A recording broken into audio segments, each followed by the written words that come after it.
Sweet mercy in a cup. Oh. Kandarian, what, oh friend? You're gonna have to bear with me a sec. I need this. Fearless son, what, oh? This is legit my first coffee. Oh, nothing bad, no royal hangovers. I was actually weirdly lamenting that maybe I should have had a hangover before starting today. Like, that would have been thematically on point.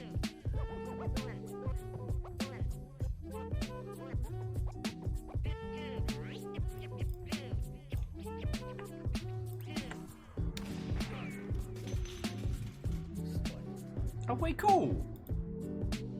Fearless, I did not know that. Sorry, Fearless was saying that there's a game out today called Drake Hollow, and they worked on the concept art for it.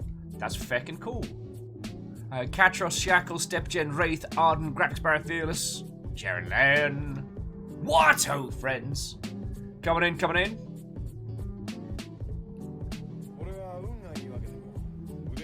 Oh, Lil worked on the concept art. Sorry, I completely misread that. Oh! It's fucking cool. I mean, I was about to be surprised. Like, man, Fearless, I didn't know you were a very, very talented artist. You may still be. That's fucking cool. I haven't kept up with the other survivors as much as I really should have. That's all been like 2020 just consuming life rather than anything else. Mr. Squarepeg, what ho? Martin, what ho, friends? How you all doing? Oh, game news, there's plenty. Nothing super Chemical Brothers early album rock the house, but there's certainly a fair bit. And Mal, what ho, friend? How are you doing? Yeah, no, Tull. That's a strong house order maneuver there. Just grabbing that top spot. How you doing, Tull? I'm sorry. That means me being a terror. Tull. What ho, friend? Exo. How you doing? How you holding up, friend? What ho and welcome. I'm getting my first coffee in my system, so I will be becoming slowly more and more human as this goes on.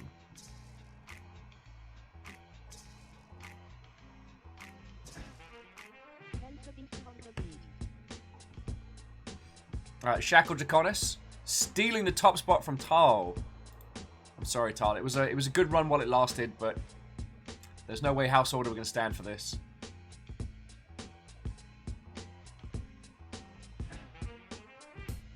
So let's get into the Smash talk once I've got a little bit more coffee in my system, because I do think it's worth talking about, at very least for kind of like the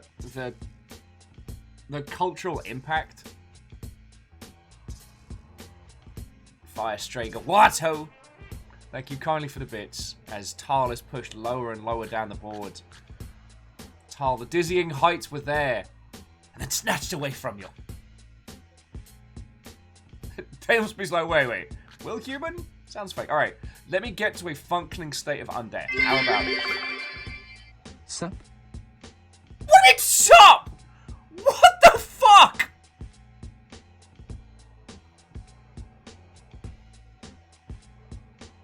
What the?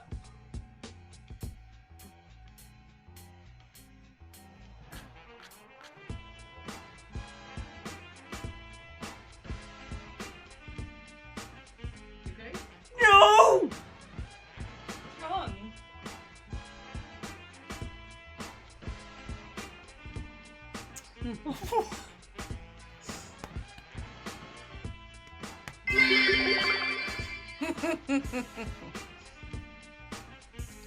Tal started off with a single bit and I took the top spot. Dash went, dear grid coordinates, not this morning. Dear officer, do you see that mountain? Why, yes I do, Commander Dashkull. I don't want to. Right you are, Dashkull.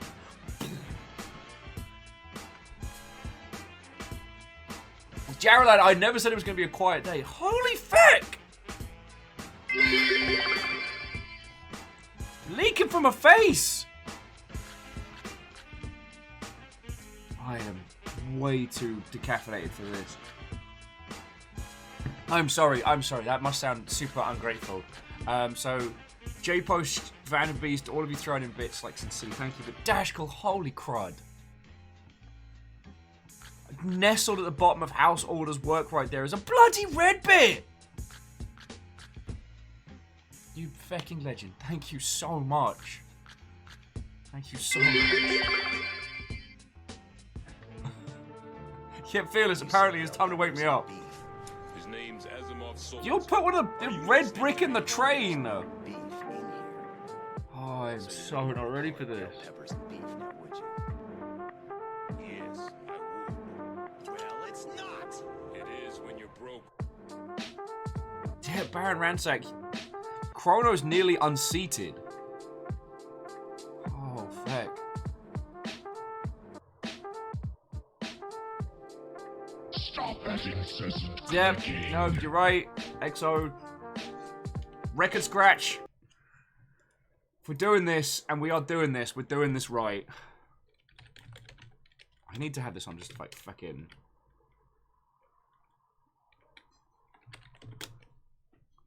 Just ready to go. Oh gosh, thanks Shackle. That glass is nice and full and pretty and... oops. Sorry dear. Oh, we got Jaralan heckling Shackle. Holy crud.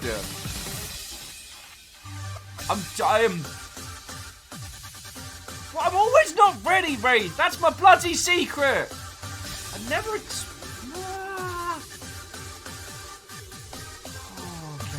Okay. Holy feckin' bin bag. All of you, feckin' thank you. I'm missing so many going past. Blue Heron, I've got coffee! I've got coffee in the mug Aaron gave us. I'm doing okay. It's just too hot to chug. Yep, you're right. SquarePeg, game news has been postponed. Please stand by. Fucking no!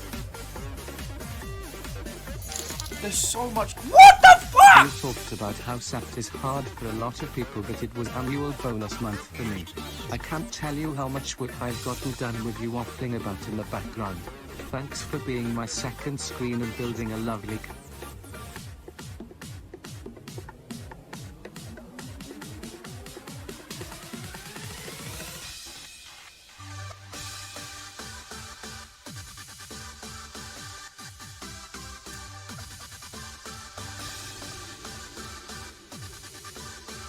Barbel is very much the new Behold Jarl. the power of chaos. Fearless yelling. Barbel's holy fuck, thank you.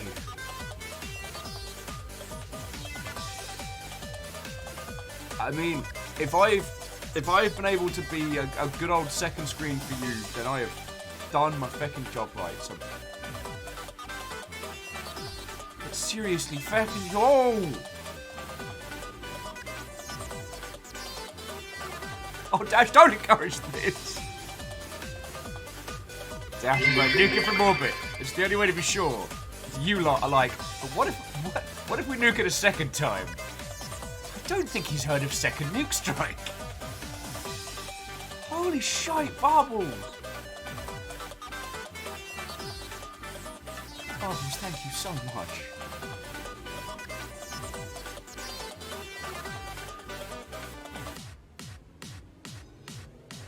I don't have feckin' Joel!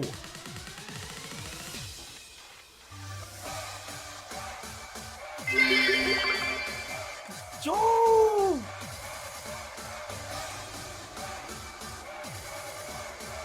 Joel!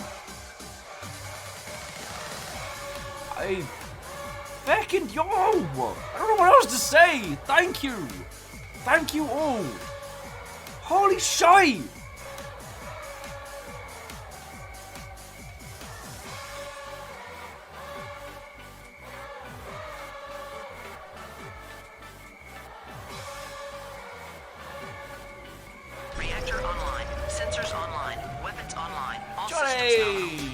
Fucking yo! Would Fucking yo! I ain't wet! You fucking wet!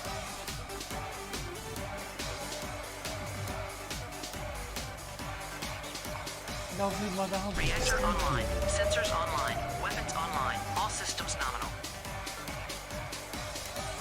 happy Baker's Year. So you get 1 extra month as a do-over. Deus, thank you. All of you. Holy crud. Bubbles, that's an inordinate amount of support. Lovely month. Oh! J-Post! Corgo says hi.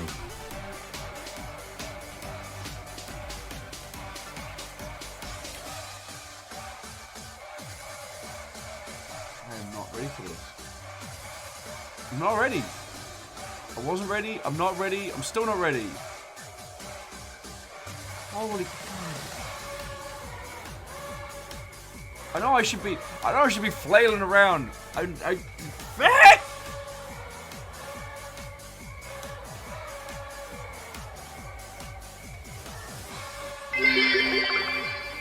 Merry Christmas. Not Christmas. And give the spooky kids their dues. Oh, fucking yo. Wait, Deus is making me... I'm feeling things, Deus. You can't be throwing dabs at me. I don't know what I'm doing. Fucking yo. Okay, slug of coffee. Who wants Got to a lot sing? of people. Oh, Lavender Sharky. Whoa, I apologize. I'm in an incoherent mess. They just did like a train with like 160%. And then Varbles and then so much happened. I need some more coffee. I can go. Incessant clicking.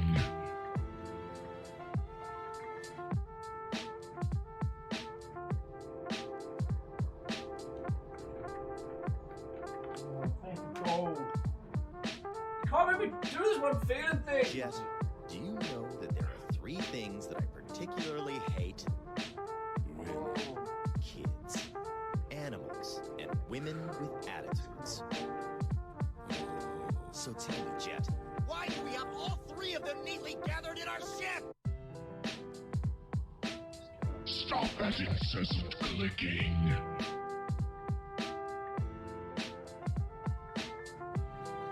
Don't judge me! Oh, and step Jen! Oh, you're doing nice things, but I'm... Alright, okay. Up jaw! Stop that incessant clicking. Terrors. What's Fucking yo! Special bell peppers and beef. Okay, I need to not just keep saying feckin' yo. I was very tired this morning. Not like bad tired, just exhausted. Yesterday was a Who wants great to day, sing? and I don't know. It's been the first time in a long time where I had to dig deep, and I looked at the wall of stuff, and like, there's so much. I've got drawings and pictures and letters and notes, stickers and cuddly toys, stuffed assistants, art you lot have drawn, and I looked at the wall and I was like, no, I'm gonna dig deep. I'm gonna dig deep. So I did. Got myself a coffee, got my ass in gear, came here. Now you're all beating my feels with a stick. Fucking go. And I hope it doesn't sound like I'm ungrateful. Like, right now, with everything as it is, like, you all know where that money goes. It goes into paying our bills here, keeping us fed, keeping this whole thing going. So, like, Varbles and Dash, holy crud, but all of you, thank you so much. Like, sincerely, thank you. Alright? Oh. Aaron's asking for a Viking dab. I'll tell you what, if we ever get that purple tick, I'll do you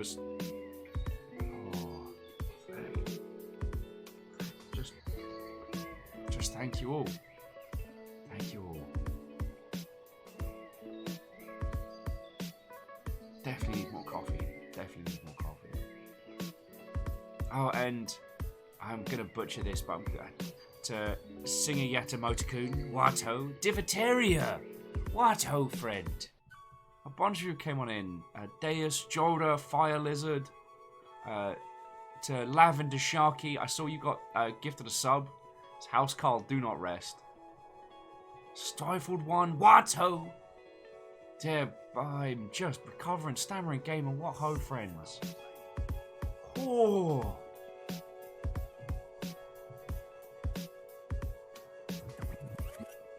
Oh. Aaron, thank you, y'all. I try. Not to be an inspiration. That's a terribly wanky thing to say. I try and be here for everybody, you know? Oh. Neo Shadow, Wato. Coming in. Yeah, this lot just hit me with like a... It's one of those like double trains. That might make sense coming out. You know when it's like a train, but it's on 2 tracks and like a big train. Holy quad! Fucking yo!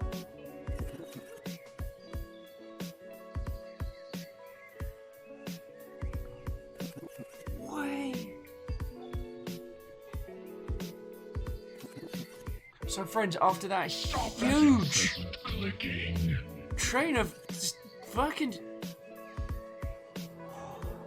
Okay, coffee make raw speak people good.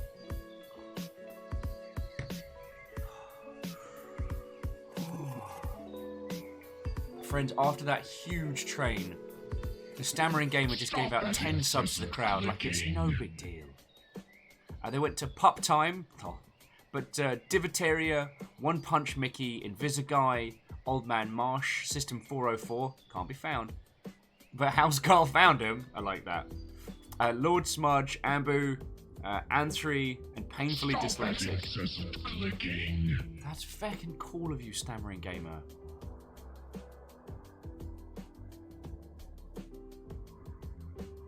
Oh. Oh.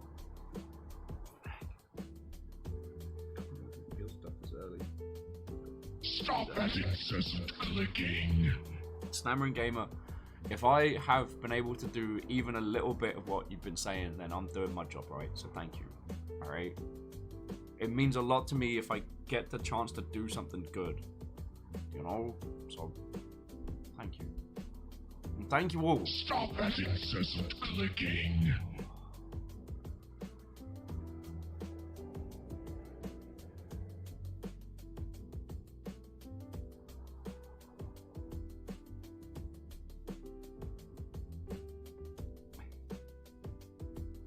Yeah, for those of you coming out for Epic Tavern, we will be playing Epic Tavern today. I promise I will belt out a tweet when we're actually going to be getting into it. But breathing, Fire Lizard. What is this human breathing you speak of? Stop that incessant clicking. Yes, Hinder, we will be getting to it. To Bob Gobbo as well. Wato. There's so much happening. Friends, we got given codes by the developers. How many did they send us? Stop that incessant clicking. They sent us 2 codes to the game as well. Like, that's feckin' cool. Maybe we'll do the giveaways while I go and... Oh, and Fearless, you already do so much. Like, stop that when the world's less on fire, we will go for a pint, and I hadn't thought much further than that. Bobo's like, stay hydrated, friends. Tears aren't free. Hey, let's find the most dumb and ridiculous name for the in-game pub.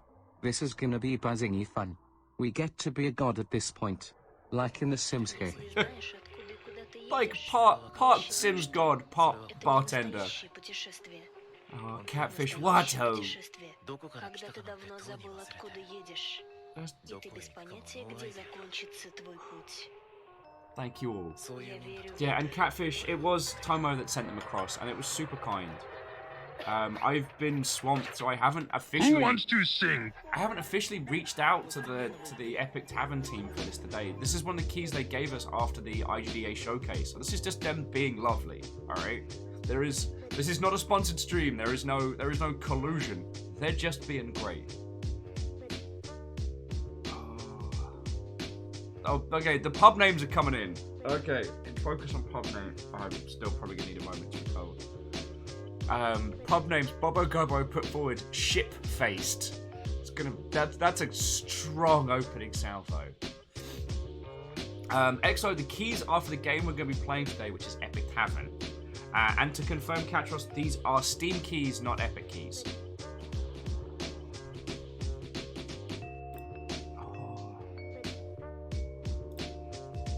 Feeling a lot of things. Feeling a lot of things.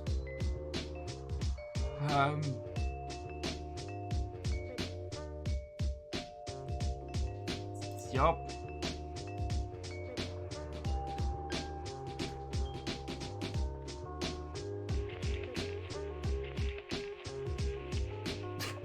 Bobo, open strong. Come with your A game. Up a jar. Denari, wow. What ho.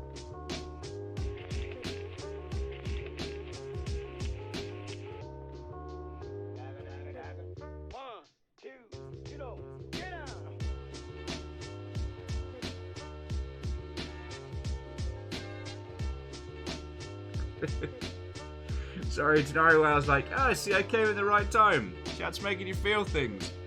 What gave it away? Denari, I made one joke. I made one joke about Tal having the top spot on the bit leaderboard. As he put in one bit. I made one joke. Dash took that joke and obliterated it from space.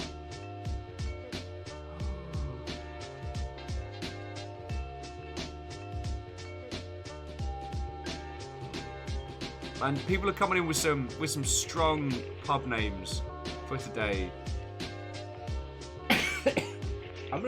I am gonna need to stick my head under a tap, like TSCTH Watto.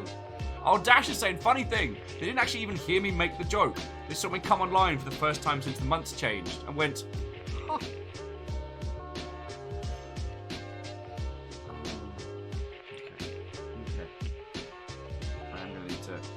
I am going to need to stick my head under a tap in just a second. So I tell you what, we're going to kick off with game giveaways early because I'm going to need a moment. So I'll set you up some Mosh Pit Sim in just a second. We're going to be playing Epic Tavern today. The devs have given us 2 keys to give away. These are for Steam. God, I'm trying to do a giveaway and I'm just broken. Lecter Watto! The Unraveling. The Unraveling.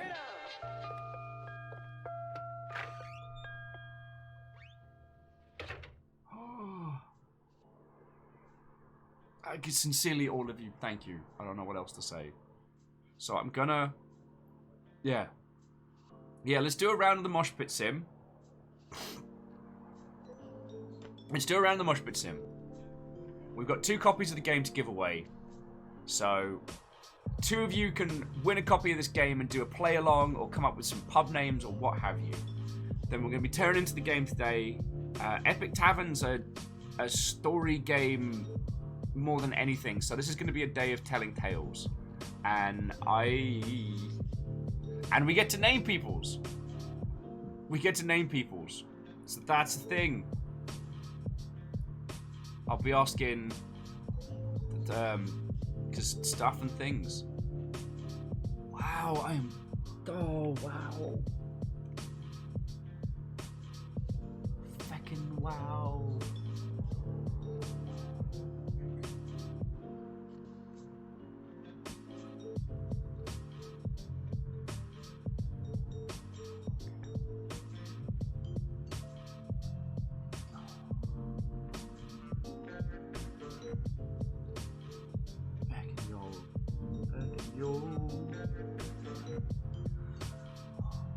Yeah, that was a good plan. That's a strong plan.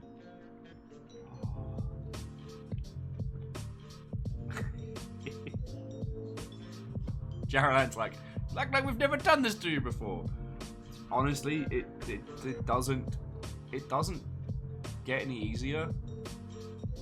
Especially this year of all years, it hits a lot harder. Like, oh.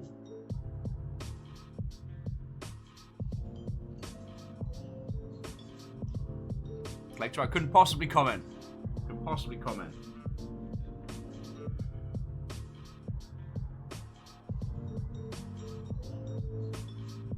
Yeah, you know what, Tal? I think you're right. I'm just friends, bear with me all just a second. We'll do the giveaway later when everybody's had a chance to get in. We will be playing. We'll be playing.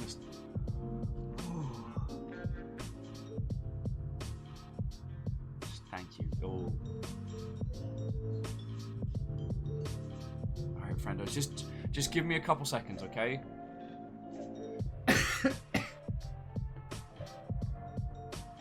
I'll be back in just a moment.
I saw you got a visit from Perun.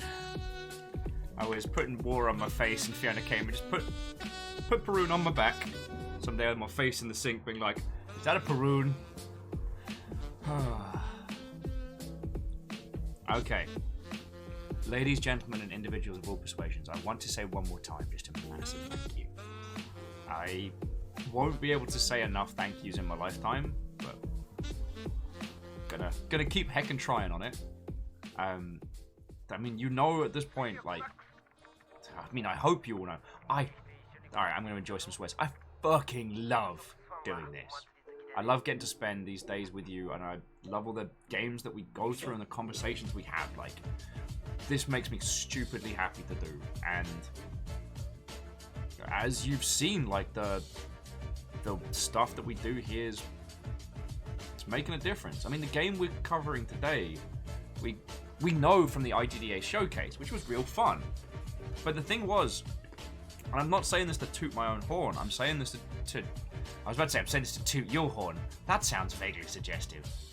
The reason that I got to be the host of the IGDA showcase is that when Renee put out a call for people to rep indie games, like, I got more recommendations than anybody else. That includes, like, partner streamers.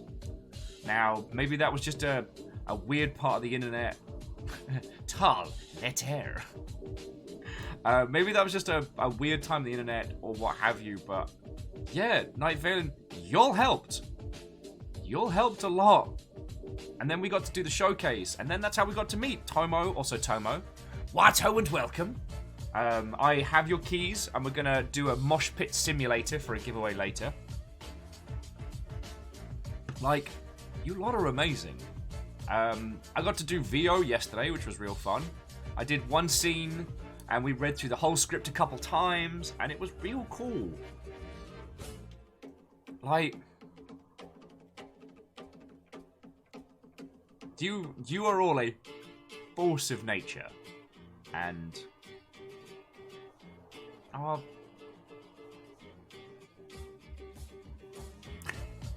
well, Deus and Dash, thank you both. Stop that incessant clicking. Oh, and Gerald's give us something to Tomo already. Feckin' legend.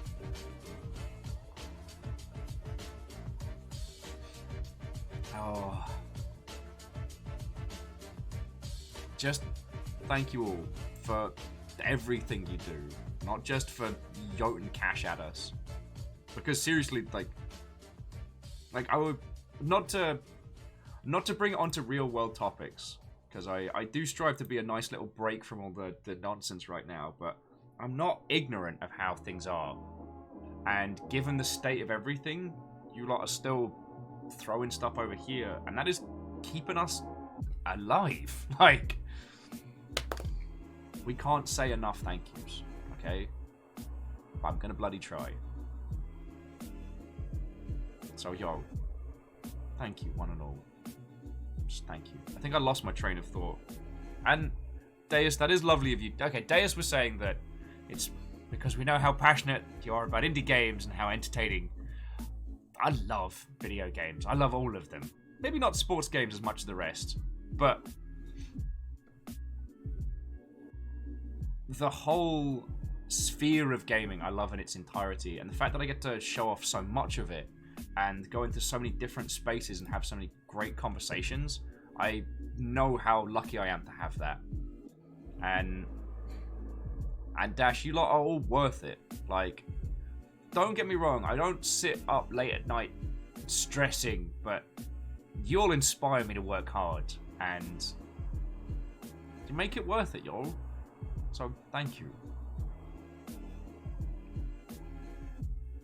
For as long as you lot want to keep me around, I'm going to keep working on this. I'm going to keep working hard. So...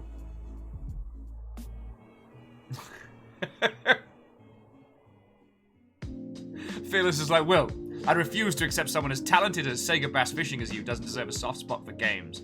Oh, if you want to compliment my Sega Bass Fishing skills, oh, I'll take those with no modesty. Like, 1v1 me fish, bro. I am. As soon as the MLG recognize Sega Bass Fishing as the pro sport it is, yeah, that's my retirement plan. MLG Sega Bass Fishing. Ready? Fish!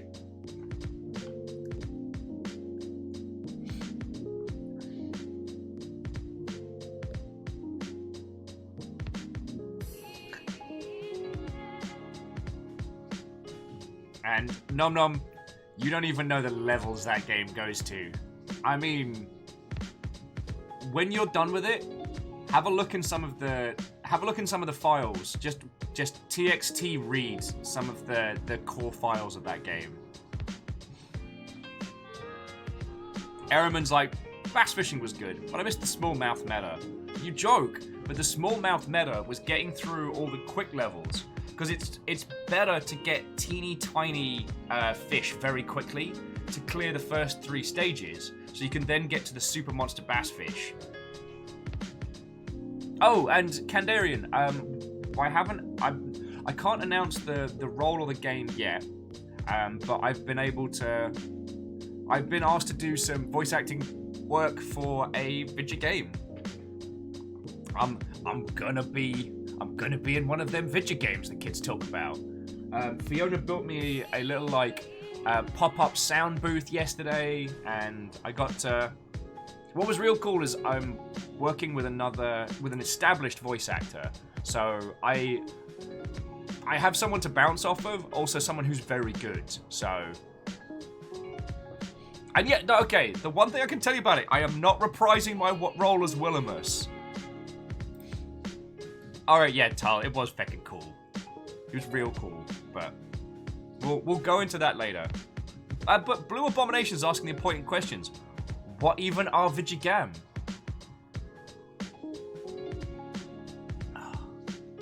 Nom Nom's like, let's be real.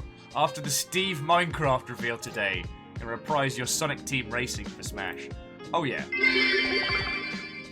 But if you were reprising Willimus, you would have to tell us you weren't. Yeah, it's like, I think I legally would have to tell you. Sadly, it looks like I'm not going to be in Smash. As you've seen, Steve has stolen my slot. A bit grumpy about that, honestly, but, you know.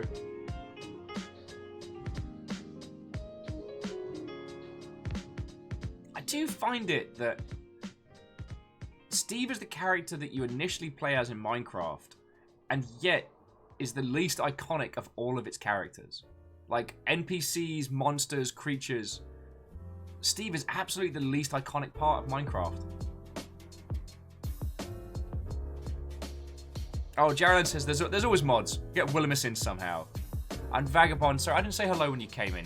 So Blue Abomination, Vagabond, like, all of you that have just joined us and haven't had a proper hello. What? Oh, and welcome. So I tell you what, we've got a lot of game to cover and a lot of story to banter about. And as the Epic Tavern team have popped in, I'm just going to belt out a tweet.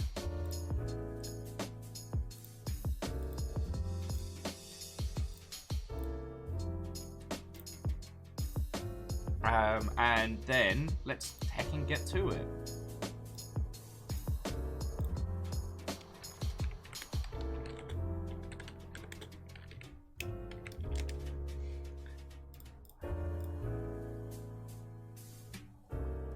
Yeah, Dash makes a really good point.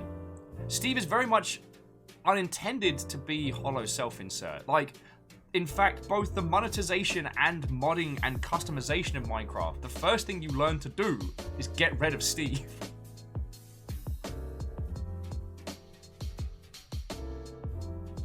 Although Alnus is saying you can play as an Enderman or a zombie as a skin. Okay.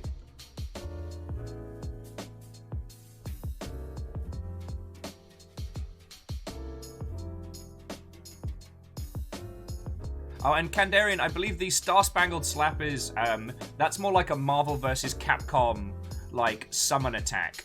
Like, Captain Steph just comes down and just koshes them with the back end of a shield.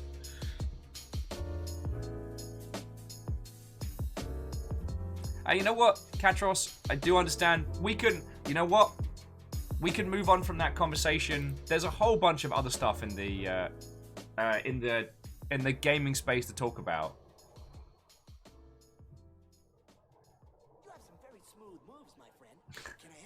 Cat and Steph, you don't need a specific target right now, but Kandarian was putting you forward as a Marvel vs. Capcom style summon.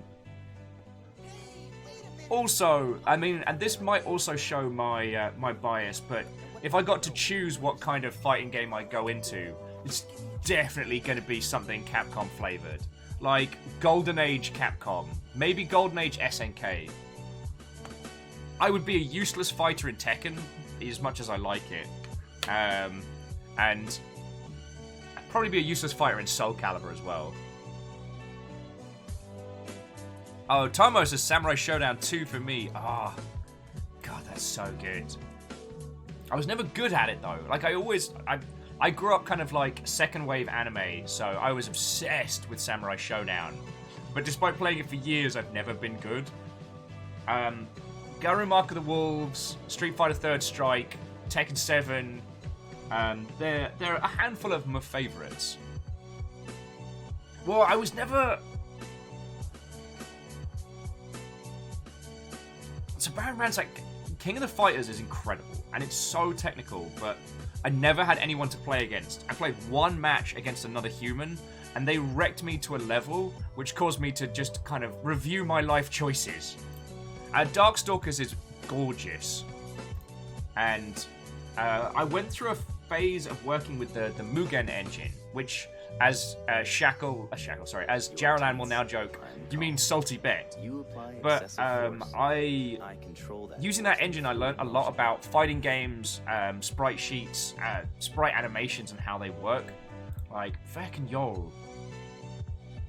Favor 6, Longship versus SNK. Longship versus Capcom would be way better.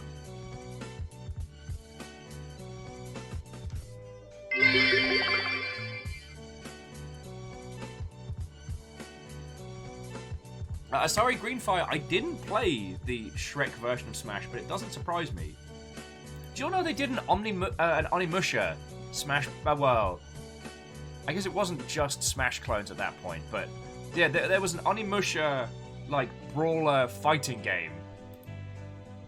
God, that franchise died weird. That was because there was Onimusha 4 that cost a lot and did terribly and had hidden multiplayer, which was so strange.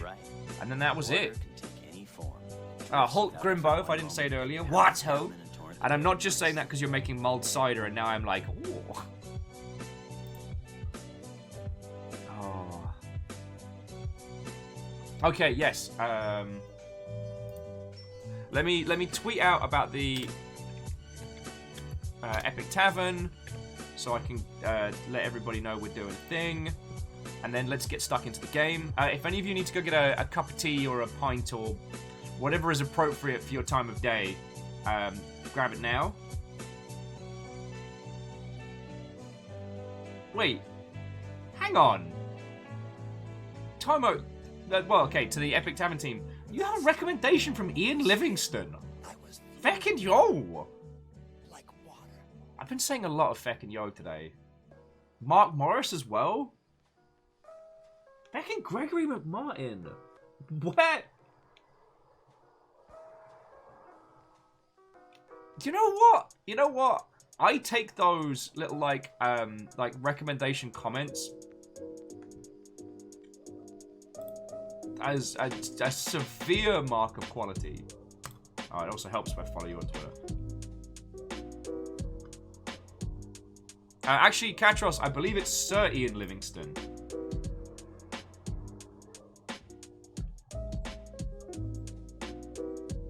I know the joke you were going through, Katros, but I believe he actually does have a knighthood.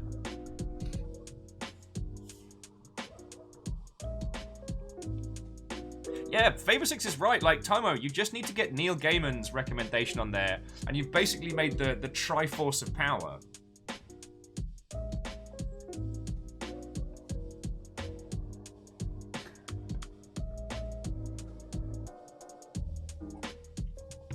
Oh. Okie dokie.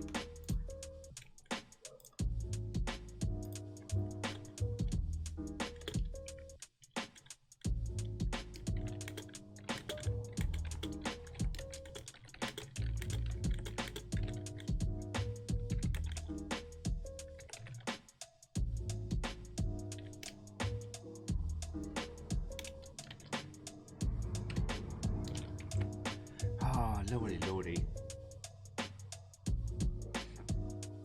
Oh, Night Valen's asking if I saw the Panzer Dragoon remake is out. I didn't see it was out.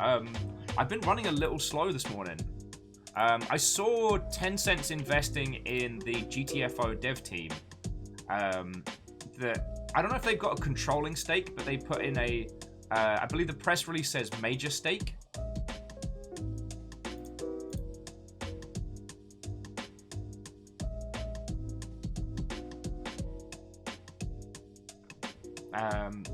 Oh, and Captain Stephanie Barnes, head of House Valkyrie, of course you can get to Watto and welcome.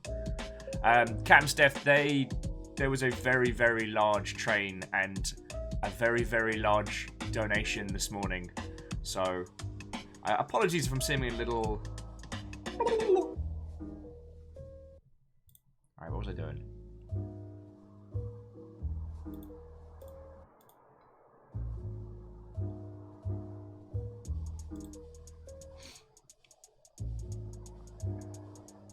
Oh, the other thing,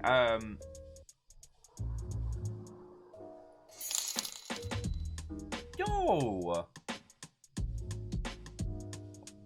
That is way cool. So whomever is Chat Lurker says hi. Dear Lurkers, hello. Just picked up the Humble Software Bundle, which I think SquarePeg was saying had some really useful stuff in it. I will take SquarePeg's word on it being a useful bundle. However, if you have a look at some of the other bundles, they do have the entirety of the Wicked and the Divine comic series, one of my all-time favorite series, available. So if you desperately need a metric crap load of comics, we're heckin' got ya.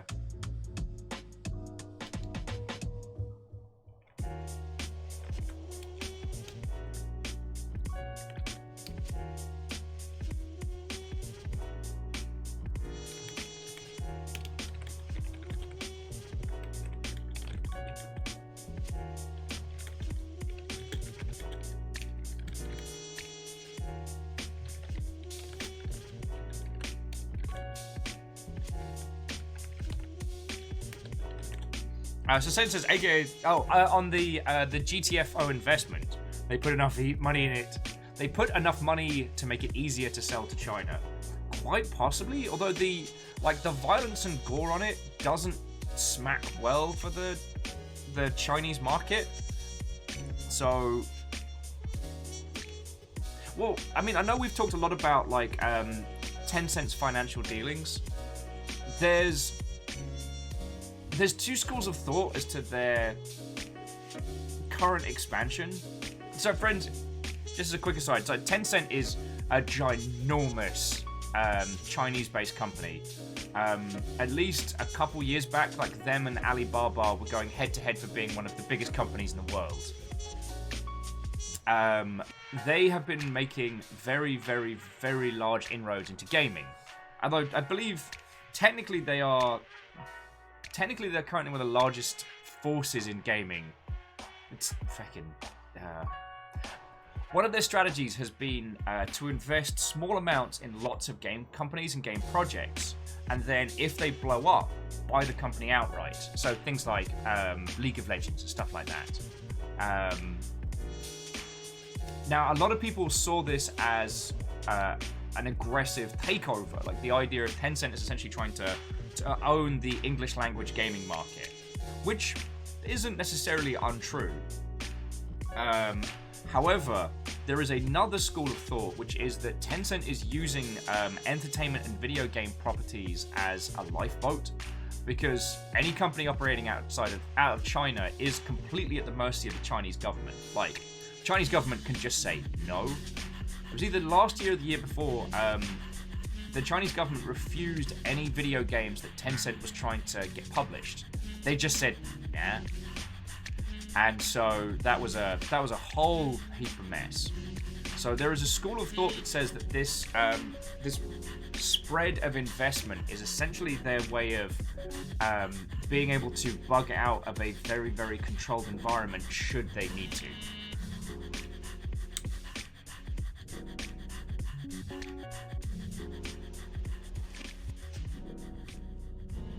Jeremy said most would be inaccurate. I mean, I'm not saying that Tencent are a force for good.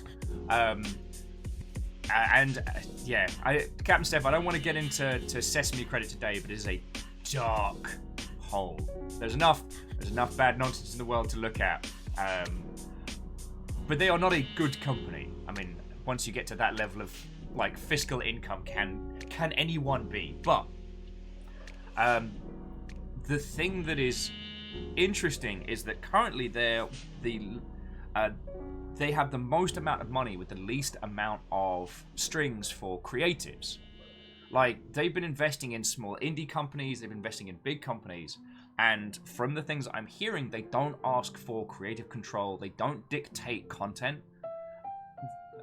For at least the rumblings that I've heard, and again, this is rumor, this is not commenting on anyone's like legal dealings or contracts. One of the things they stipulate is that in the event that a company goes public, that Tencent get first dibs, essentially. So it's like the fiscal equivalent of like licking everything in the house to claim it as yours. It doesn't actually change the fact that you've licked the door handles, but it makes everyone a little uncomfortable.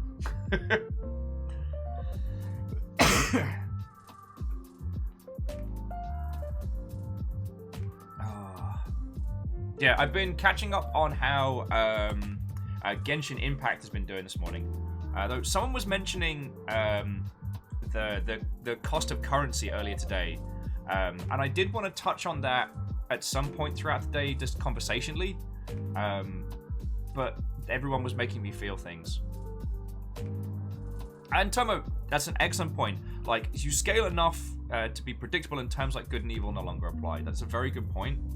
And it's that thing of...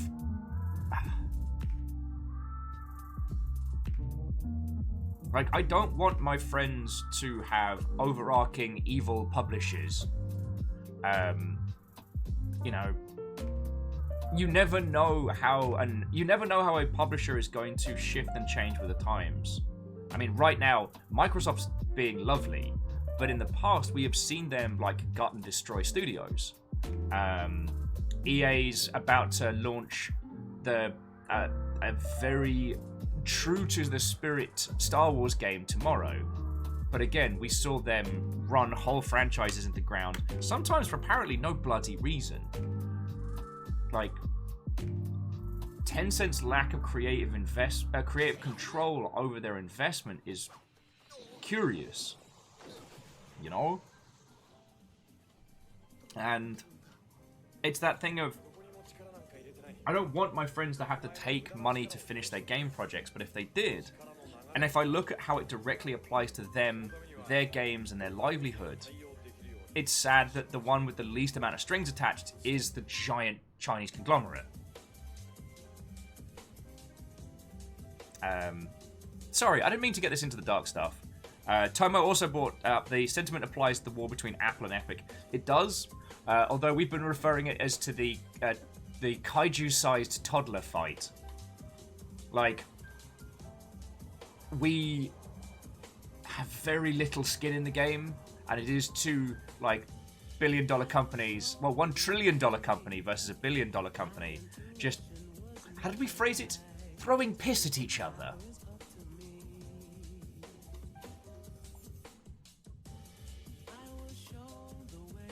And Tenwin, Wato, we have already covered the Smash Bros reveal. We have moved on from that.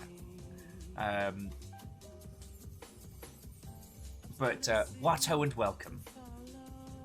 Tomorrow is adding, in their experience, destroy is never the goal, rather a terrible result that they may be responsible for, but without intent.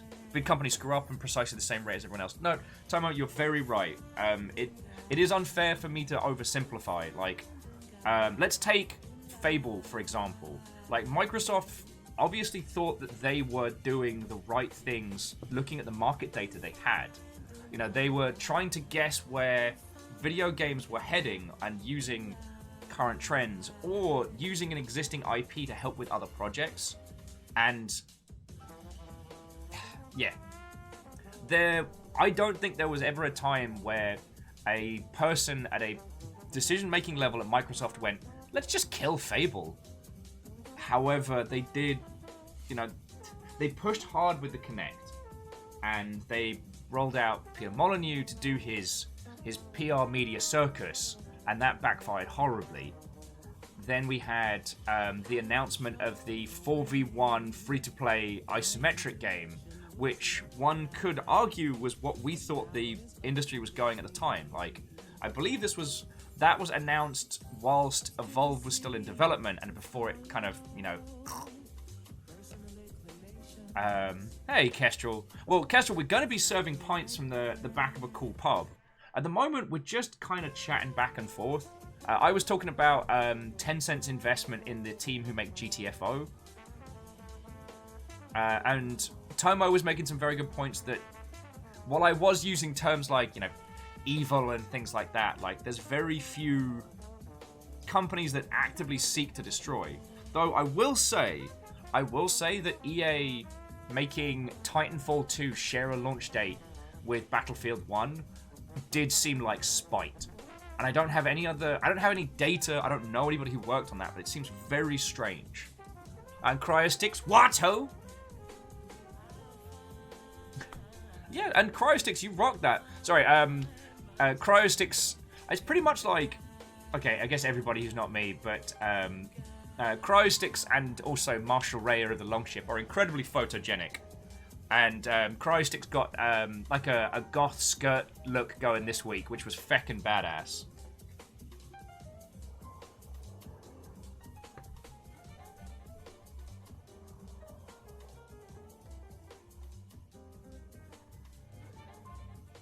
But yeah.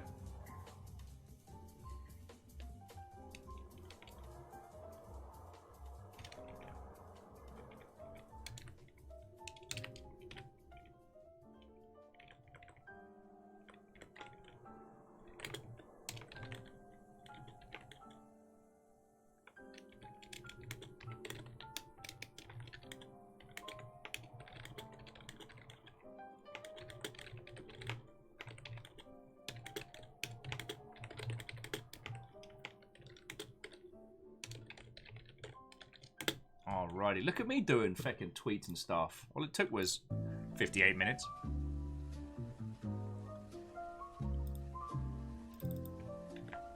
Oh yeah, and so Tomo and those who have just joined us today, I love talking about this stuff. And with 2020, like, shaking up the snow globe, a lot of the seasonal stuff in video games has kind of been dispersed, which is resulting in some really interesting, like, stuff to chat about.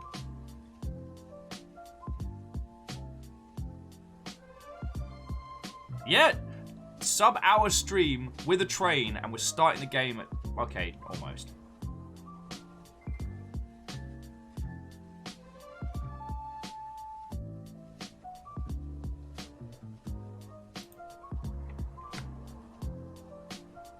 Oh, do you have any... Where's your press kit? You got any...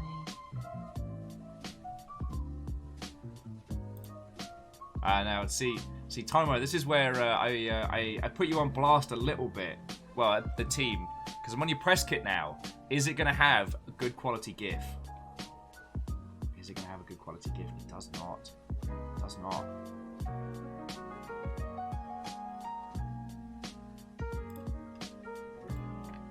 We'll go with the cool kid image. But no, and Tomo, this was nothing against you or your team. Like, I know press kits aren't a thing. It's I find for, like, especially Twitter and Facebook, animated GIFs are currently one of the higher, like, algorithmically weighted assets. So I tend to use them. Whenever I get the chance. So what have we got? I think there's one here of these. Are they having a pint? Maybe having a pint.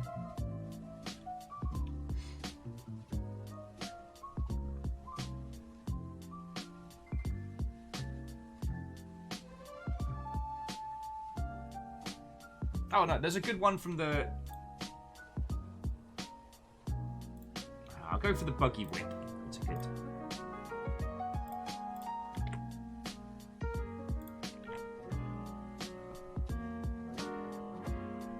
Oh, and Tomo, sorry, and I didn't mean to sound critical. It's one of those things of like, since I moved over to content creation side, it's amazing what I've noticed. Like, do you know what's really messed up? For a lot of games that we cover here, the dodgy pirate sites have better assets up than some of the official pages. Yours is not one of them. When I searched for Epic Tavern, your fandom popped up more than anything else, and an article by lowgif.com. And Stooge Watto, friend! Coming in. Sorry, I don't want to sound ungrateful there.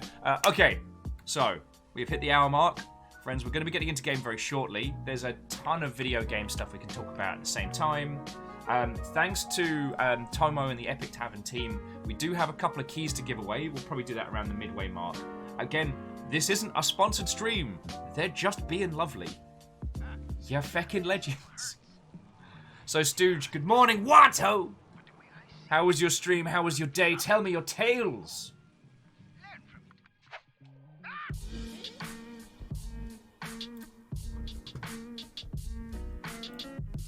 Alright.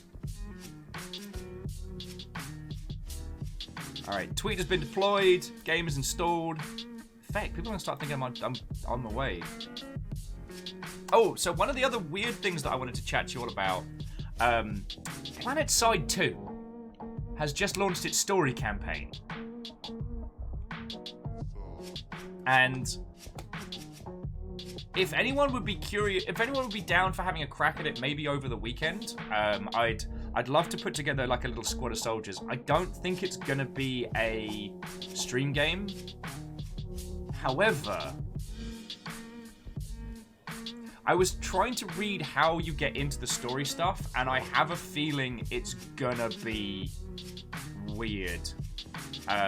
It looked like it required battle ranks to access chapters, and it was doing this thing where it was like certain chapters of the story would only be available during certain months and things like that. And I'm like, I mean, shocking that the Planet Side 2 team would over-engineer something. Shocking, I know. Okay. But enough about shooty gunbang. Let's serve some pints. Tweets have been deployed. We are ready to get this going. And Tomo was adding, they immediately recognize in you many of the values I find important in Hyperconnect Studios. Yo! Well, feckin' thank you. Like, I never intended to go the content creation path. Like, my last games industry job was feckin' communications director. Alright. Welcome to Epic Tavern! This is just a little reminder that Epic Tavern is still in development. If you see any bugs or weirdness, it is to be expected.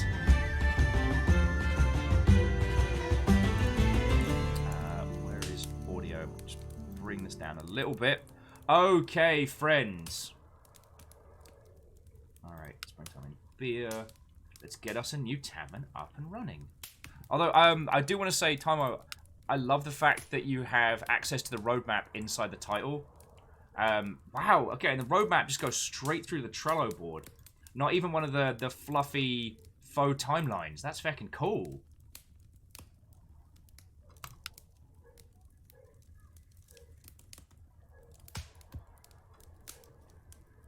Alright.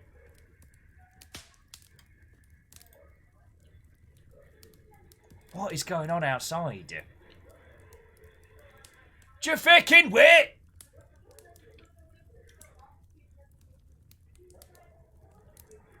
I have no idea what is happening. Sorry, bear with us a second.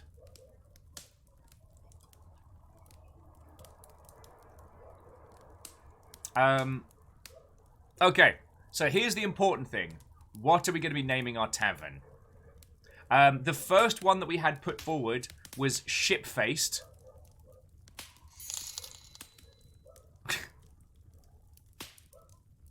Fucking wet. Okay, the dramatic duck down there for someone using the humble partner link. So, shoop de whoop. I have bundle monies. Just picked up the humble software bundle. Whoever that was, thank you.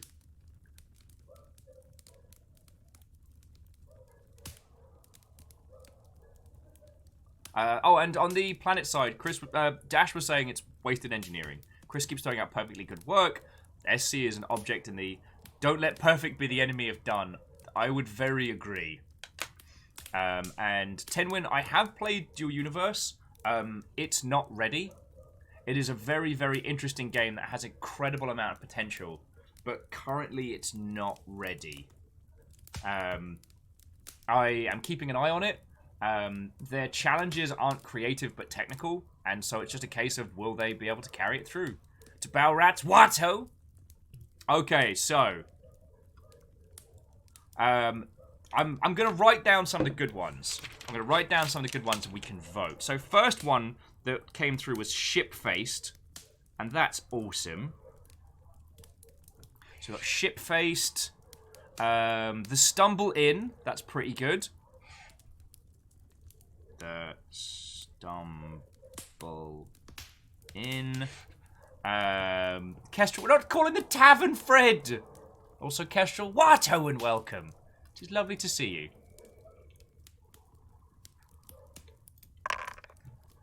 Although I will do a few rolls on the random, because Tomo was saying it does have a good one. And the Faithless Empty Imp is bloody brilliant.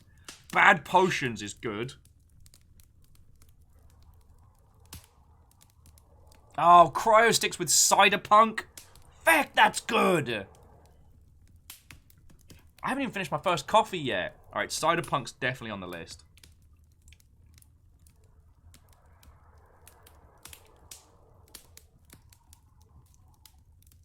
Noam said, Tavern name Parsley, not bad.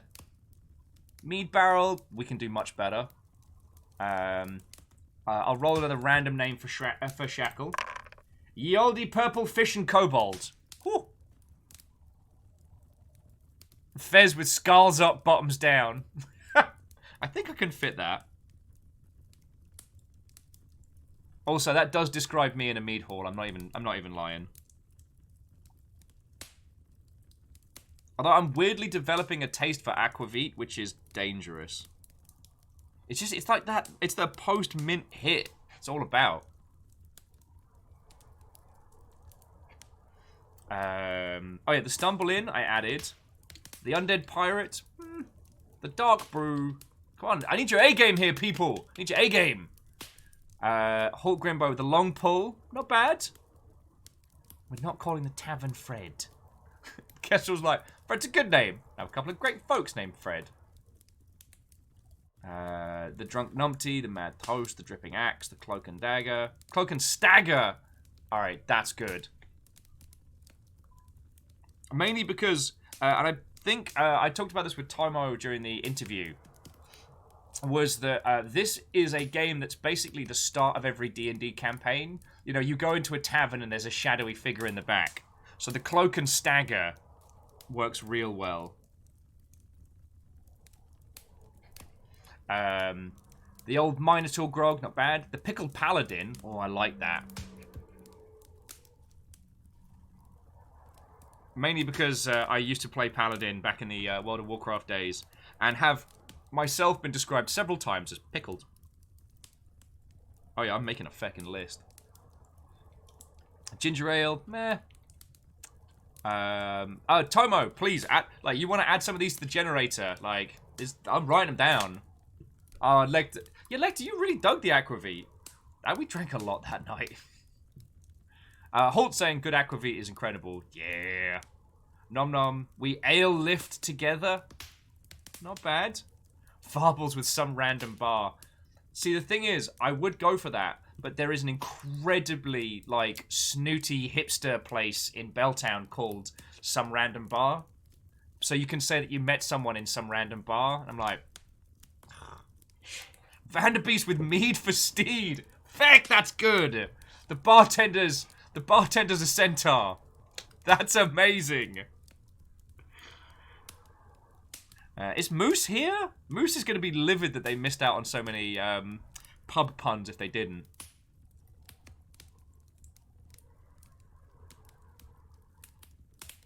Mead for Steed, most wanted. Oh, no, sorry, the Hold-In's our pub. Prismatic Beers, not bad. We Ale Lift Together, I think we got that one. The Leaking Ship, it sounds like a legit pub name. Alleged Watto. Ale Right on the Night. Not bad, not bad. Cultaholic. Crooked Soldier's Cup. The Viking Kobold. That seems a little self-aggrandizing for myself. The Night Before! Aurus! That's another banger! Oh, and the Wrong House also went for the Sleepless Night. Ah.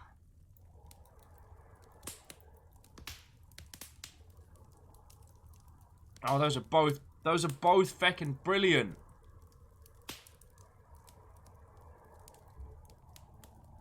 I'm gonna go with the Sleepless Night, because Alnus, I know I've written down another one of yours.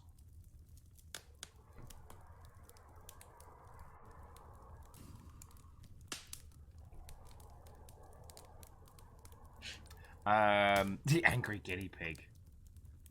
Pickled Patchin, Pink Pony, The Bad Stop Sign, Tal, why you like this. The Broken Hand. Oh, come on! Now you're just being mean. Like, the devs are here. The devs don't know that I'm an idiot, alright? We can pretend. We can pretend like I'm cool. Ranger Danger? Feckin' Aurus is on fire. Dope Gotti went with the Everybody's In. Okay, no, I do like that. I do like that. Alright, that's going on.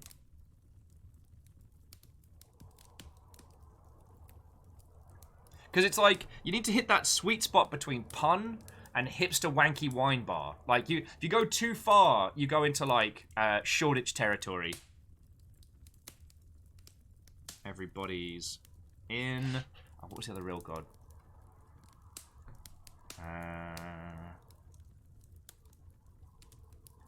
Bookman went with the Beer and Baggins. Not bad, not bad. Oh, there was another ship one, wasn't there? It was... Oh, Up Ship Creek. You know what? I'm going to add that one because we did have Ship-Faced.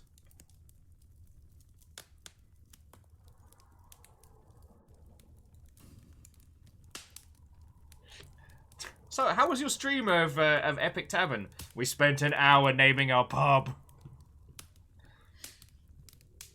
Staggered Dwarf.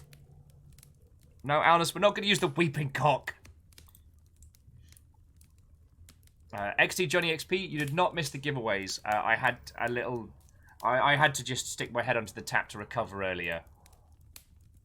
You know, I do like the Tipsy Nugget.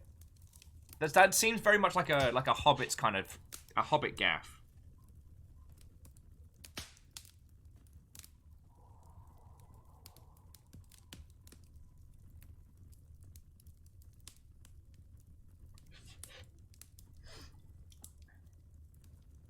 Bookman's like, wait. Have you really been collecting book puns for an hour? No, we, Oh, XD Johnny XP. I don't know why that didn't come through. Stooge, did you raid through as well, or did you just come on by? Because that is weird.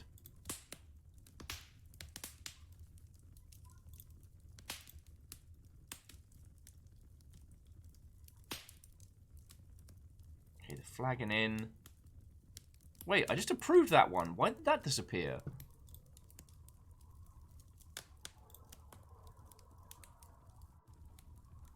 Okay, something weird is going on here. The Stammering Gamer just put forward the Mead Wench. And I was like, okay. And I went, alright, allow. And it's just disappeared into the ether.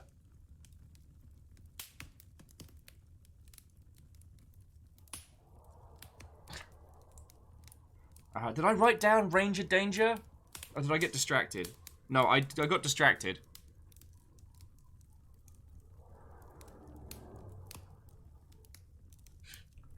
Alright. We've got a bunch of bangers. Okay, so we've got 1, 2, 3, 4, 5, 6, 7, 8, 9, 10, 11, 12, 13. If I can get 7 more, we can just D20 roll it.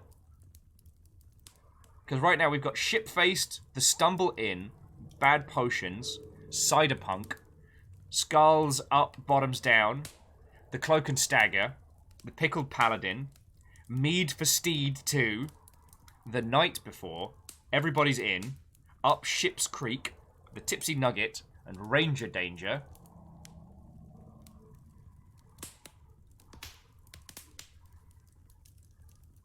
The Stout Port, The Lichen Brew, The Good Night. I feel like we had... Lady Lecter put forward the, I'm trying to think of euphemisms for being drunk and failing. It's a bit of a long name there, Lecter. Like, we'd need to get an extra long sign for that. The oldie bouncing badger. The lusty Argonian. Alright, yeah, no, that's got to be in there. And Fez, I like the Happy Harpy. It's got, like, a nice bounce to it. I mean, the lusty Argonian, as a tribute to one of the great literary works of our time.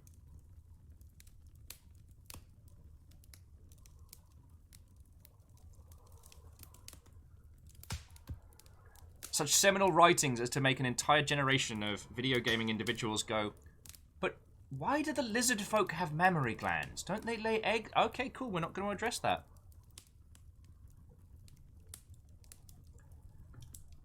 So that's 14. What was the other one that was a good one? Fearless says, claws up with a crab holding a toasting mug. I'd go for that, but the crabs won the last season of Blaseball, and I'm salty. You're right. I feel like we should have the Drunken Nugget in there. Just, they have a lot. Sorcery and Pastamancy. Dope Gotti, that's great, but that would be more like a fantasy pasta restaurant.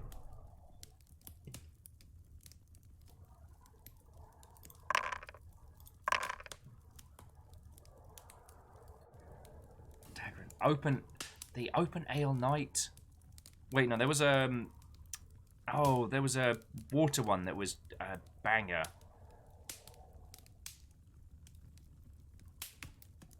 Oh, no, it zipped past us. The Spirited Wafflemancy.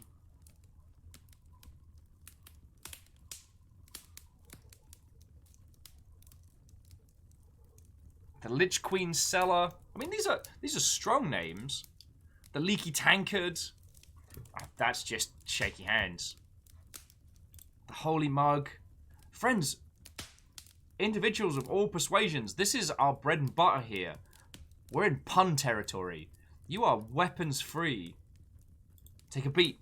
Take a breath. We're at 1, 2, 3, 4, 5, 6, 7, 8, 9, 10, 11, 12, 13, 14 strong names. See, and there's Stews. The Bangers and Smashed. That's a cracker.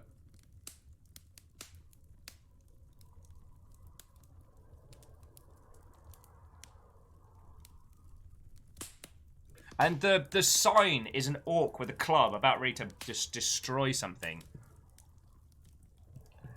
Lady Lecter suggested, I want to point out most of these are wordplay and not puns. Again, it's quite a long sign, Lecter. Like, I mean, I can see a picture of your face being the, could I get you a pint at the, I want to point out most of these are wordplay and not puns. Would you like to try our special? The Mall in the Wall, there we go. The Yeety Yeti.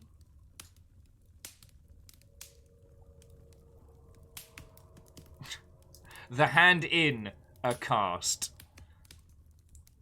Grog and Slog, it's an old bar. I do like the Mall in the Wall. And we're not calling it that one tavern.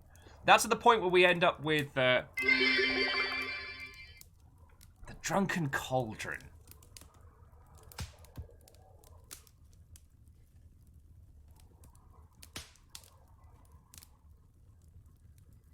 Okay, well, Mall in the Wall's definitely going.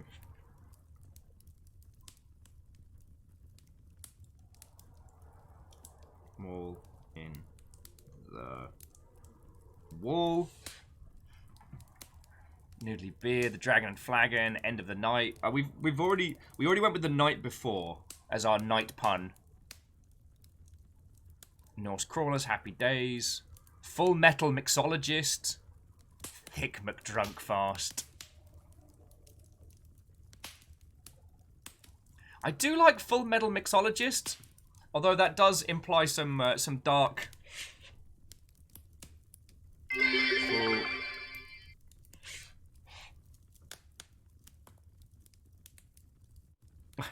Sorry, I can't call it that. No, but sorry. Thank you for the 200 bits, friend. Bookman was going to be no return past this point. I'm sorry. To the Epic Tavern team, you're like, oh, I'm so looking forward to seeing someone play our game and show it off. Spends 20 minutes picking a name.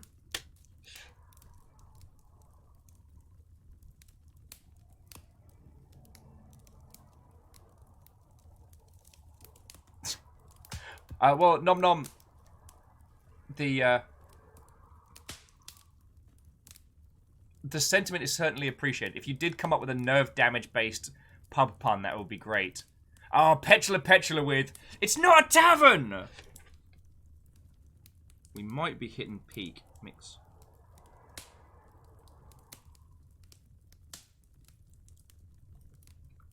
It's not a tavern.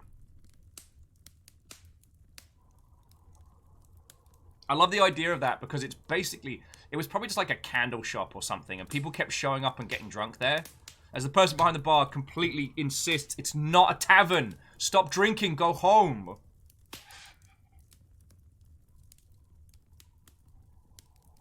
Alright, so that's 1, 2, 3, 7, 8, 9, 10, 11, 12, 13, 14, 15, 16, 17, 18. Alright, 2 more. Alnus with, oops, all goblins. That's something that would be served. Oh, I really hope we get to name the drinks. God, I hope we get to name the drinks. Graphite Sparrow with Norman Reedus and the Drinkable Weedus. Why isn't that the Death Stranding beer? Why isn't that the name of the beer in Death Stranding? The Crow Crew's Cups, the Carpenter's Wine Cup, the Drunken Rat. Yeah, Harmonious, I'm also loving It's Not a Tavern. The Last Call, the Waxy Gobbo. Oh. Yeah, no, the Waxy Gobbo's going on there. Any pub name that makes me retch a little bit.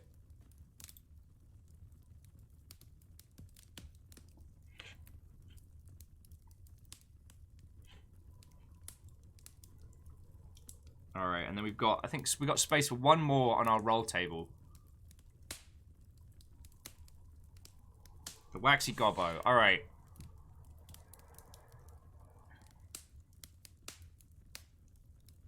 The Goblin Pile. We can't just call this the Longship. We have so much potential. The Half-Staff Tavern. Everyone who works there is a hobbit. Or a half pint of some description. Sorry, with floggins ahead? I don't get it. I'm sorry. Thank you kindly again for the 100 bits, you fucking legend. Let's go to the Winchester, have a nice cold pint, and wait for this all to blow over. Matt, Petula and Lecter with the giant signs?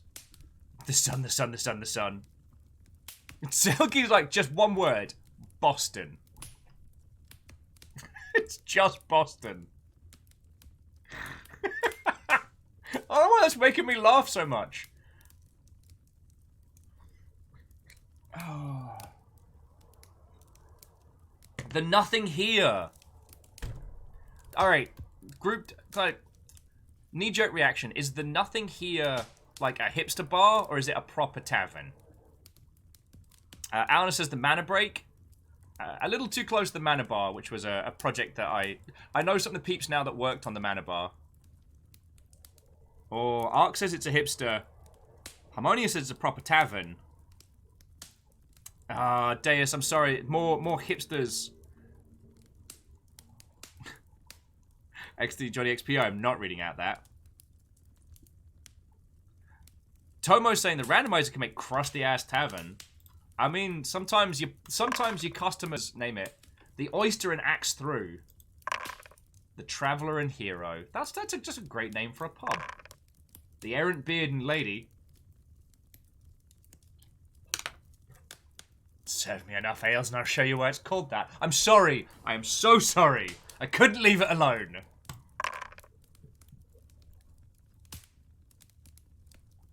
Petula Petula's at the XP bar in theirs. The Moist Minotaur. Oh. The Moist Minotaur is horrendous. Stammering Gamer, why would you make me say that out loud? Thank you kindly for the 100 bits. Like, friends, you lot have been fecking glorious already today. The Moist Beard. And it's like a dwarf spilling ale.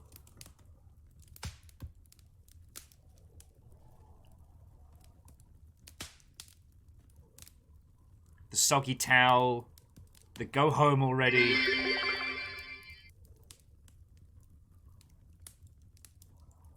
The Flagon's Flogging Ahead is an execution joke. Ah!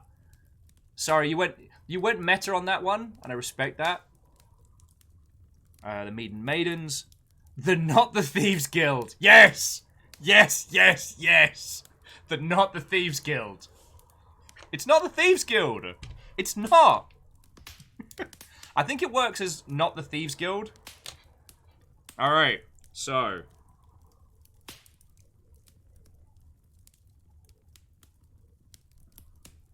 as a small aside, I don't know how many of you played the Thieves Guild quest in Skyrim. I didn't play it until way late in the game.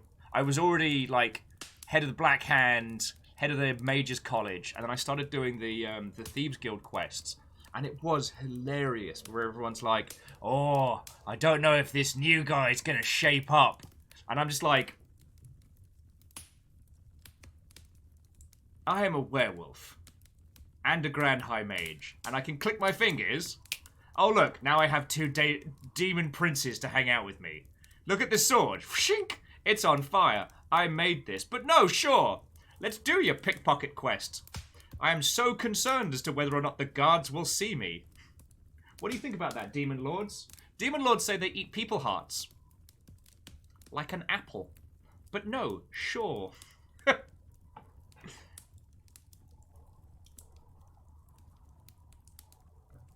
Iron says, how about a single sign that just reads Gwent?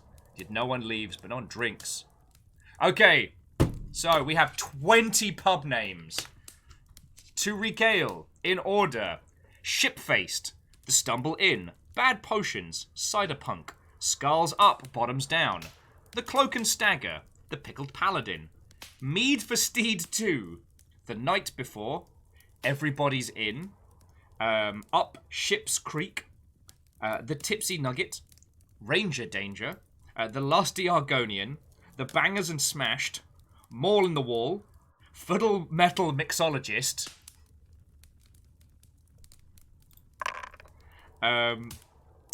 It's Not a Tavern, The Waxy Gobbo, and Not the Thieves Guild. Alright.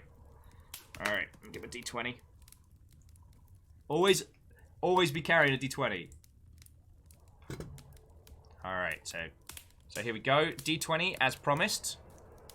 Actually, let me, so you can see the roll, so there's no shenanigans. Reflective's like, come on, nat 20, right? Reflective, your idea is on nat 20. It is 18! And 18 is, it's not a tavern! It's not! Get out of my house! It's not a tavern. I just came here to sell some bloody potions. Let's get that back up. It's not a tavern. Alright. So, without any further ridiculousness, let us begin. It's not a tavern. It's not a tavern.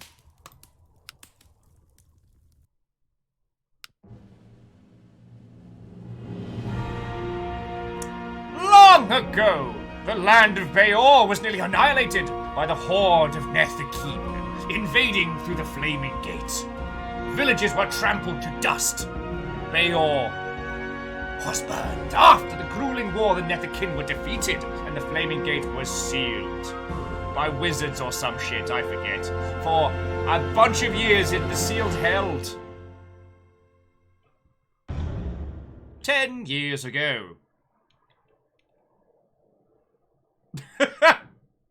Huh? Friends, level with me. Have you ever gotten so drunk you've accidentally reopened the dark portal after 1,000 years?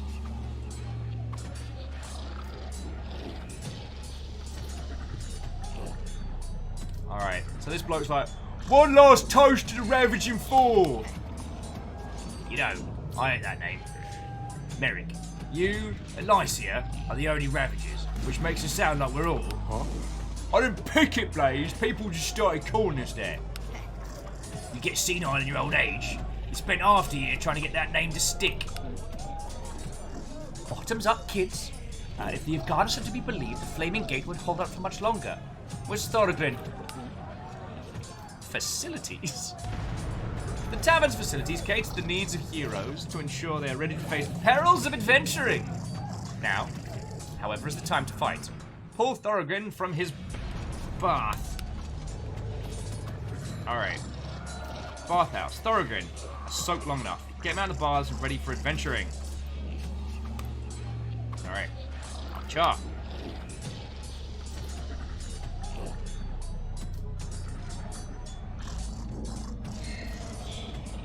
Alright, exit the facilities and return. Sure you don't need another hour or two in there, Thorogrin? I hate to rush you. Bach! Cut a damn dwarf some slack! Your half-assed plans is maybe the worst. Huh? You got a better idea? I can't say I do, but that doesn't make yours any less awful. Huh? Then we're agreed. My plan is that I see here you've got a letter of the deed. Right here, Merrick. We're abandoning our child. Huh? We're doing what has to be done. Besides, we've survived worse than this. Okay, not really, but if you die first, I'll raise you as a banshee or something. A banshee? At least maybe a vampire. That'd look amazing with fangs. Huh? Alright, deal. People, gear up. Huh? A dope goddess says, why is there not blood on yours? Sorry, we haven't hired anybody to clean up yet. That's probably like, I don't know, 2-week-old blood or something, I don't know. Stammery Gamer says I sound like Carl Urban's character from The Boys. I'll take that as a compliment. And Baron Rand's like, I've been trying to stop doing the faux Glaswegian voice, but I feel that for a dwarf it's allowed. Wraith, I'm sorry. I need to get better. The only way I'm gonna get better is practice. Okay, so friends, hang on. There's a lot of battle in this pub. So.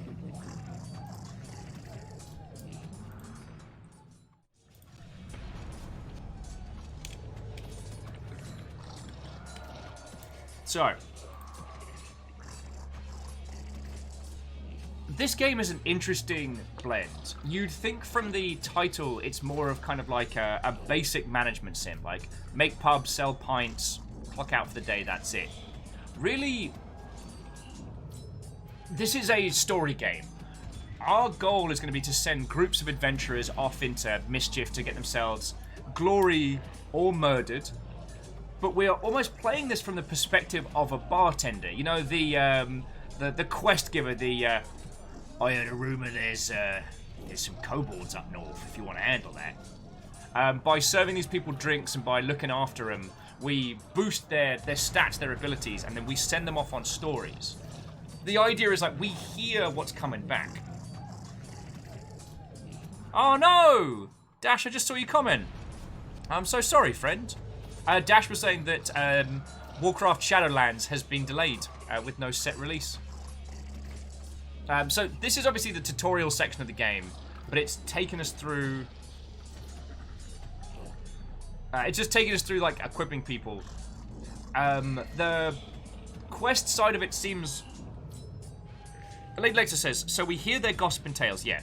We'll get to roll the dice on their adventures, but we're not actively controlling the characters and hacking through hordes of goblins. So it kind of... It does evoke this, you know, the stories of the heroes returned. Oh, say, we need to clip Corin with a weapon. Let's give him a cleaver because he's a dwarf. X will head out when we're done. Hey, got any misters, please? Pace yourself, dwarf. We aren't dead yet. Oh no, just Enough talk. Got enough talk there, like. Are you ready? no, but it's no, but it's not apt to change. Let's go. A new quest has arrived. Oh, a one-way trip. For the first time in 1,400 years, the Flaming Gate has been breached, and a horde of Netherkeen have poured into the realm. Fight your way to Nethercap Mountains and use the artifact provided by that person to seal the gate before the world is lost.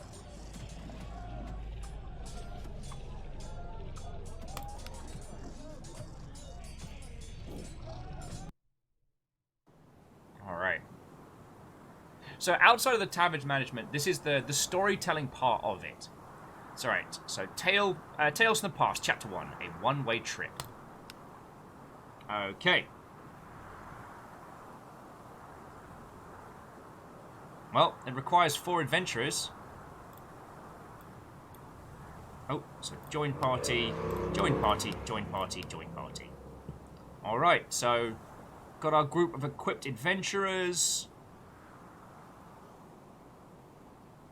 We've got an okay chance of doing it.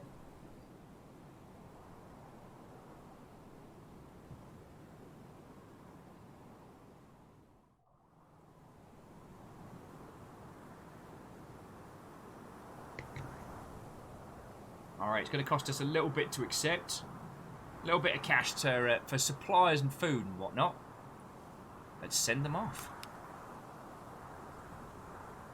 Go forth! I really appreciate the little animated adventure up there. Alright.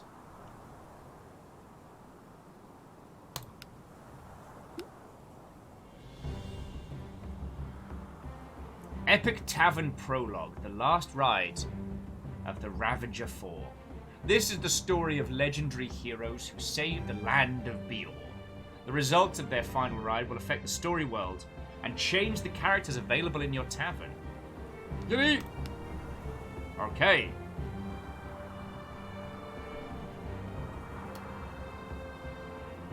Let's see how this band of miscreants does.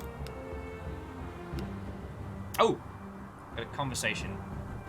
So Lysias scans the scene outside the tavern, where packs of Netherkeen, their skin the color of ash, wreak havoc in all directions. We'll help all on the way. We'll help who we can on the way, but reaching the gate is our priority, she says. So long as the gate's open, the battles out here mean nothing. Mount up. We ride for the Nethercaps.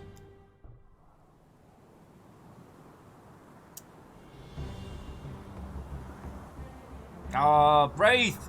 Isn't that the curse of coming up with, like, the great names after the point? Wraith was just adding they come up with, the Venture Inn. That's feckin' good. But I'll tick them off.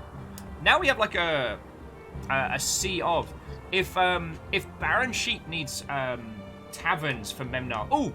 Sorry, let me be a shameless shield for a second. Friends, Memnal Season 2 is next month. It is kicking off on currently on the 24th. Will be the beginning of Memnal Season 2.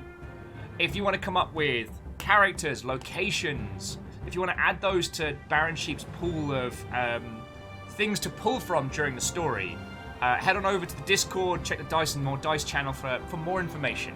Alright, let us continue. Oh, got combat. The bloody bank guard impales a small Netherkin on her spear, then stomps another to death. Spotting the hero, she bellows, "Thank the gods it's this everything for! There are more inside, come on!" Thorogrin starts to utter protest, then she sighs and rushes to catch up with the others. Alright.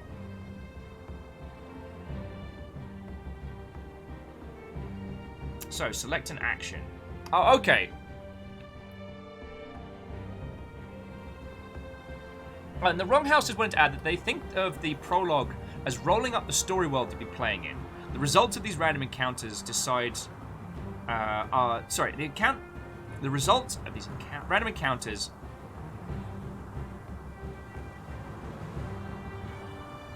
Oh, okay. Sorry. Wrong house. It took me a couple of reads of that.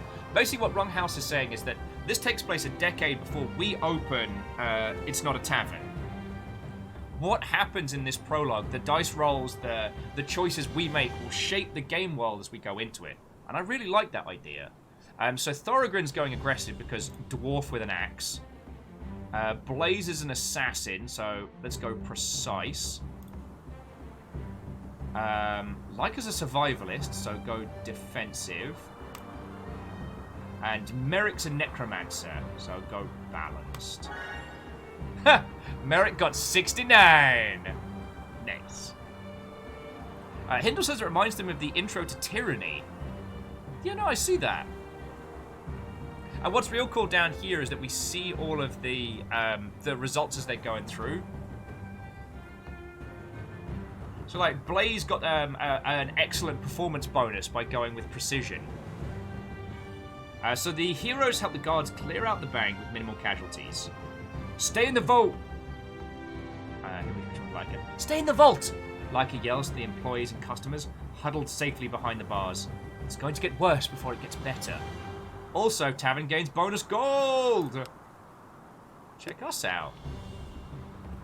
Oh, alright. Conversation event. They just keep coming, Blaze says, hacking through tentacled Netherkin in an overrun village. Eyes on the gate, Merrick commands. Continue. Oh, we got another melee combat. In the bell tower of a nearby church, a priest and several nuns make their final stand. Netherkin scurry up the side of the building after the others and pour in through the shattered door. Alright. So again, we know... Oh, feck.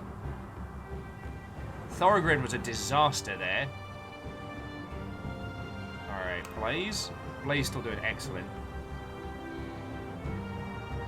Do precision with Lycra. Nice. Merrick.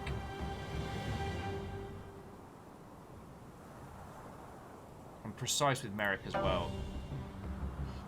Alright, so Thorogrin charged in and got his ass handed to him. But the rest of them took a more calm approach, and we managed to get through it. Though Thorogrin has taken some damage. Quest unlocked, a crying shame. Famous priest, Father, I want to say, Father Edgington, who died 10 years earlier, was immortalized with a statue.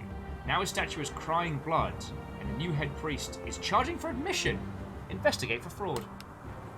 Onward! Although I think we failed that encounter, it's fine. Conversation event with a wave of his hand. They ride through the carnage. Merrick animates about a half dozen dead Netherkin as zombies and commands them to attack their brethren. You need to teach me that trick one day, Blaze says.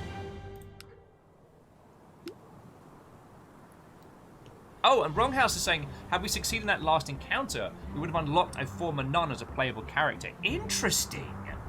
Alright, so what have we got? Another scrap. The roars of battle echo ahead, and heroes spot a dozen elite Raven guards making a heroic defensive stand in an alley to buy time for a school's evacuation. Dead Netherkin are piled waist high in the alley entranceway, but they continue rushing forward relentlessly. Alright. I need you to not feck up now, Thorogrin. Nice. Nice.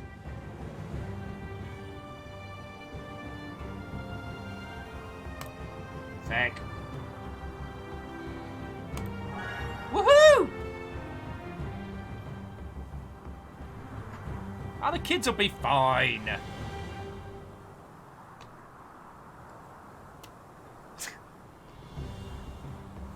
And happy 24-month our glorious numpty. Lizzie, you feckin' ledge. Firstly, Lizzie, what a would welcome. Secondly, thank you so much for that. Like, sincerely. Feckin' yo! And Hall Grimbo, that was a journey quest onward.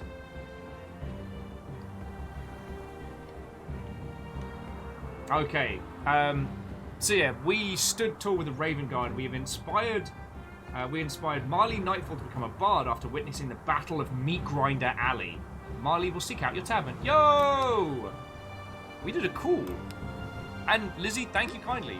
So far, nobody's propped their 2-year sub, and because I'm but a lowly babu, I don't get the 2-year badges.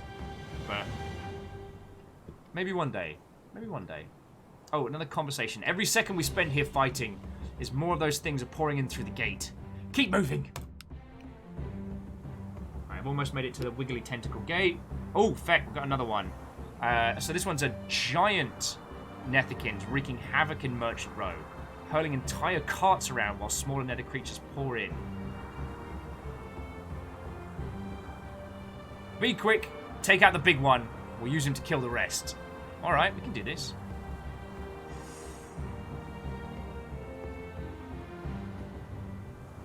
Alright. Come on, Thorogrin.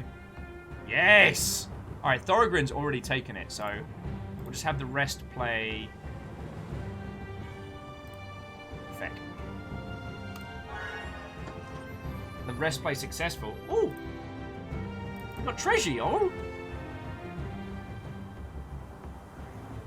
So yeah, we basically obliterated the gigantic monster and then rezzed it back up as our own kind of hulking great beast. One could get used to this.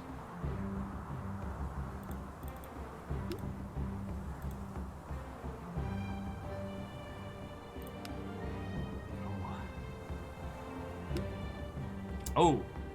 Okay, here we've got survival. It's a physical feat. You can't be serious, Thorogrin says, looking at the narrow ledge with an 80-foot drop to the rocks below. Blaze chuckles. Trust me, when have I ever steered you wrong? But that was rhetorical, she says, raising a finger to ward off the dwarves' long string of examples. Oh, Wronghouse is also saying that having any necromancer on your roster will have them periodically try and solve problems by reanimating corpses. See? I'm just hearing smart thinking right now. Well, and see, that was the thing, one of the reasons why I wanted to come back to this game and show people more of it, because the name Epic Tavern does evoke this, like, just, you know, fantasy tavern simulator. And that was kind of the theme of all of the IGDA games, is that they seemed a lot more simple than they were. This game, I choose to believe that we are still playing as the bartender, but we are encouraging, informing, and boozing up a group of adventurers before sending them on their way. And these are the tales that come back. Oh yeah, and Vanderbeest, you're right. Reduce, reuse, reanimate. Live green, live necromantic. Alright. I need precision here because I do not need dead. Feck.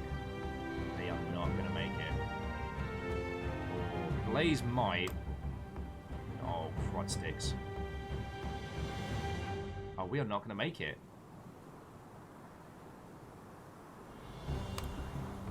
Feck.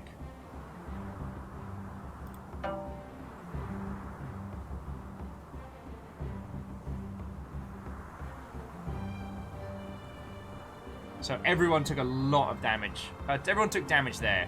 Blaze casually skips across the narrow ledge, followed by Merrick and Lacidia. Thorogrin gulps nervously and stares across.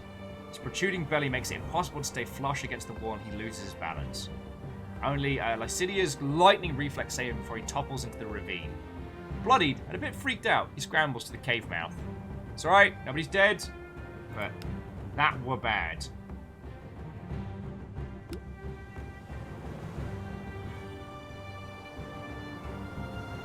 And Bubble says, yeah, I'm treating this as them telling the adventure stories at the bar. Yeah, it does have that. And as Kestrel says, if at first you don't succeed, blood magic. Oh, Kestrel, how you been doing, friend? It's good to see you, yo. Sorry, and I should say one more time, like, Lizzie, like, thank you for that donation. Considering the amount of hours you put in alongside everything else, like, that means a lot. Thank you. I can't believe Varbles has nearly been toppled, though. Like, that's still blowing my tiny mind. Like, Varbles, I thought you were going to be another forever Jarl, you know what I mean? Guess what I'm doing there? Oh! 3 months is longer than most of my relationships. Ha ha ha ha he ha. Oh, broken. Oh, no! Well, very doubtful. Thank you for 23 months. 23 months at a tier 2 as well. That is a lot of support, so sincerely thank you. Alright? And welcome to Epic Tavern. We spent like nearly most of the show coming up with names for our pub, and then we rolled on a table and got the... It's not a tavern! It's not a tavern. Alright, here we go.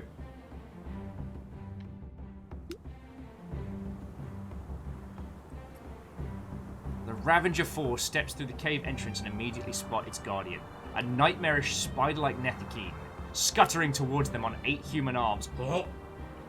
The heroes ready their weapons and fan out around it. It's a spider with people hands. It's a spider with people hands. I'm not okay with this.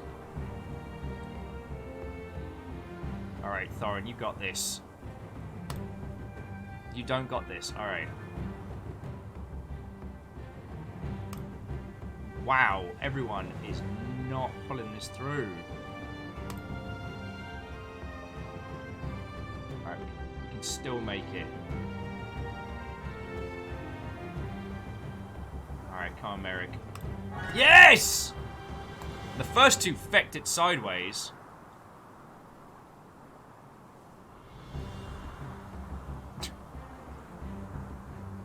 Marketer Fred's like, it wanted to be a droider, but it got real messed up.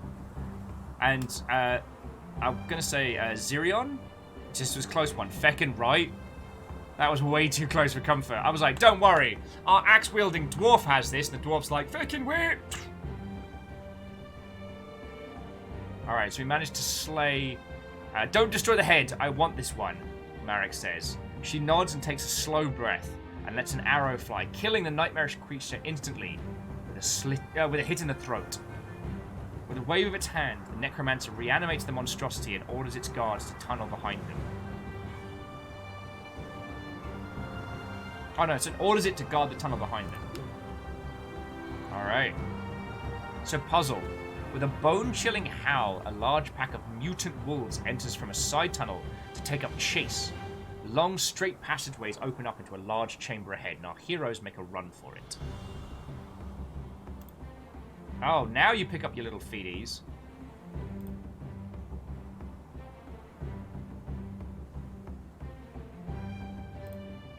Alright, I need you to nail this. Alright, we're good. So we managed to make a sprint for it. Asura's like, oh wow, this is like Will's bad Memnol royals. Feckin' right? And Bookman, yeah, everybody else in this party is a little horrified, but the Necromancer's having a great time. Everyone else sees a giant spider with people hands and goes, oh god!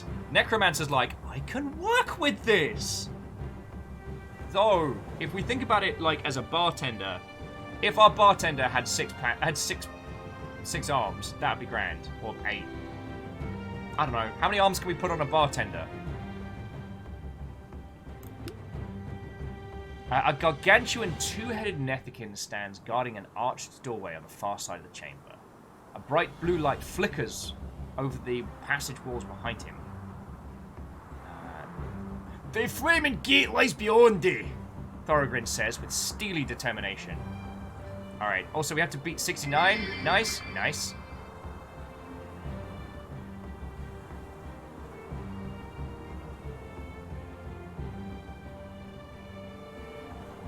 Oh, and the Wrong House says both of those last encounters were potentially lethal. Feckin' yo.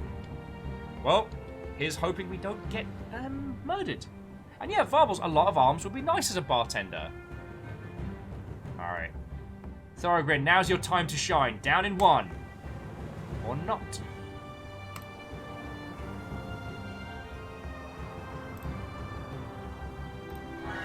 Alright, there we go. So we careen through that next person.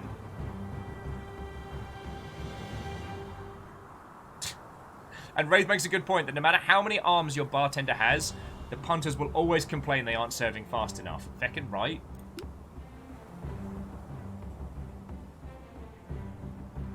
Alright, beyond the archway, the adventurers see an enormous gate rippling with nether energy.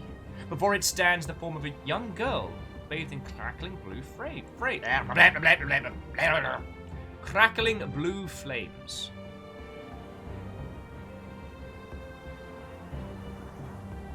Cydia laces up the ruined boots they received from an artifact collector. I hope these work, she says.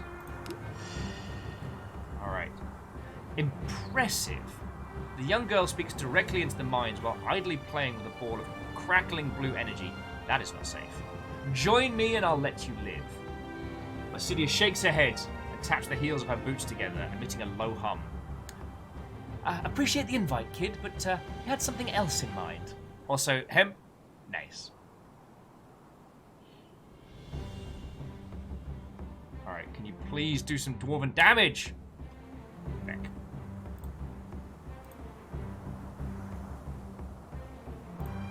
It's not enough.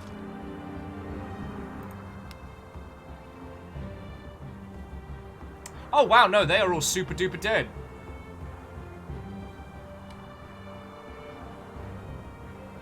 And so the ravaging four called the mountain down upon Alicia and her Nether King hordes.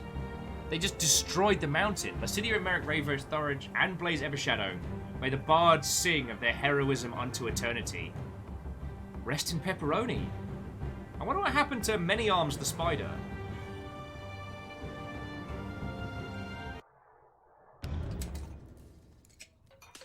"10 years later. A new tavern opens its doors today. It's not a tavern! This is the story of It's Not a Tavern! Tuesday, week 1. Alrighty. Welcome to Epic Tavern. Expand and improve the rundown tavern you've inherited from your parents. Protect the realms of Beor by cultivating great heroes. Androff Watto, come on in. One of your patrons has info on a potentially lucrative quest. Give him a click to find out. Huh?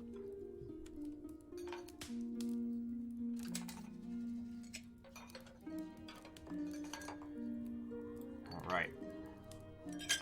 So this is Cranston Grimm. Cranston Grimm is a spy who specializes in subtlety and stealth. Get him to tell us more about this. Oh, the Wronghouse is informing us that Many Arms the Spider is still at large. It was at the mouth of the cave where the mountain collapsed and escaped. Oh, it becomes a major plot point?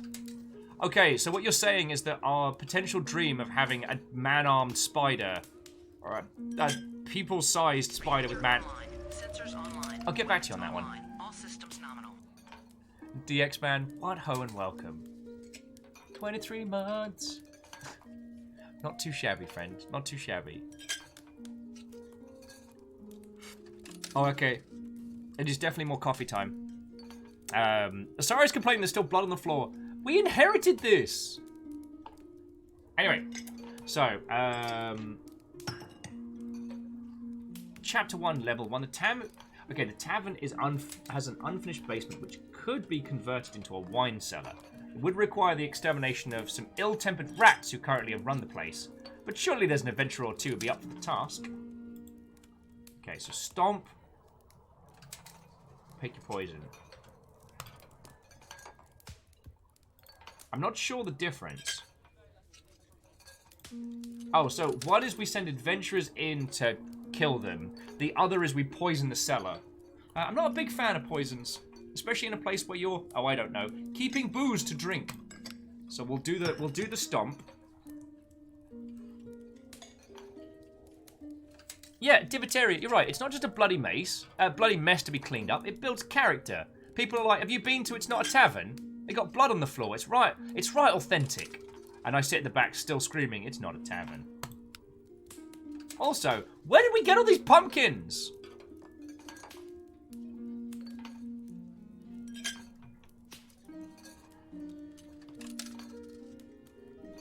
Oh, excuse me. Can we pause it here? Okay.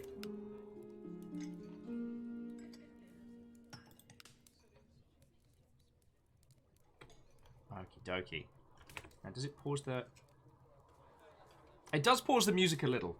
Okay, so friends, we've just hit the 2-hour mark, and as you can see, your man needs some more coffee.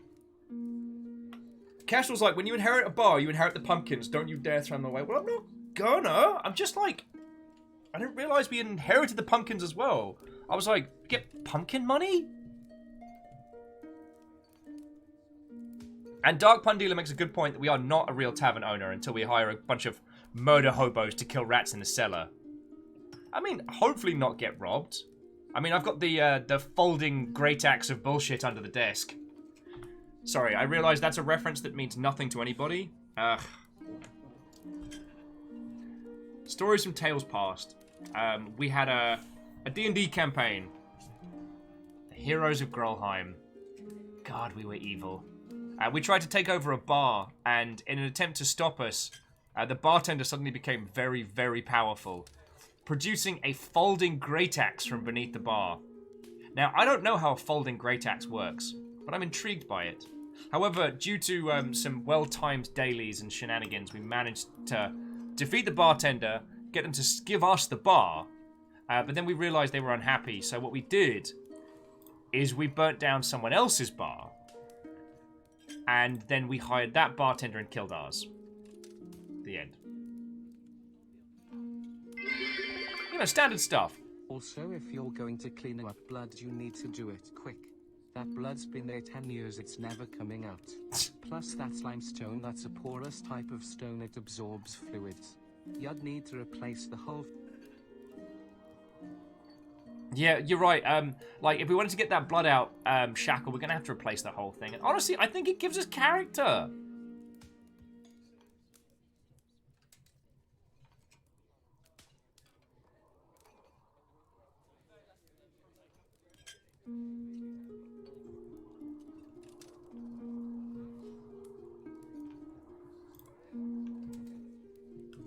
Okie dokie Lokis. Alright, so here's what I'm going to do. Hang on, let me just pause the music for a bit. Keep the sound effects going. We'll bring that back out. So, friends, this is not a sponsored stream by any means. However, the lovely developers of this game are, I believe, chilling and illing with us in chat and have given me 2 copies of this game to give away on Steam. So, I thought the only fair way to do this would be to let's get a mosh pit going because we can. So, in a second, I'm going to be rolling... Ah! Now, this one I did actually order. This one's an intentional order. Does it take like in one? It does. Okay. Well, it's unless someone else sent me something from New Type. This is the screw you racist Gundam. However, I'll explain the package in a second because that's something I've been working on. And Vanderbeest, thank you for filling the pint glass. Shackle, thank you for the 200 bits. Let's take a moment. So, in a second, I'm going to be running Mosh Pit Simulator. When the chat Longship bot prompts you, if you type !dance, you can be in with a chance to win epic Tavern for your very good self on Steam. There will be 2 keys. And there will be 2 rounds, although we'll probably play a couple just for fun after. If you wish to win a copy, all you'll need to do is get involved and watch your little Mosh Sona do battle, which does feel very apt. And then I will explain to you the thing that I ordered from ages back. Okay. So, we're just... Dea says, but what if I wish only to mosh? Well, we've got 2 keys to give away, so the first 2 rounds will be for potential winnings, and then after that, you can just do battle.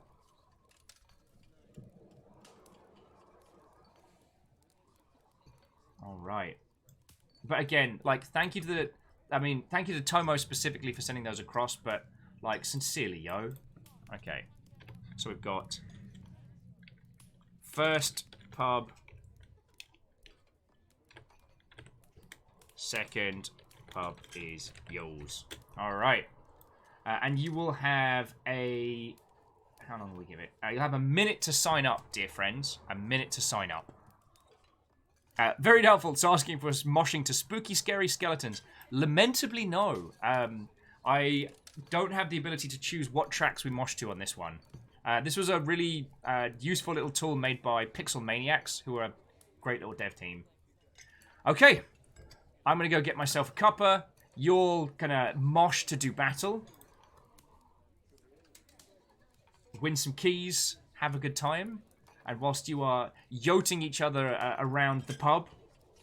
Because now, basically, the It's Not a Tavern now has a music area because of reasons. Alright.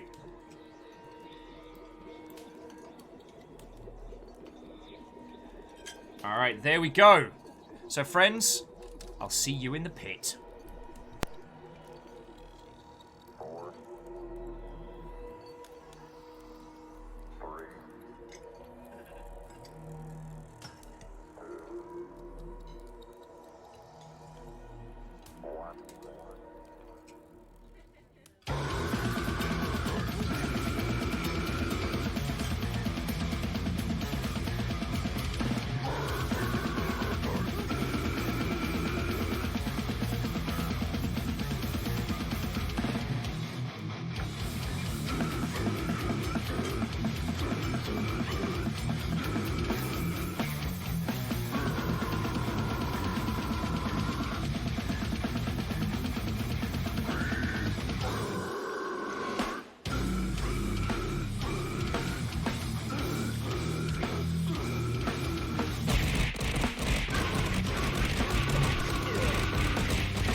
Doodle doodle doodle.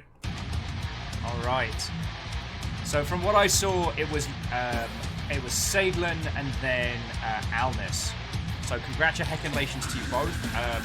If you want to just have a mosh for fun, I'm going to send those keys through right now. Is that way I feel like I'm doing my job? Doing my job right.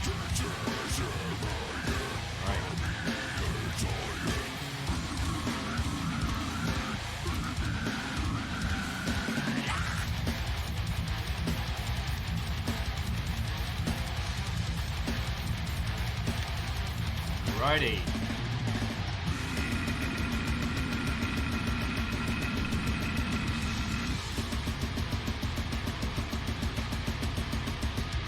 Wait, it was Sadlin then Vanderbeek. Beck! Key bag.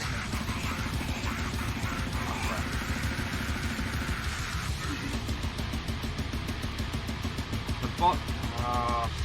Grumble, grumble, grumble. I'm so sorry about this, friends.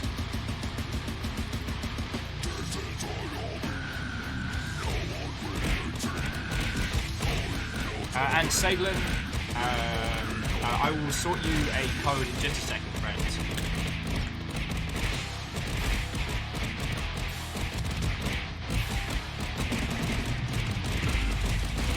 I do apologise for that. What's that?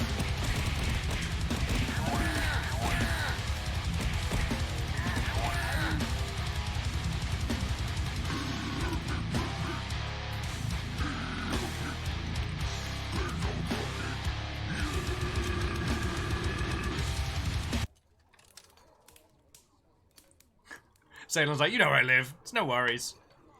True, true. But a contest is a contest. And let no one say I'm not a man of my word.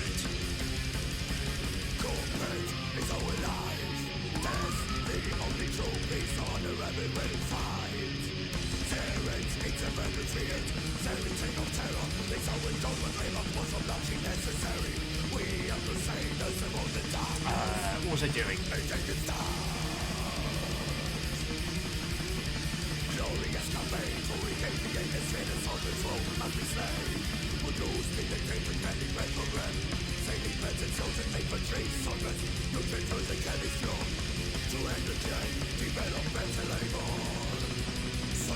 Okay, so Salem, I will sort the stuff and the things.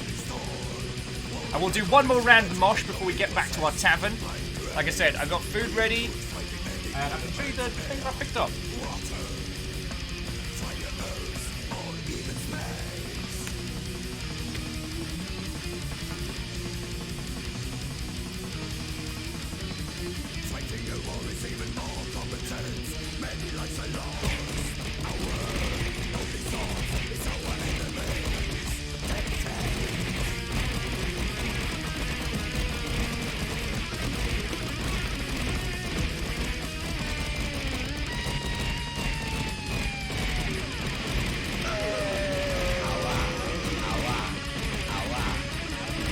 This one is brutal. Yeah, 3 mod mosh pit. Lizzie's still in. Oh, but Farbles takes it. Alright. Had ourselves a good little session there.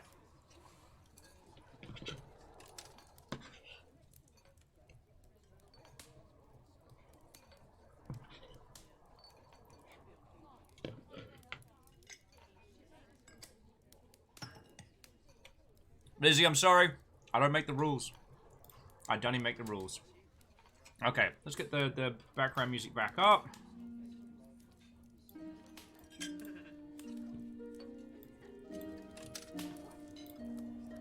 Bring down a little bit. And there we go. Hey, Pun Spectre. What, oh friend? Alright. So at the moment, it's still taking us through a little bit of the additional start challenges. So we've got to clear out our would-be wine cellar of rats. Hey, and caffeine. Well done. What, ho, friends? Caffeine's like, got my first exam results back. 91%. Yeah. Now I get to cram for another on Tuesday. You'll be fine. You got this, caffeine.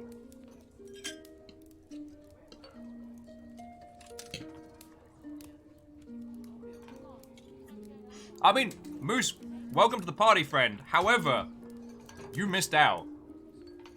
We came up with 20 pun-named taverns. There was a call for puns. When the world needed you most, where were you?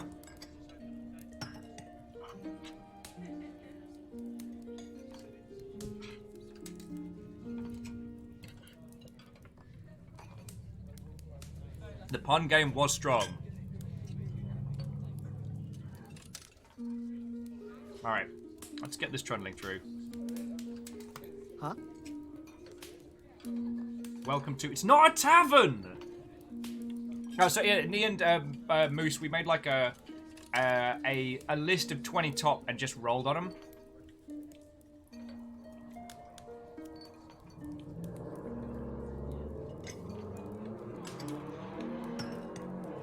Pun Spectre, that's worlds of rude. Blocking Twitch at work. Alright. So we've got last calls in 9 action points. See, this is one of the things that I found really interesting about this, is it's not a timed game, it's not a...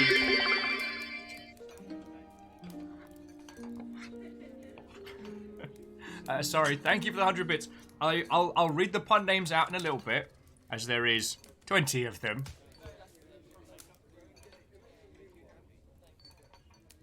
And Alleged, have yourself a wonderful rest of your evening, yo.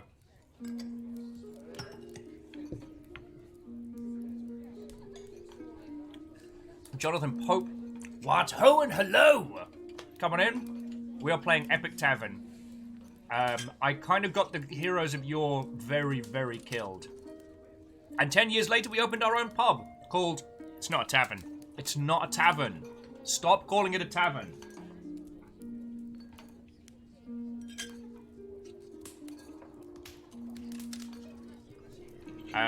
Actually, speaking of torturing Lady Lecter, how long is it until Squadrons comes out?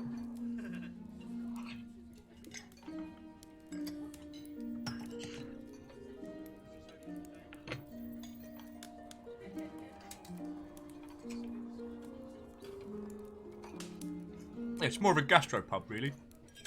God. There's a term I haven't heard in a while. Gastropub. Okay. So yeah, this is one of the things that I find really interesting about this, is the actual bartending segment of this game isn't done on, like, speed or time or, like, you know, clicks per second. It's done on action points. So the idea is to serve the best rounds you can with the most AP you could. Right. So now we've made friends with Guston, because we gave him a pint. You need muscle, I need gold. Let's do this. So we can hire him into our roster. He's currently sober, and there's only one cure for that one. If we want to, later on, we can view his personal story. So, Grunson Wolfspawn, a level 1 barbarian. This one's a hero. One's a hero, but two's a party. Clicks on this adventure to see what she's about. She is a fire mage. Wait. Fire mage in a flammable wine cellar. I don't see a problem.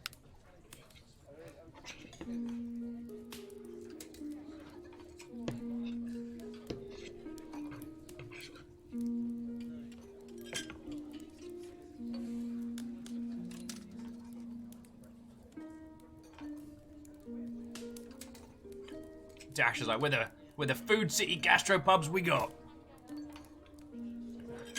All right, Alvis, I like that. That's a book title. One's a hero, two's a party, but three's a campaign. All right. Looks like she wants to talk about work. Give her a chat to listen. If you need someone incinerated, it's kind of my specialty, says Murgle Flametongue. Also working for us. All right, success. You've got your first roster. First quest and full roster. Click here to go to the map. These rats ain't gonna kill themselves.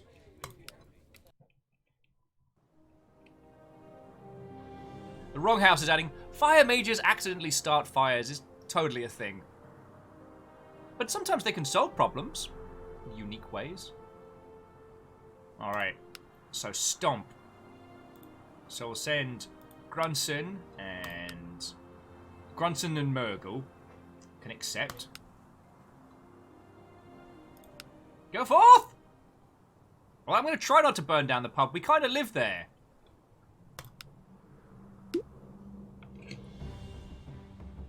Alan's like, I need you, and I cannot stress this enough, to take out the bandits without destroying the caravan. And there's the fireballs. Fireball. Always fireball.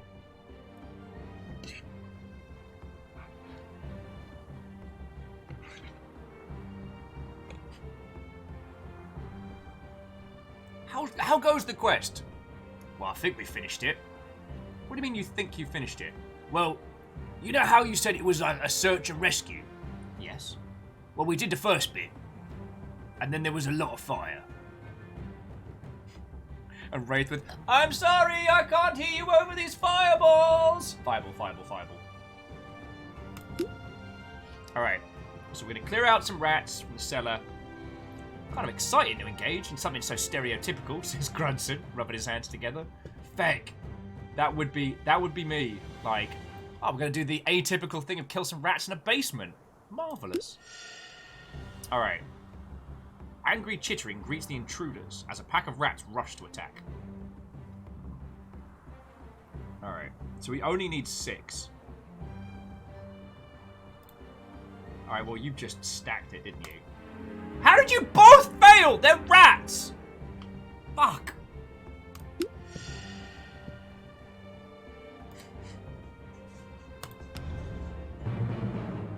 Stomp, epic moment, angry chitters. No one saw that, right? Says Murgle, as she retreats in the snarling hall of rats. Alright, how embarrassing. The rats are too great a challenge. Lick the wounds and try again. Well, I'm sure, like, Shackle and Jarlad would be cackling at the rat power. Nibbled my... Alright. Well, apparently we're skipping Wednesday, so it's just Thursday today. Grunson is thirsty. See what he wants to drink. Huh? Is it a delicious glass of failure?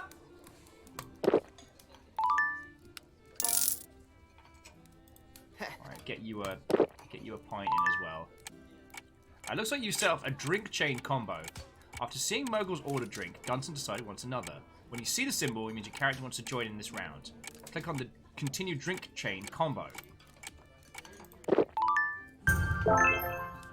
Maximum service. Now this is where it gets fun.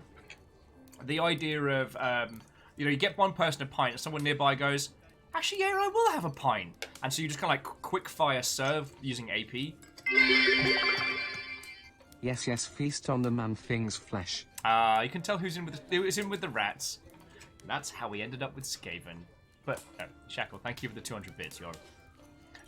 Strager, don't get the hang of Thursdays. I was like, Thursday, what a concept.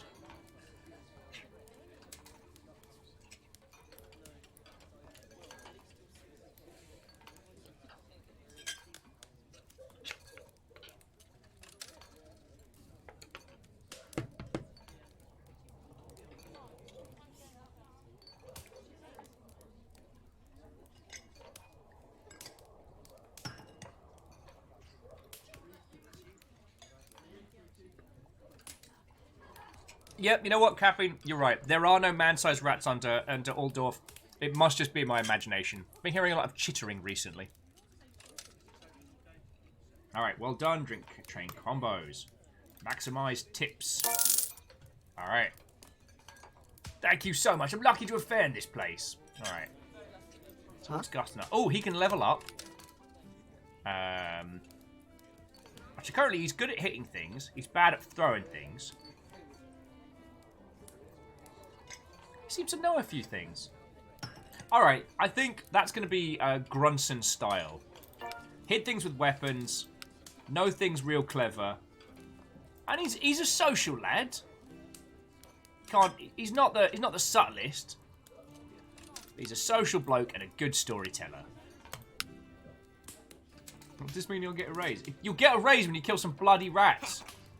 You useless potato. Fire magic. Fire magic, fire magic. And I guess a spot of arcane sight. But also fire magic. But also fire magic. So we're going for a nice, well-rounded character.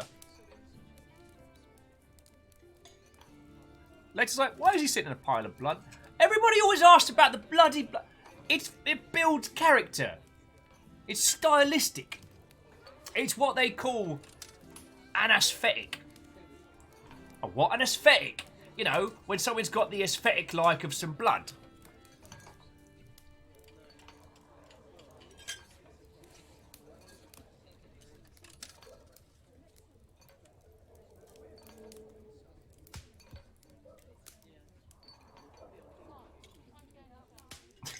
Graphite's got a good point. Everything's weak to fire.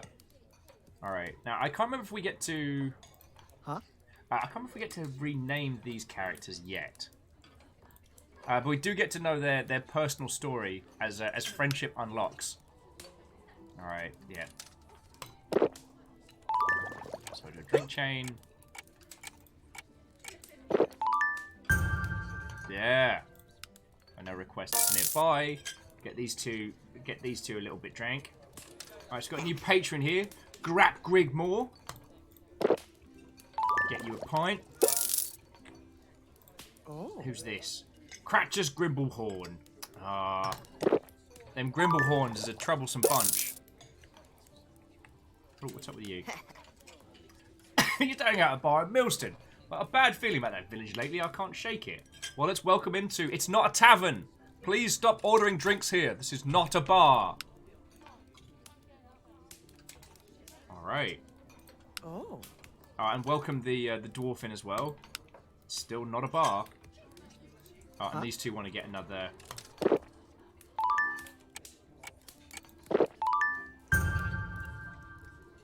Okay, so as we get the bar more and more rowdy, and get more and more people drinking together, we can get longer and longer chains.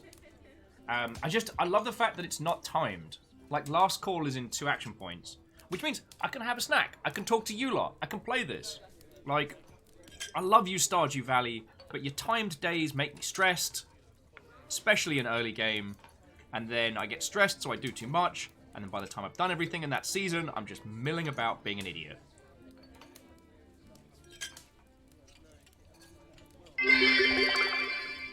Excuse me, sir. Is your establishment's adventurer's insurance policy up to date? Well, if by insurance policy you mean that I assure you that if something bad happens to you, I will not tell the authorities, then yes, our insurance policy is very up to date.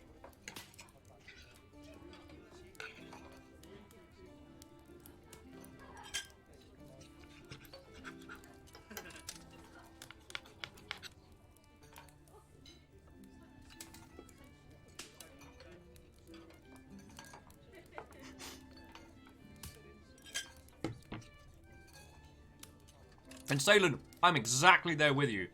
Salen's like, Stardew Valley's a great chill game. I'm sorry. Are we talking about the same Stardew Valley? Right? Especially in a new game, those first few early days. So stressful!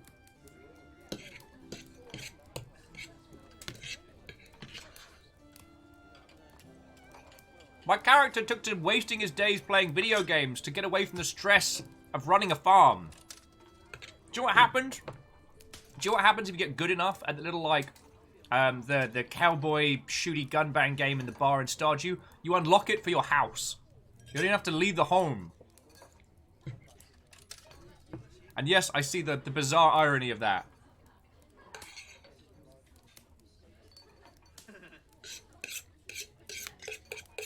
So good.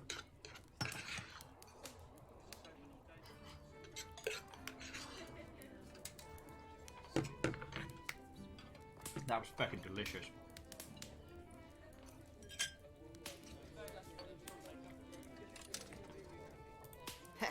Oh, this person wants a spot of food. Yeah, I'll get you a wee snack there. Alright, I got one more action point. Huh? Oh, and the barbarian wants to tell us his life story. Now he's shit-faced. Oh no, tipsy. You've undoubtedly heard of the Wolfsbane clan. Nah? How soon people forget. Wait, that's it? Alright.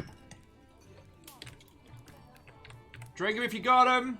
You don't gotta go home, but you can't stay here.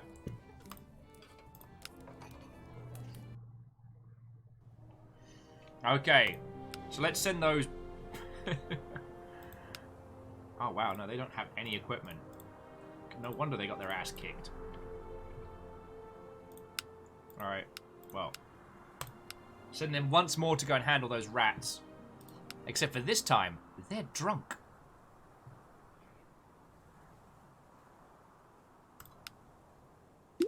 Alright. By the way, it says set forth. All they got to do is stagger from the pub table to the underground.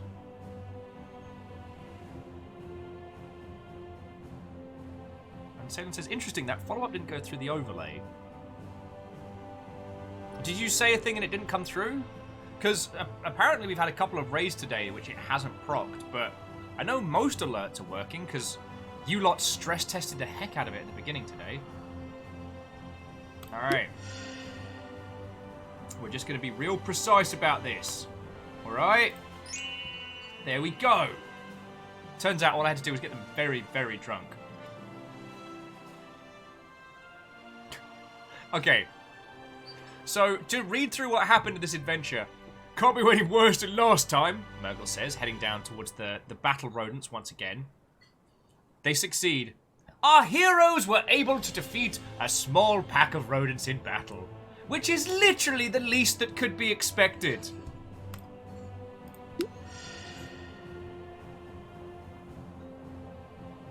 Oh, and outside the tavern, a band of minstrels perform an off-key rendition of Through the Flaming Gate.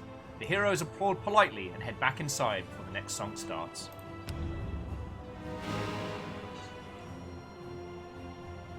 This is a great story generator. Precise. I can't smash them in fireball! Alright.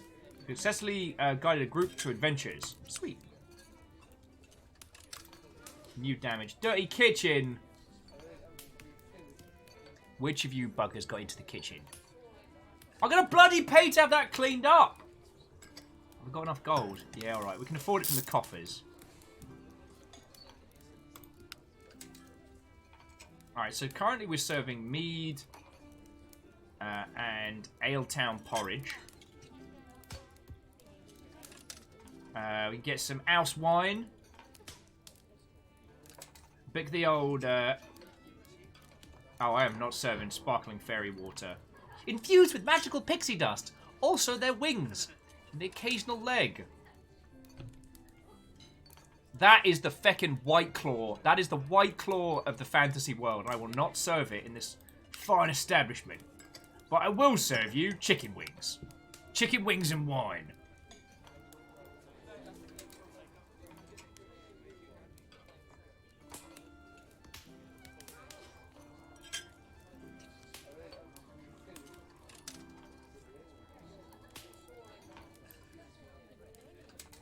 We're not doing bad for cash.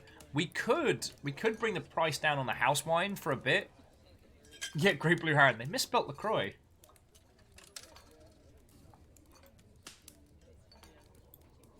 Look, if you want chicken wings, you're paying a premium. Aldred Town porridge, because 20 million orphans can't be wrong. Ooh, chicken wings. Plucked from the 8-armed nether chickens on Harper's farm. Mmm. Mutations.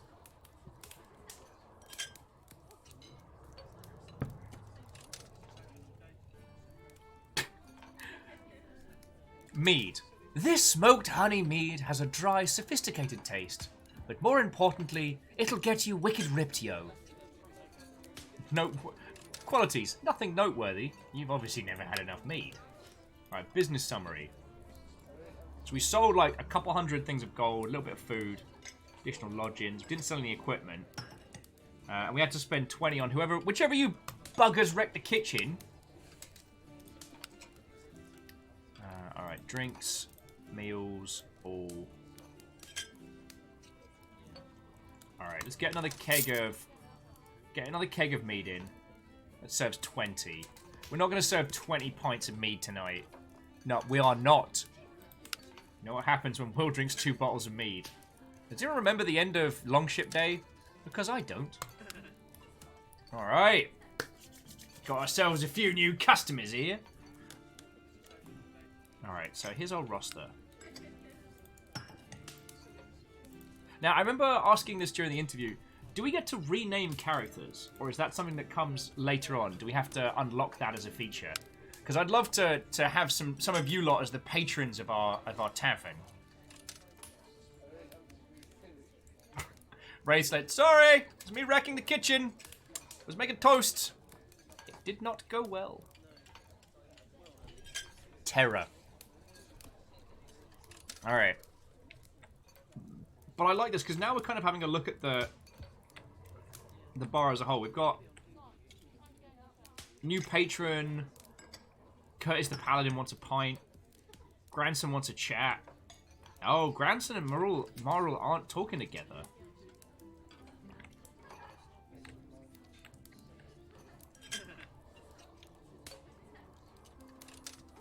Alright. So Bagger, because I'm not against trying something new. Alright, well we haven't got a hunter. Join the squad. What's Gunson up to? Oh, he just wanted to tell us some personal info. 6 years ago. Yo! What is atheism if not a non-profit organization? So Nom Nom Fighter, thank you kindly for the bits. For the donation. Also, you criminal.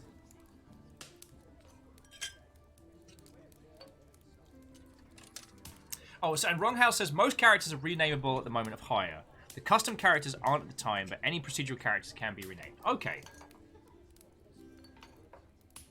Alright, anyway. This kid was 6 years old, barely 4 years into my weapon training when it happened. The Wolfspawn clan was scrapping with the Madafasta Marrowsucker and their orcish crew in the Badlands. Alright, that you told me a story. That was a large proportion of my day. Alright, well, you want a pint. Mead for you. Anyone else? Lovely, lovely. And see, serving one table only costs us 1 action point. Want a pint? Yeah, I'll give you an ass wine.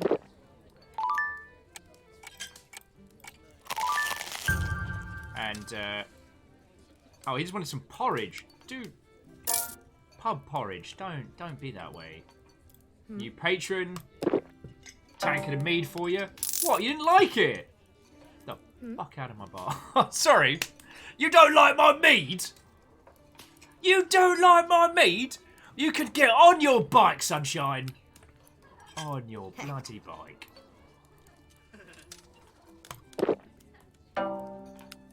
What's up with this batch of mead? Huh? Alright. Cranston Grimm's got a mission for us. Level 7? Lady Nora.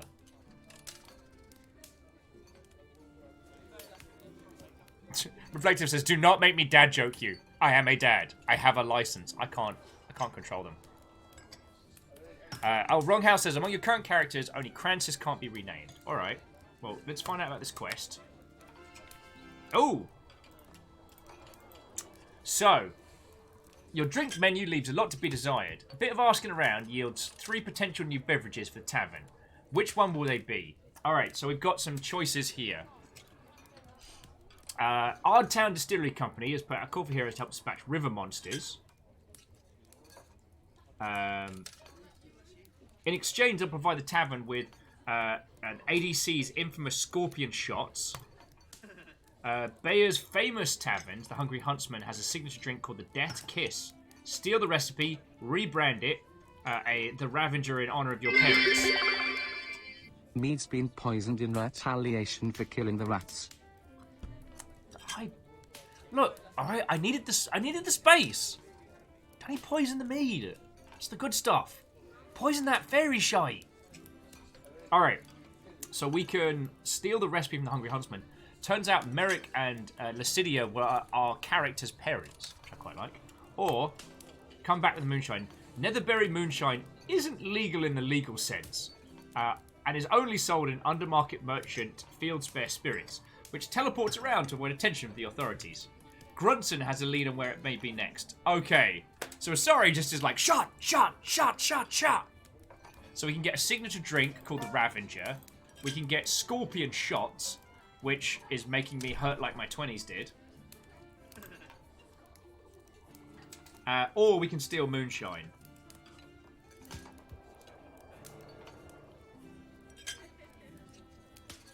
So Alnus is down for teleported Moonshine. Wow. The Great Blue Heron's like Moonshine. Wraith wants the Ravenger. So we've got 1 for Shots, 2 for Shine.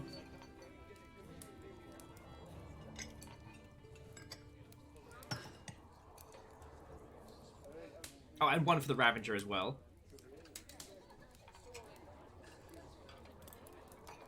Caffeine just says, new make for the win. Feckin' yeah. Actually, I'll show you what I picked up in a sec. Chat vote? Yeah, you're right. We're doing this whole thing together. So on account of that fact, and don't worry, I got this one. Don't worry, I got this. Alright, alright, alright. Alright, so new poll. You can have that for 3 minutes.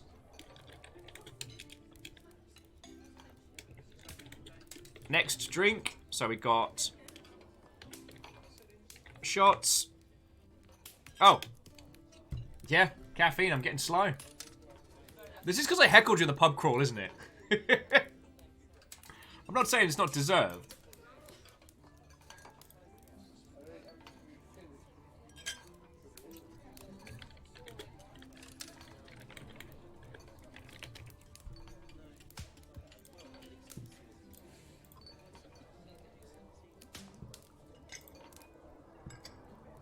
Deserved. It's deserved. Sorry. Apologies for that momentary distraction there.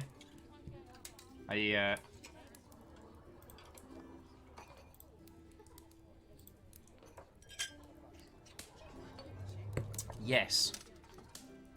And yeah, caffeine, we can blap each other in Pachinki on Saturday. Oh, while we're deciding on the drink, just as an FYI, friends, we are playing PlayerUnknown's Battlegrounds on Saturday.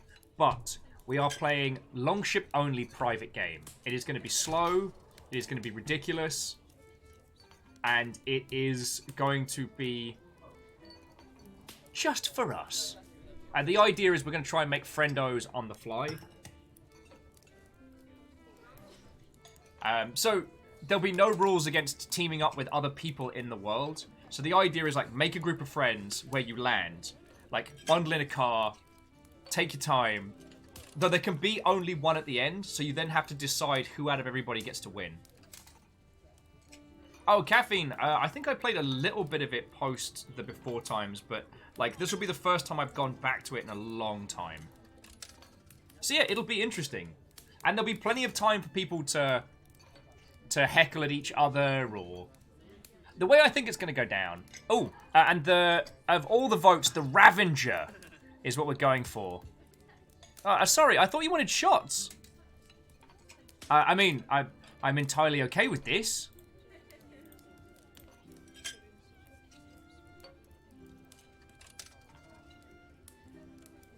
But the vote has spoken, so we're going to be going to get the Ravenger.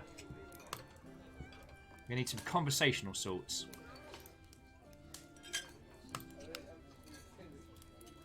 Difficulty 12, level 2. Alright. So now we need to see if we can recruit a few more people before we get started. Alright, welcome to the Not a Tavern. You didn't like my mead, so piss off. Who have we got here? Oh! Drungorm's got a quest for us. Wow, the London voice is just coming out today, isn't it?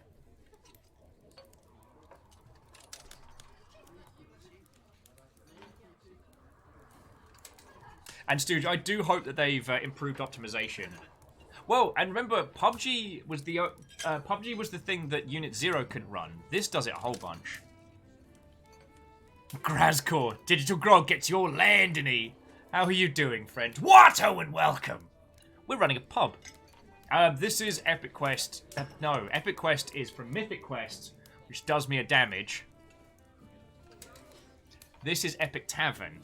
Some of the devs are chilling and illing in chat, and it's really good. It's more a story game than a management sim, but it's a ton of fun. Great Blue Heron's like, the pub should have been called the Duke of London. You had your choice. Anyway, I think I just acquired us a... Oh. Alright, so Curtis was the only one we couldn't...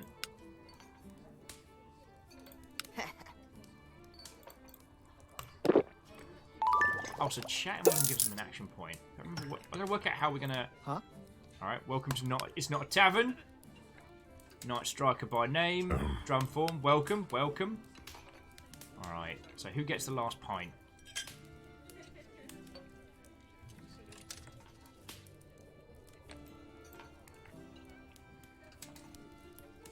Oh, Graz, thank you kindly. Graz was saying that they enjoy seeing things that haven't done. Well, that's what I try and do. Because I know that most people have me as like a second screen or like whilst they're playing games or what have you. So I try and be that like, here's a weird game that you may not enjoy playing yourself or, you know, something that might have skipped you by that does something interesting and I can show you all a cool thing. Back when I was working at Rocketworks and just, honestly, like my day was more emails than anything else. The amount of time I would have like a stream up just to keep me from going doolally tap was very high. 5th screen, bottom right corner. Alright, so our roster, we've only got the 3.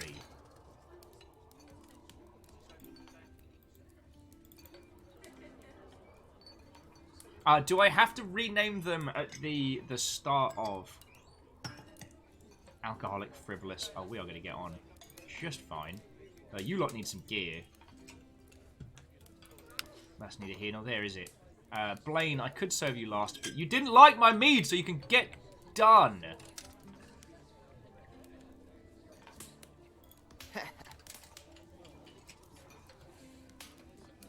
So what's the little star above your head? Got like a little... level up? Alright. Margot, you've always been good to us. Get you another of the house wine. Alright. Get out of me bloody bar! It's still not a tavern. Oh, so jumping back in, so Tomo was saying, the crazy theory is that you take the storyteller versus audience and shift it towards the dungeon master versus player, and keep shifting it until those perspectives are united into a single point. Tomo's saying they... Oh, hello, new nugget. Would you like a beverage? Wait, are they old enough to drink? It's okay. They're getting veggie time and cage clean. It's getting better. A little bit. Sorry, friends, if you didn't get the chance to meet him, I'm going to go larger screen. This is one of our new nuggies. If you didn't see earlier in the week, these were looking to be adopted by a family. Because they'd gotten 2 guinea pigs for their kids during lockdown. And it turns out both parents were violently allergic. So they needed rehoming. And, you know, we're already 4 nugs deep. Though, if I'm being honest, the way the story goes down is you were very high on the couch and just turned to me with a big smile and went, "How much do you love me?" And then we had 2 more nuggets. So, oh, hello. Yeah, you guys are about to go meet your brothers. Oh, it's you cage cleaning day, because I gotta get that done before stream. Okie dokie. Good luck. Yes. River, of course, coming in to spy.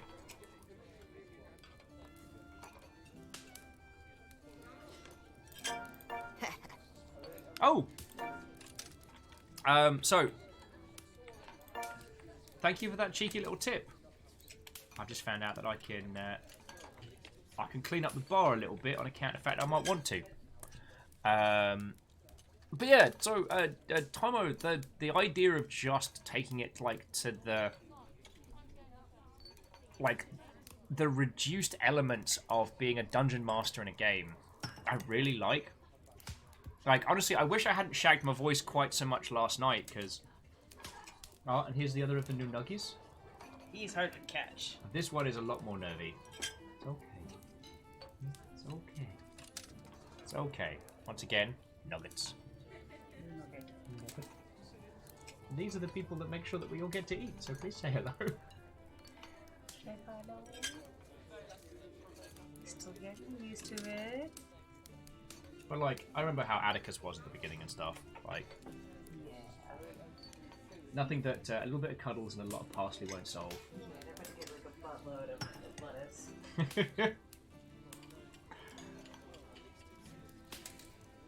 Oh, and Tony was saying on the bar cleaning something we need to message better. I mean, it's still early access. Oh, Kandarian? Wato? Oh, I'm way cool. Sorry, Kandarian says they just came back and started doing Inktober with a friend. Good on you, yo. I believe Aaron Feathers and a couple of other people were working on, if anyone needs inspiration for their October or Inktober art challenge, a few people in Creation Celebration did like a little like a theme a day type thing. Because from friends that have done it, having a theme for your Inktober definitely helps. Like, I know Lil one year did a different outfit for herself every day. Lily did her friends as D&D characters one year. Yeah, it's a real cool way to kind of like, to stretch your creative fingies. There is no way that I'm going to finish all my Gundams this month, so I am going to fail No Grey in November. However, I have a feeling that you all had a hand in that. Oh, actually, I should show you this, but let's do a little bit more Epic Tavern before I show off my ill-gotten gains. Alright, last call! Alright. So let's see what we've got. So we've got What's on Tap, which is a conversational challenge, and Rats Mark II. With the rats killed, the kobold cleaning crew heads down to the cellar, returns a moment later slamming the door behind them. A peek down the stairs reveals the rodents have somehow been reanimated as zombie rats! Shackle, retard, as in retard, that place there. Sorry, that came out wrong. I thought I'd read one of the names as Shackle, Varenholm, Waterfront, Bayor Draconis. Did you resurrect the rats down in the basement?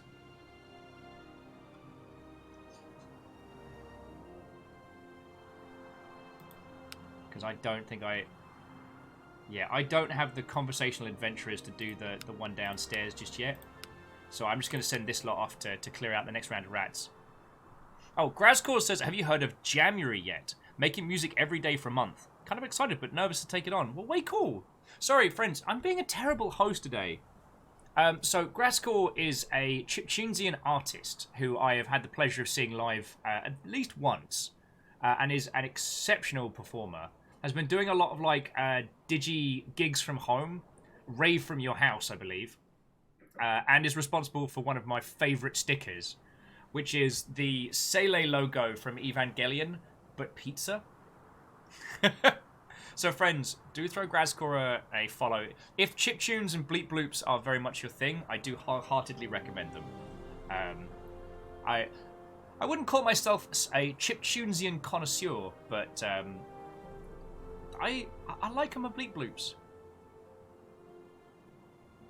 Though, to pull the focus directly off of Graz, I will say, best album I ever purchased was a chiptunes artist from GDC's Pow Pow Pow, or Pow times 7, I think it was that point.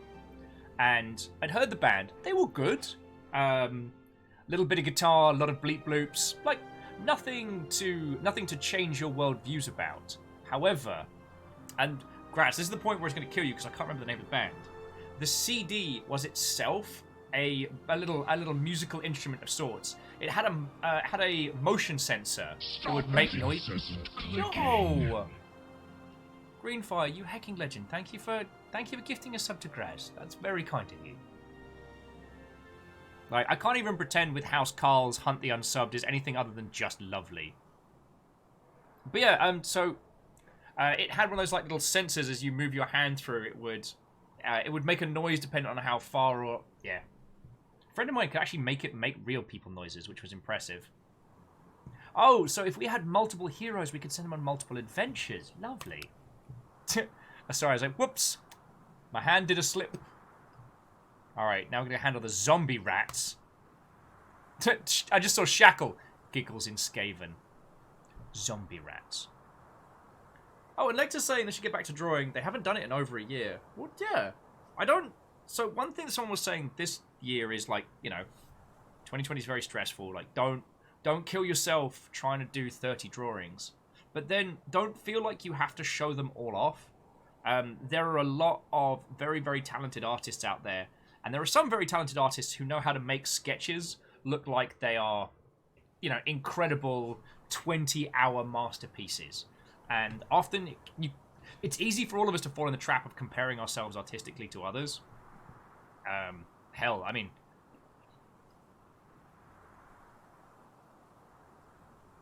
That's a forever mood for everybody.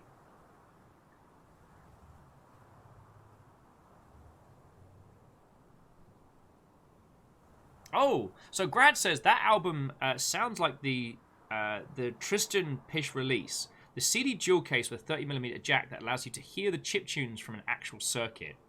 1-bit sympathy was what it called. Yo! This one actually had like a little tiny speaker in it so you could hear noises coming from it, but yeah. I think that album is still in storage back in the UK. Oh, and just a small aside, Tomo was saying the music for Epic Tavern was done by Neil Acree, who's done a bunch of great stuff out there, including like scoring the WoW expansion trailers. No big deal. DX-Men says they've fallen out of tabletop strategy. I've got to be halfway decent in my years of playing. Maybe I'll share some of my work from the past. I mean, go for it. DX-Man, like, that's why we've got Creation Celebration. There's a whole, like, plethora of peeps who are doing, like, Warhammer minis and stuff. People drawing, painting, creating. Just a nice little space to celebrate. Oh, and Graz, hang on, let me just steal that link. Ah, so that wasn't the one, but it was a similar concept, where it only had one sensor and one speaker, and you just make it go, pew. And it did have the output, I remember that.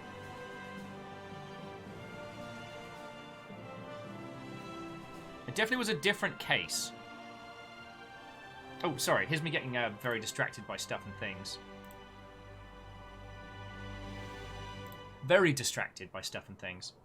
Back to the quest. Alright, so we're sending the party back down to deal with these zombie rats. Alright, let's give the hunter some precision. Alright. Balanced. Precise. Oh, we'll do precise, because it is fire in a basement. And Grunson, you can just afford to be aggressive. Nice! Good work across the board there. Oh, and Tomo says, speaking of chiptunes music, I really like the music in Sanctuary Dark RPG. Fake, which one was that one? That's not the... I think I'm thinking of Stone Story.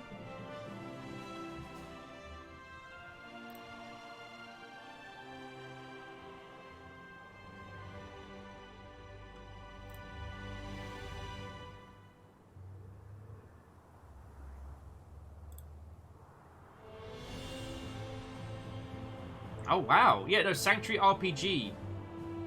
Heckin' yo, that ASCII art's stonking. See, Tomo, now you distracted me. Right, back to your game. We can talk about other people's games in the time. Alright. Grunson's just saying, can we do all the quests from here from now on? It's much easier than travelling. True, I mean, Grunson and Mogul haven't left the bar in like 4 days. Alright. So in the case of the zombie rats, Red Eyes glowed menacingly in the darkness. Bagral looked apprehensive as the rat zombies swarmed forward. But Bagrak got a bit chewed up. That's from being nervous. But the zombie rats fared no better against the heroes than they would while alive. Who would reanimate a bunch of tavern rats? Bagrat wonders out loud. I don't know. Who would reanimate a bunch of tavern rats? But now we have a wine cellar, so I'm happy.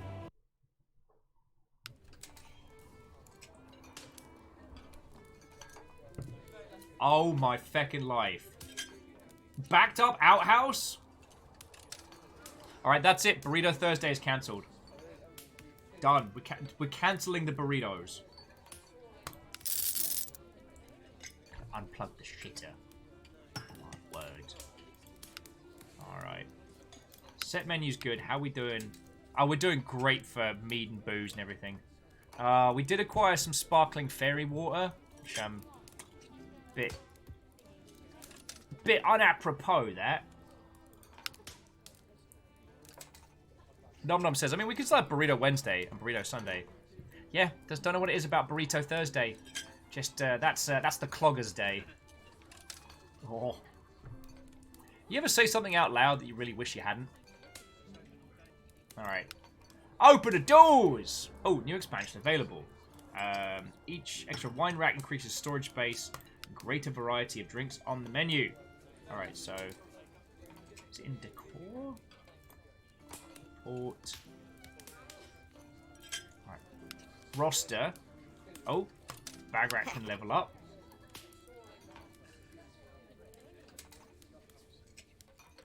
Alright, yeah, you can have a bottle of the house.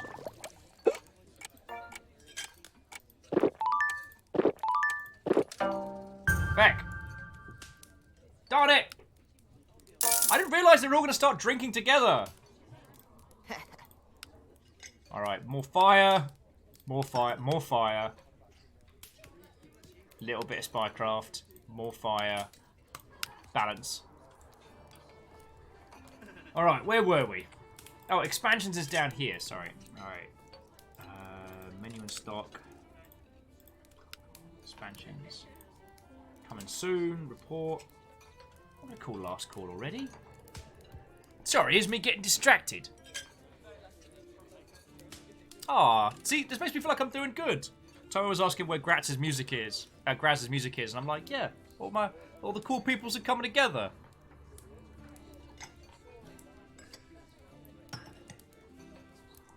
Although, as a small aside, if you do get the chance to check out Stone Story RPG, that's very good.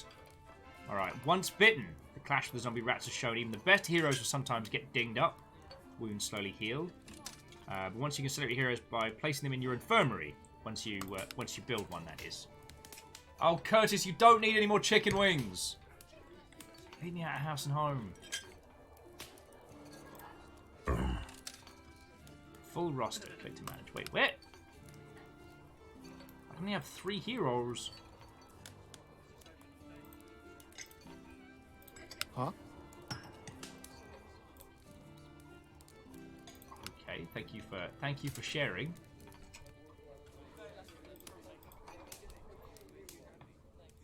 Right.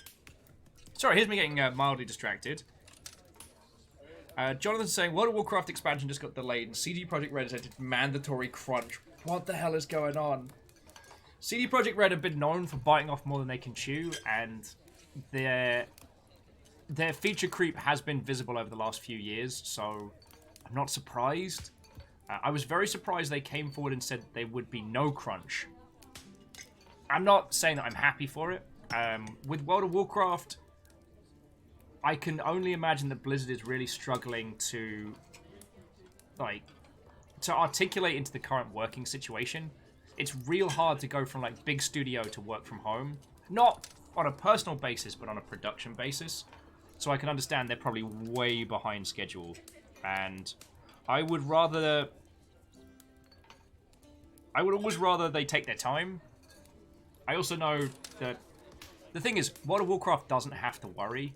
They're going to sell 1 million units of their expansion without even breaking a sweat. They could literally just sell you the word expansion in a box and it'll do 1 million units. The next time it might be worse, but... Orc Assassin. Go improve my tavern.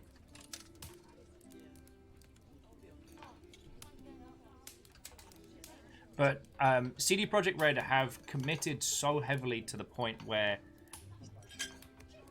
they're probably past the point of no return in being able to cut features. So, taking parts out of a game is not alright, well, we're just not going to use it. It results in work. It's not the complete removal of. So sometimes it is easier to plow on with a feature than it is to cut it out. You can kind of painting yourself into a bit of a corner there. Oh. Oh. Get you a pine.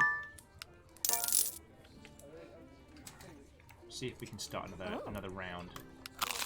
Well, if you don't like it, bloody eat it! Alright, well, we've got another quest. I smell a rat across the street. Job's a good one, if you know what I mean. Who's this? Oh.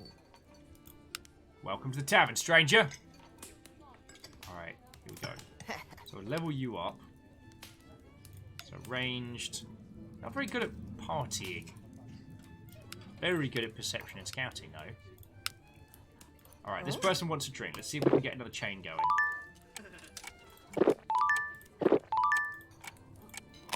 Ah, pea bags.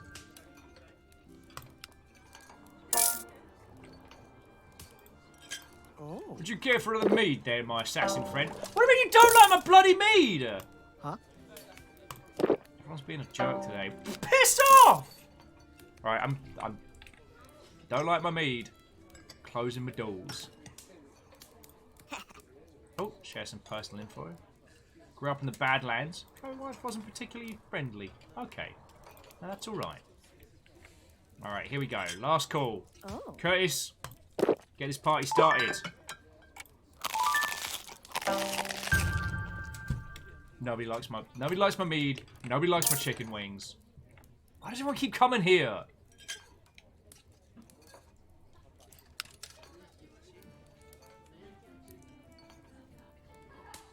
I like the idea. It's the choice to do stay late. So Tomo, I know I kind of cornered you on the IGDA interview asking for Twitch integration stuff, i.e. having the heroes and patrons named after these lovely Mother Hubbards. But I think there is one other feature, if only to help introduce more people in the Americas to it. I want a lock-in. Like once a week, like on a Saturday, you can just like close the doors. You close the doors, go ham. Like, patrons can't pay you during a lock-in. And you can give them booze. So you'd only be losing money, but you could, I don't know, use it as an excuse to boost things through. Sorry, jumping back in. So Jonathan says, CD Projekt Red can always just move stuff into an expansion. They have a couple of them planned.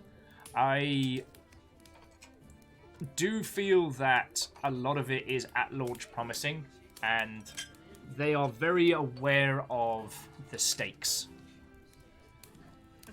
The fact they got Keanu back for an advert during, I believe it was one of the big sports games this week, was testament to how hard they are pushing this.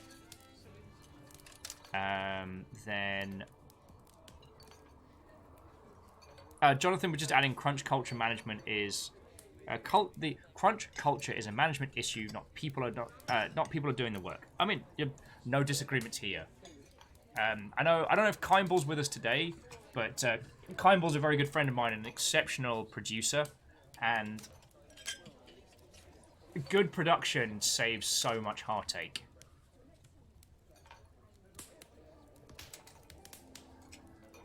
And Tomo was adding, agreed, with the added confound that it's like, it's also a lot like big construction effort.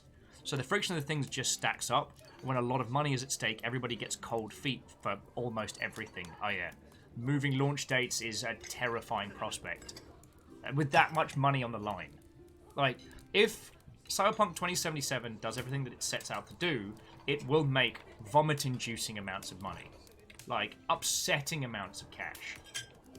However, if it succeeds... Can I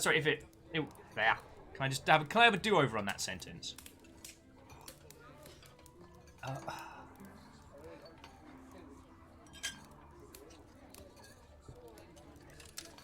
I'd like to say they spent so long trying to find an old Discord post, they ended up just taking a new photo of the thing to draw. And Graz, that is a good point. Even if Cyberpunk 2077 is a poor product, it will still make a boatload of cash because of the amount of like momentum and advertising behind it. Like, I know people that have bought like Cyberpunk themed graphics cards and chairs. Like, there's a large amount behind it. However, what I meant to say is there's a lot riding on the success of this game, and if it ends up being poor, it is going to hit.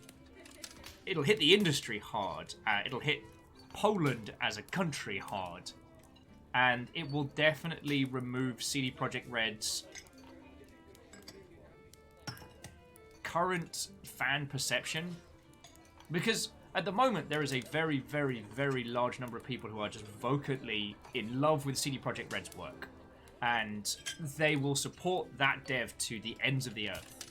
But as we've talked about before, engagement, how much you love something is engagement is where those people are coming from, and whether or not they love or hate it is that pendulum swinging both ways. Your biggest fans quickly become your biggest detractors because of how emotionally invested they are in a thing. And imagine being emotionally and fiscally invested in a title that hasn't come out. As Bacon Avenger's saying, The Witcher was a hard act to follow, and The Witcher took a lot of missteps to get to where it was. And that was not an easy production. Like, The Witcher had its fair share of delays and bugs. Oh, I should probably clear away the glasses when I'm talking everyone's ear off. Anyway, I don't have a horse in this race. If Cyberpunk 2077 ends up being a great game, then we get a great Cyberpunk game, and that's awesome. If it ends up being a bad game, I will be sad for like the backlash that it's going to suffer from. Jonathan Pope says No Man's Sky managed to change their reputation. You're right, but Hello Games' running costs were feck all. Like, they sold millions of copies on day one for a team of, like, what was it, like 15 or 20 people? They didn't have a community manager when they launched. They put out an open call for, hey, we need a community manager, after their, we'll say, volatile launch. But they did manage to bring it around. However, if you think about it like this, they had so much cash. And yeah, as Dash says, they did work their asses off like to redeem from where they were. But they had enough money where they could tank that. Have I told you all about like the battleship philosophy of game development? It mostly applies to big studio and AAA. But the nature of video games means that each project that succeeds, the teams then tend to hire more people for the next game. Because all the things they wanted to do in this game and couldn't because of money and time, they bring on more people to do more of those things. And then if that succeeds, they bring on more people to do more things, which means the amount of money it takes to pay all those people has to be larger. This goes up and up and up until this battleship style, where you have hundreds, sometimes thousands of people working on a single game that has the potential to sell millions and millions of copies. But the amount of fuel it costs to keep running, the amount of damage you can do, you know, your Red Dead Redemption. No one else can make Red Dead Redemption 2 right now because no one else can brute force that much ridiculousness. But if that had sold 2 copies and a bag of skips, all right, well, okay, it's Rockstar, they have GTA, but to anyone else of that caliber, that would have been game over. And Clank, Battleship Yamato is actually a very good way of looking at it, because the Battleship Yamato was, as I understand it, was the biggest, swankiest battleship of all time. This gorgeous piece of Japanese engineering that got picked apart by fighters. As the industry changes, sometimes old studios can get left in the dust in that very manner. You know, be it feckin' legacy debt, be it what have you. Are the boys fighting? The floating Hotel Yamato. I still love the design of it. I think that was the only reason I considered getting into World of Warships was for the Yamato. But anyway. Tomo saying very much similar things, which is No Man's Sky made the kind of money they can do whatever they want afterwards. Why not spend all of your time improving the thing that they set them up for life? Yeah. And the thing is, if they can move No Man's Sky into... Well, okay, they've already got No Man's Sky as a live development title. That is to say that they are adding to that game live and improving it as it is being... as it is out. Hey, Catfish, Watto! It probably would be higher if I spent less time talking. And And if Hello Games find a way later on to allow people to put more money into No Man's Sky, be it cosmetics and expansion, what have you, then there's the possibility they can keep that title going for a very long time.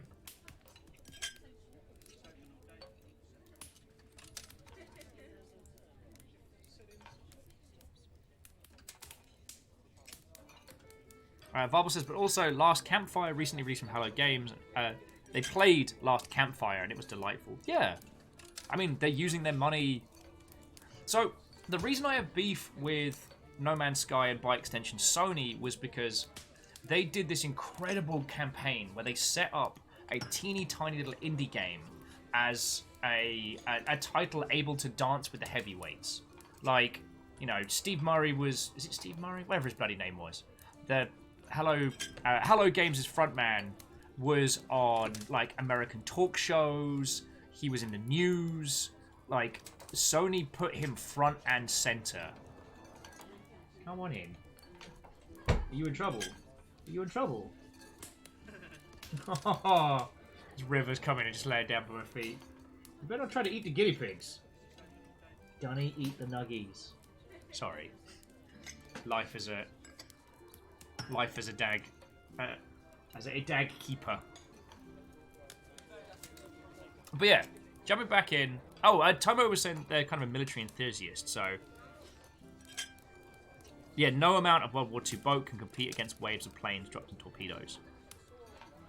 Yeah, it turns out airplanes changes things. Well, and there's lots of things that have changed how games are done. The move from box product to digital, feck. The move to live service titles, you know, the rise of the big online experience. Feck, the rise of free-to-play. I mean, there are lots of multiplayer games out there that have died because they tried to tangle with League of Legends. Like, the difference with video gaming is our industry, our landscape, and our history changes very quickly. And so the battleship analogy, I feel, is very, very apt. I also love an excuse to talk about the Yamato, because it's a feckin' cool design. Hey, Ganon Doodles. Watto! We're serving pints and talking games industry. How are you? Actually, let's send these numpties off on a little mission. Alright, so we've got I Smell a Rat and What's on Tap. At the moment, our adventurers are not good enough to clear this. Like, we have very poor chances. So, let's back up. Once Bitten, though. We've got a good chance to clear Once Bitten. And what was the other one? I Smell a Rat.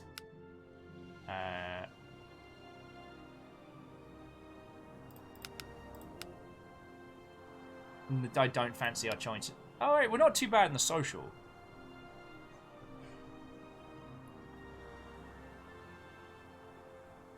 Keith says, I'm glad you're doing the arts. Look forward to seeing another Twitter post on it. Hells yeah, Ganon.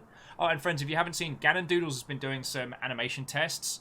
And I got to admit, like, the fluidity and the bounce, even at that early stage, looks so good. Though, Ganon Doodles, I should say that I only know a little bit about animation from watching Floydo's stuff and from watching Keep Your Hands Off Etsuken. Yeah, we're going to go handle this whole zombie rat thing.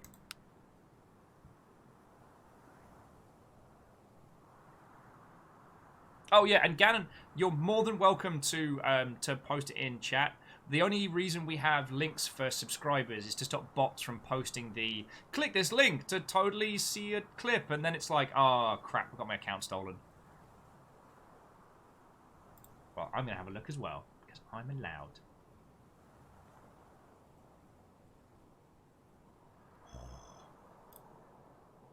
Ganon Doodles by the 9.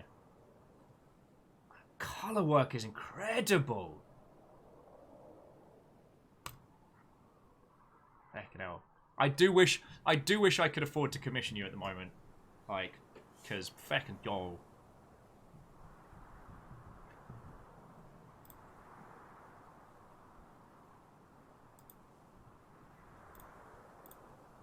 Alright, one's bitten. Clash with the zombies, even the best. Alright. Alright, departing the It's Not a Tavern. Try not to burn the place down when we're gone, Murgle says as they exit the tavern.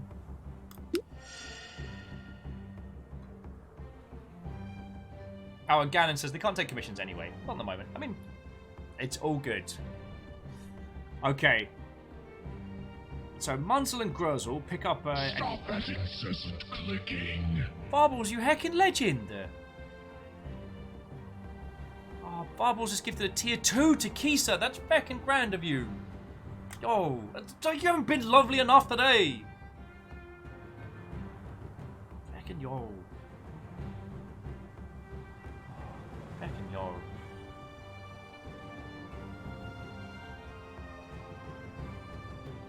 It's real cool.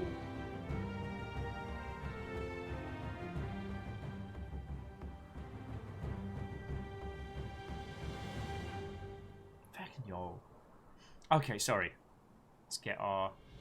It's time to solve a puzzle. On account of the fact... on account of the fact that...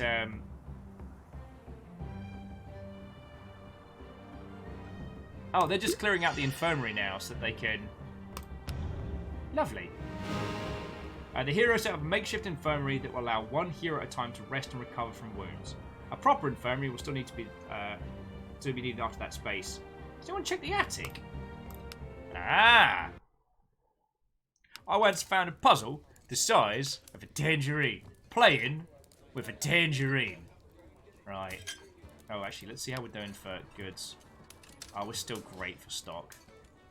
Why do people keep eating the porridge? I don't understand. It's not good. Alright. So now we have an infirmary that we can build. Get that going. Alright. So nobody needs this facility yet, but later on if someone gets smashed. A little too smashed, if you know what I'm saying. Huh? Our barbarian's doing good.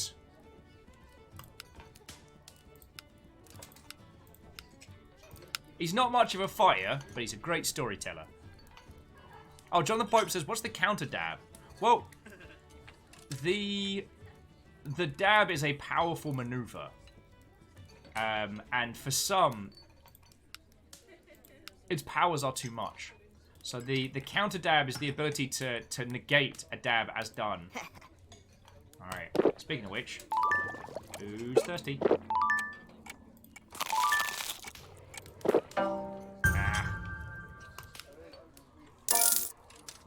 Who's thirsty?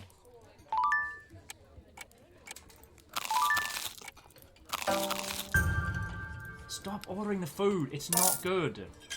Huh? Who's thirsty?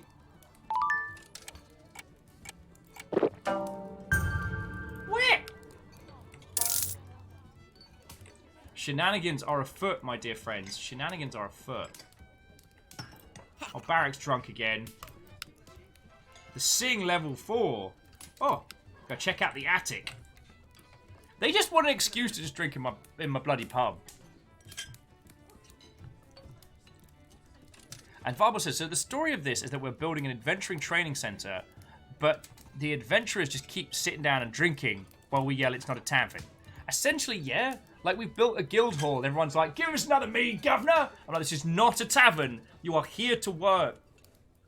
Alright, I'll give you another pint, but you're here to... Stop calling it a tavern.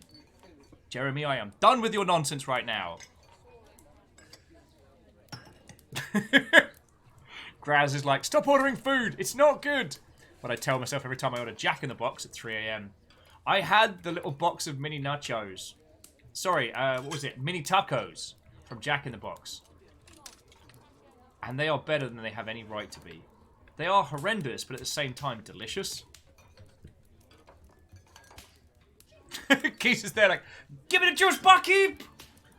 Kisa, you're cut off. You've had enough.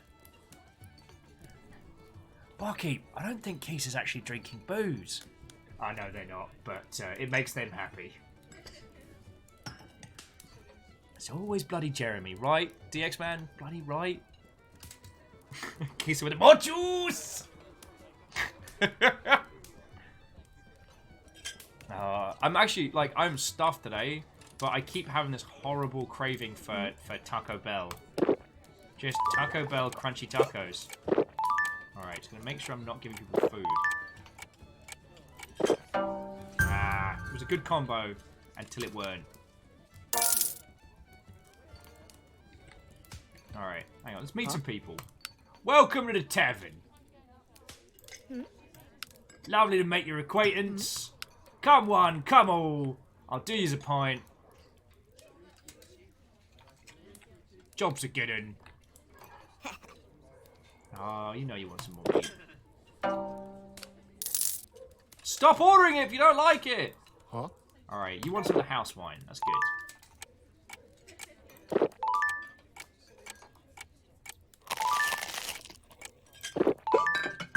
Yay! Maximum service!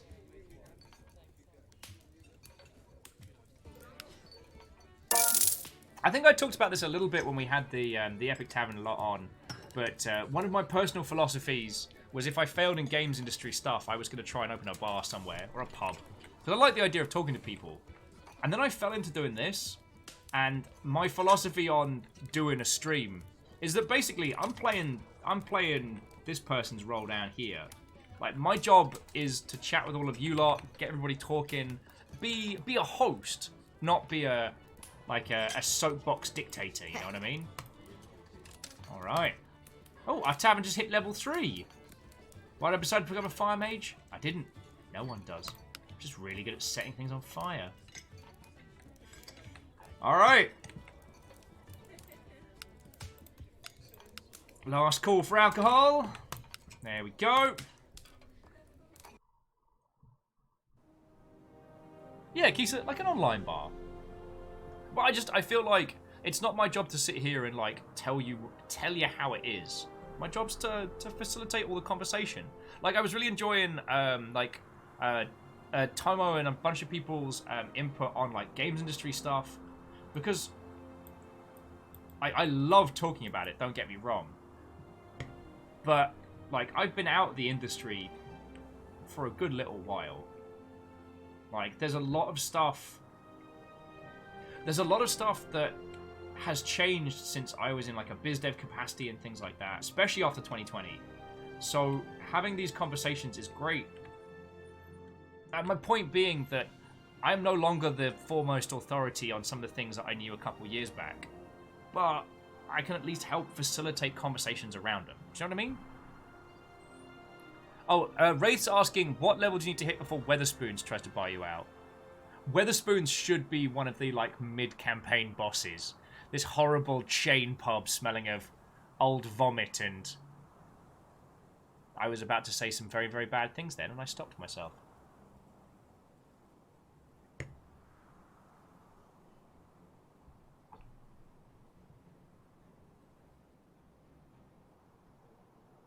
Alright, is there a doctor in the house?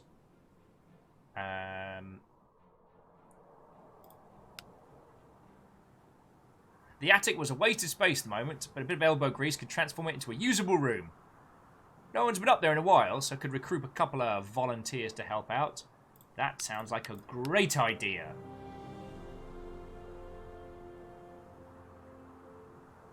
Say our chances are poor. Pfft, we'll be fine. Yeah, and Catfish, the water, the sparkling effect on the water is beautiful. Alright, so what have we got? Set forth! This is the biggest wasp nest I've ever seen, Barrack laughs, gripping her claymore and rushing forward. That is not how you fight wasps. Alright, we need 20. Fail. Fail. Disaster.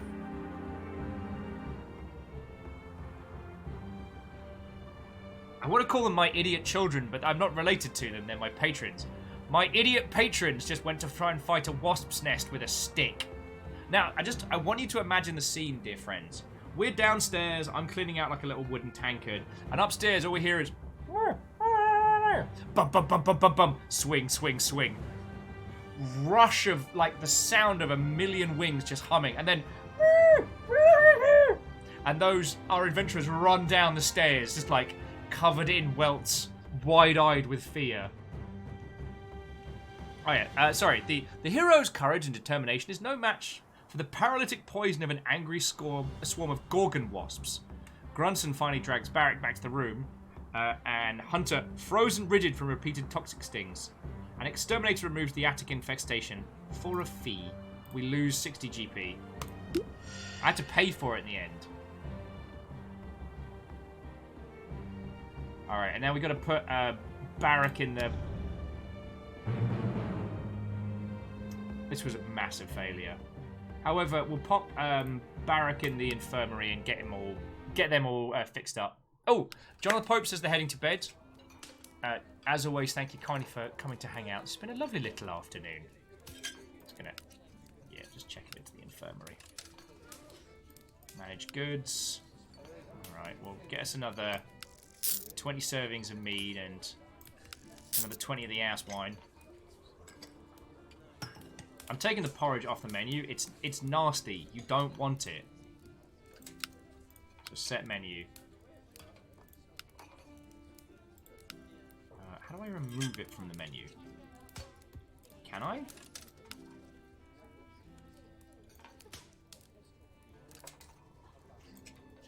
You know what? We're just going to make it... Put some stale bread in there as well.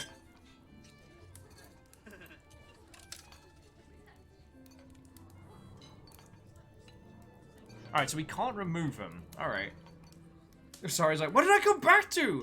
All I did was get tea and food. Well, it turns out there was a wasp's nest in the attic. And my idiot team of adventurers went...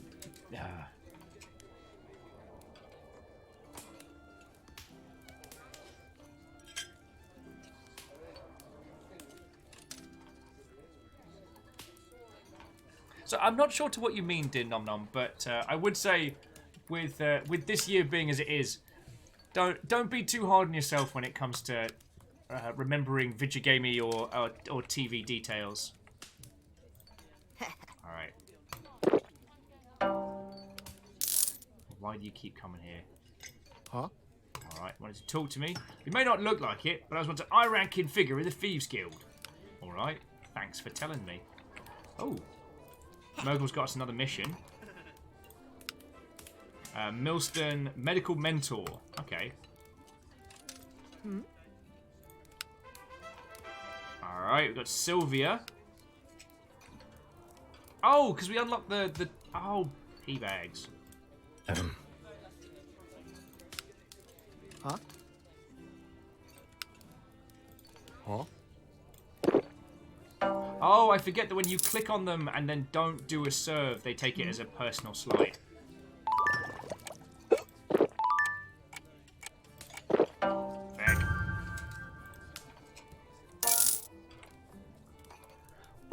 Where were we? Oh. Castro says, now why would you put pee in bags? Makes an alternative to some of the other problems we might be having. How long is it going to take him to get healed up?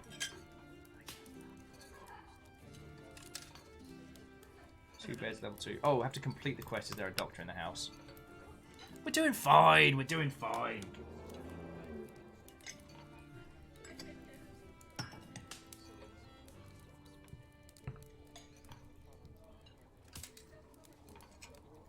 Right. Have a chat to Murgle. Fire mages are born this way. Orcs have an expression for it. The closest translation being burning from within. Interesting. Learning a lot today. To Dreamer. Watto. Oh, somebody's liking the house wine. House wine, house wine. Budget house wine. Yay! Oh, to Dreamer, the game's feckin' lovely. I'm having a wonderful time with it. Huh? It's very much a story generation game. Wait, why did I say it weird like that? A story generating game. Alright, don't complain if you don't like them.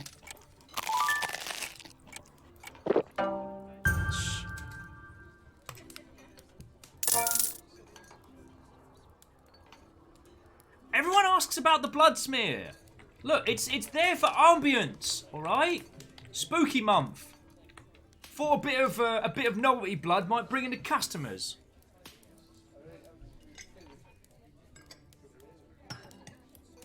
Oh yeah, actually, Varbles is a good point. That blood could have been from the whole upstairs giant wasp thing.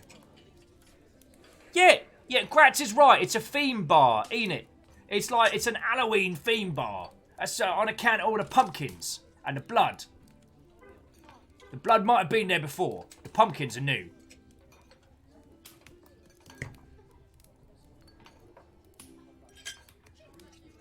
Oh, and Catfish says, it's not nice to deny a customer's order unless you deliberately want to and would like to piss them off. Have you cleared your tables off by clicking the mugs? No. I should do that. I mean, hygiene's not exactly one of our strong suits in this here. Yo! Theme bar always need bits. Ah, Professor Farnsworth, thank you kindly. Like, today has been very, very off the chain, so I want to say thank you. Oh. New patron, try some of the ass wine. Oh, you can clean off the horns.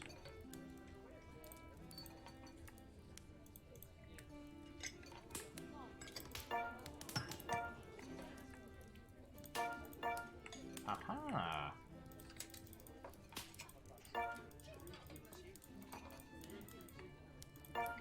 Just the bigger tankards are easier to clean. Okay, I'm learning. It does give us reputation points when we bust tables. And one day I'll have someone to do that for me. That's the dream, my friends. That's the dream. Alright, see if we can get one more round of drinks in. Ow.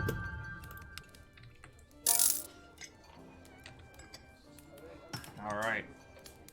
I'm not quite ready for last call. At least on this one. Alright, sorry, I was concerned. How is the Pub Sims Overlord? It definitely feels more like D&D Storyteller. It's another one of those games that feels like a wonderful little blend of elements.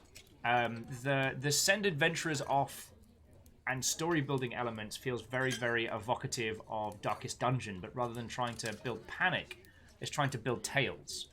You know, there's no point at this where I feel like failure is a detractor. Like, in honesty, like, this is one of those games where things going horribly wrong, while it does, you do lose some resources, it's more about building those stories. I just need to work out how to change everybody's names.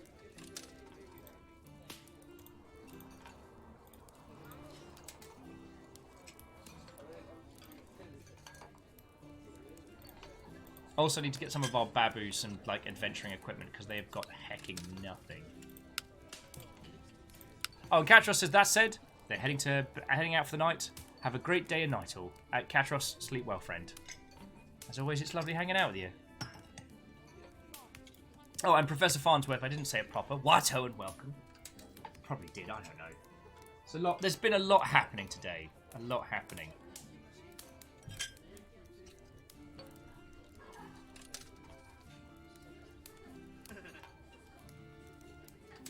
Where is my mind at? I am also, Lady Lecter, I'm also very much in a brain cannot day today. So I think I'm grateful for the smooth pacing of this game. Like, I can't thank you enough for having the tavern sections not be on a timer. She in trouble for trying to eat a nugget. She was in trouble for trying to eat nugget noodles. No! Every time I turned my back, she'd be like sticking her head inside a cage before I could get to her from the other nuggets. Oh, no! Look, I didn't kiss her face. Do you want to see me again? I've seen it. Do I show you this one already? Videos and pictures. Oh, yeah. So friends, if you'll indulge me a small little, because I have. Wow, I am not raining today. Ah. So, conversation's going to take a little bit of a turn for a second. Promise I'm not going to be focusing on this today, but... Having to clean up by yourself? Is that some sort of peasant joke I'm too rich to understand? What is this cleaning you speak of? No, not me, Terra. Thank you kindly for the $2, friend. So... How to phrase this one? As a lot of you know, I've been very much getting into the whole Gundam model building. And, friends, almost all of the Horde behind is kits that you lot have sent. Just as an FYI. Like, there are a couple that I have acquired, which I will have to build on stream for tax purposes. Or actually, technically it's fine as long as you all can see him in the back. But there's a project I've been wanting to work on for a little while, and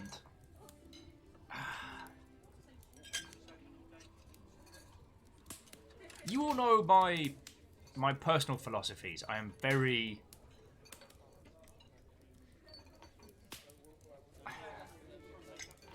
fucking hell. Sorry. Here's me tripping over my. It's weird when talking about stuff that's very flippant that I can be a chatty bantermancer. Yeah, gets lost in sentence, drinks more coffee. You all know me. I am a wholehearted believer in trans rights are human rights, Black Lives Matter.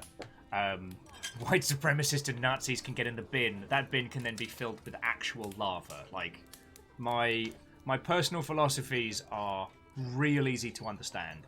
And a couple weeks back, I had to leave a Gundam group I was part of because one of the admins, there was an argument about there was an argument about whether or not, like, you know, Gundam is a political statement or what have you. One of those really stupid ones, and one of the moderators came out as being very, very alt-right, and I was like, Beckin, no. I don't know if that group has yoked that moderator out or if they found out that admin was thusly, but I was like, peace out. And I've been kind of thinking on that more and more, that as with some of those hobbies, you can have situations where, you know, people with gross views trying to co-opt them for their own personal beliefs. And I'm not a fan of, like,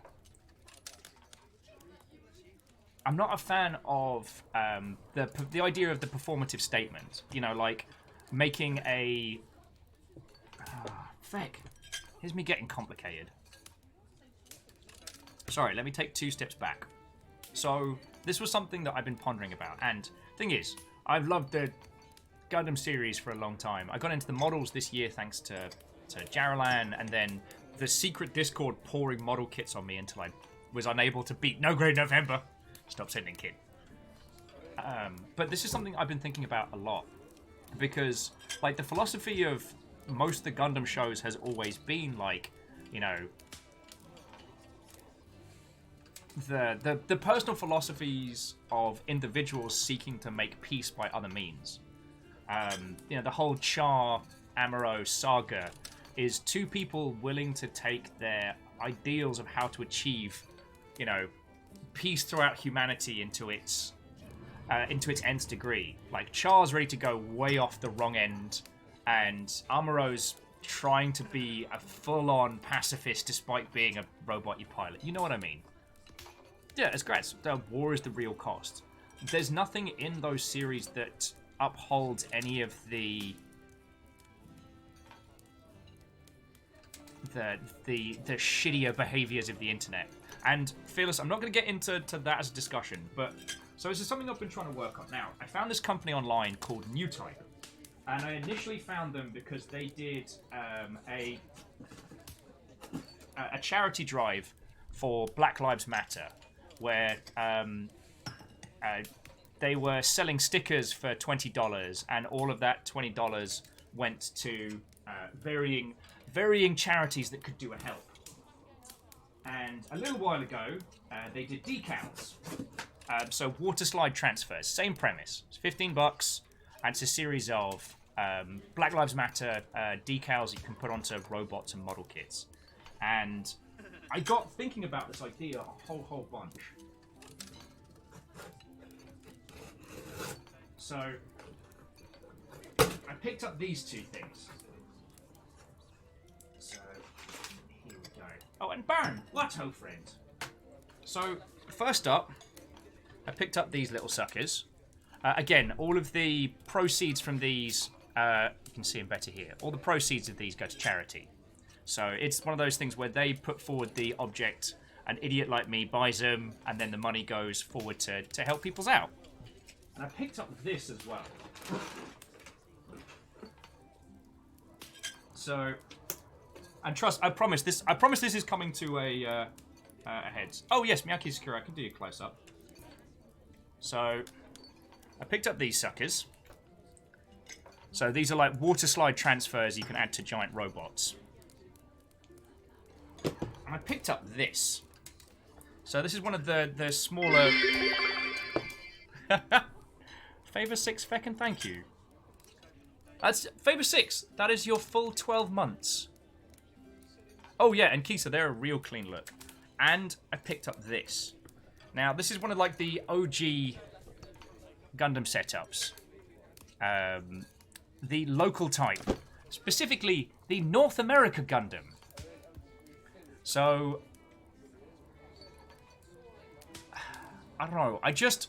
I wanted to do something in the space that just said unequivocally, racist bastards go home. Well, actually, just get in the sea. I wanted to do something that couldn't be left up to interpretation. And, I don't know, I'm gonna maybe do a video on it, something. I don't know.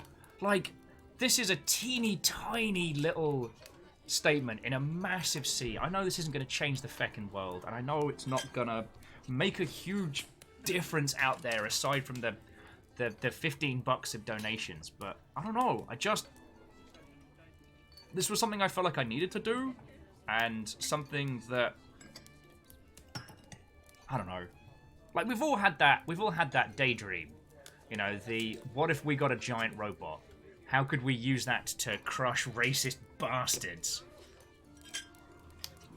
And I don't know.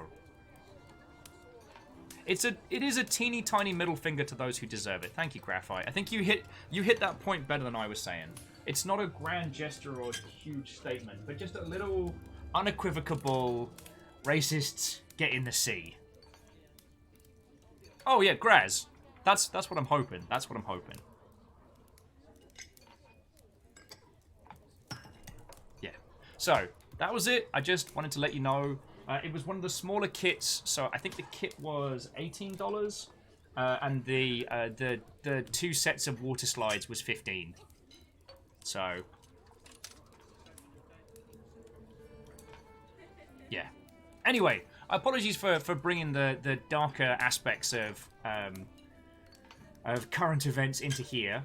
Let's get back to serving pints and talking nonsense. But I've always been honest with you lot about how I've been spending all the Longship funds, and I didn't want that to just pop up in the background. And Grazcore, if I haven't found another good Gundam group to get back into.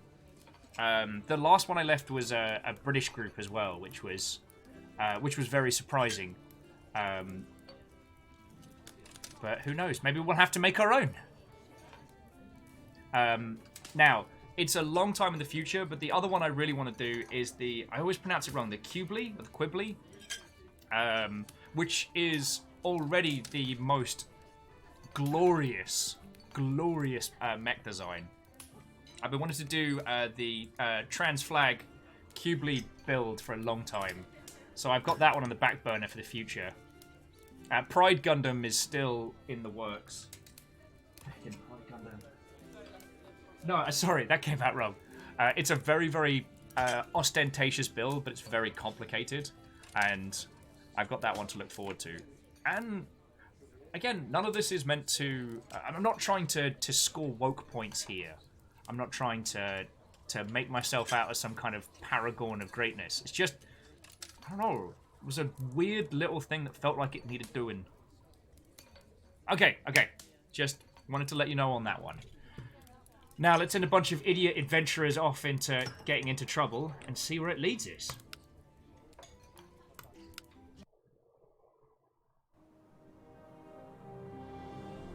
Okay, so all of our challenges are all talking challenges. I smell a rat, medical doctor. I think this is the one we're going to have to go for. We might be able to do it. We've got a decent chance with social skills. Alright. So we're going to find out where the rats are coming from across the street. Graz says, I feel like Bear Guy is ready to be pride painted. Whoa! The Bear Guy that showed up, was it yesterday? Check out this little guy. So this is the teeny tiny bear guy, everybody. The sign is actually one that you can draw and paint on.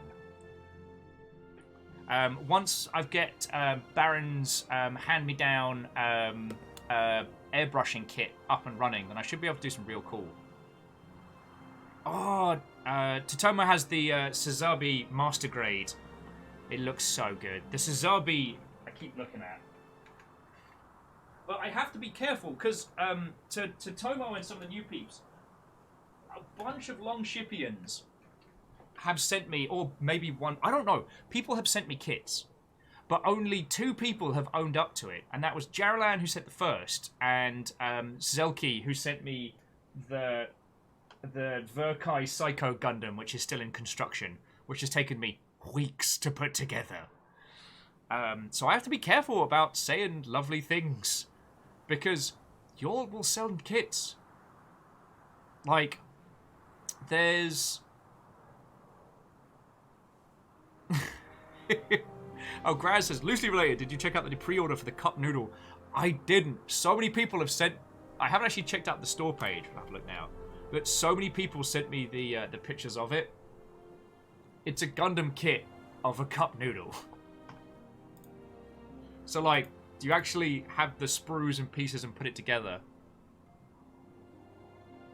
Oh, Lex was asking, do you all have a scheduled daytime where you do the Gundam watch-along? You maybe want to get into it. Well, we've been doing it on a Saturday evening if you fancy it. I have a feeling you'll be flying jet fighters around, but... Oh, Grazley pre-ordered it yesterday. Report back. Feckin' y'all.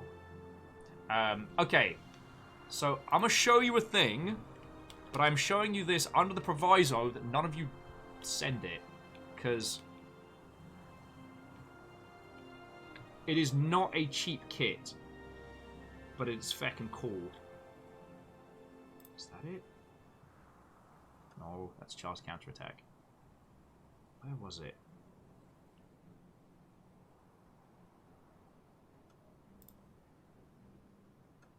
Bear with me just a second, dear friends.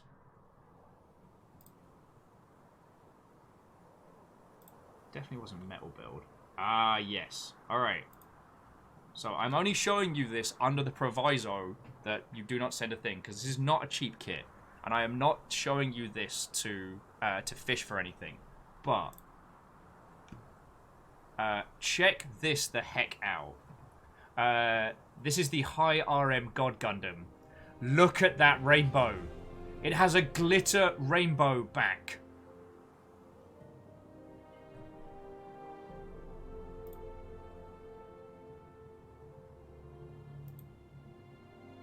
Yep. Is that not feckin' pretty? That is maximum Pride Gundam.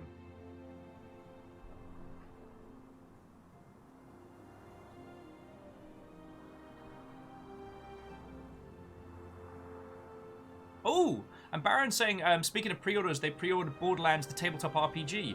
That's the tabletop version of Bunkers and Badasses, right? And Tanari, you're right. Everything's better with glitter. But I haven't found ways to do glittery airbrushing stuff yet. Most of the things I looked at, everyone's like, no, don't use the glitter paints because it clogs everything like there's no tomorrow. And I'm like, but I want a sparkly Gundam. I'm still working on it. All right. Now, we can obviously keep talking about Gandams and glitter and wonderful stuff. I'm going to keep going with this game as well.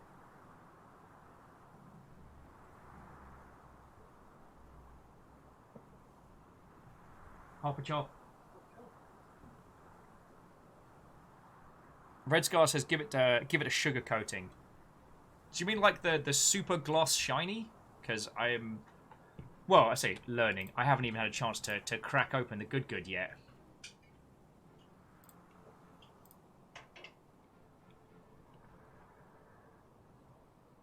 Wondering says an objectively better opinion. Take the superfine grade glitter.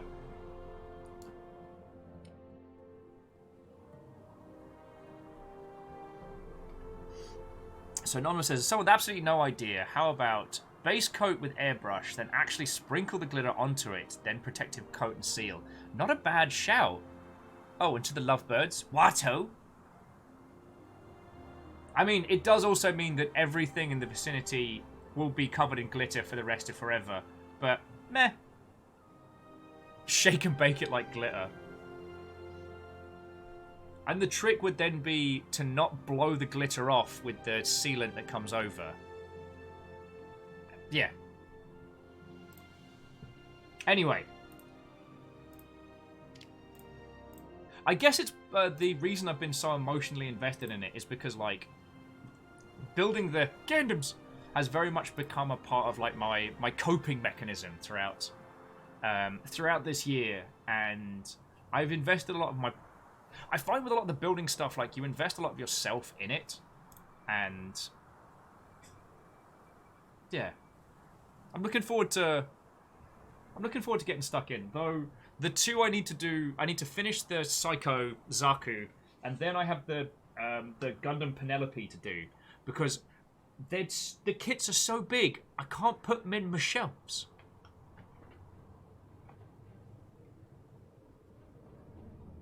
And DX-Man, I should say, I'm no grand authority. I've looked at some of the pearlescent paints, and they seem to vary a whole bunch. And Hookshot, Watto, friend! How are you doing? Oh, Hookshot, this game is feckin' great. This is a story crafting game per extraordinaire. Also, we've got some of the devs chilling and nilling in the chat with us. They very kindly gave us a couple of keys to give away later, which was lovely. I'm going to send forward a group of adventurers to find out where the bloody rats are coming from. Tomo says, I feel like long-term fine dexterity activities are really like a spa for our brains. You know what? That is a great analogy. I do feel mentally relaxed if I spend like an afternoon just putting stuff together. Like, I forget if it was Sunday night or Monday night because everything bleeds. But I sat and watched The Life Aquatic while just building Gundam pieces, and it was zen as. And Hookshot would like to ask, how Tavern devs, if this game wasn't made on the back of your drinking at taverns, I will consider not enough research was done. Wandering Gamer says, wait, there's a rat necromancer? A rat romancer. No, that's a very different thing. Once again, do you ever say something out loud and then immediately regret it? Oh, and Hookshot says they're doing good, having a day off from work and working on their own game. Oh, wait, cool. And ID was saying that, well, to Hookshot, but when the Epic Tavern team are streaming, they'll tell them what they're drinking. Oh, lovely. And Exo, learning Crusader Kings 3 is hard. Yep, but it's rewarding. Hey, big girl. So Taro says, I actually drank too much during the ideation of early dev. Combine software startup with game dev already being a bit of the limit sides, and then add research at bars. Oh boy.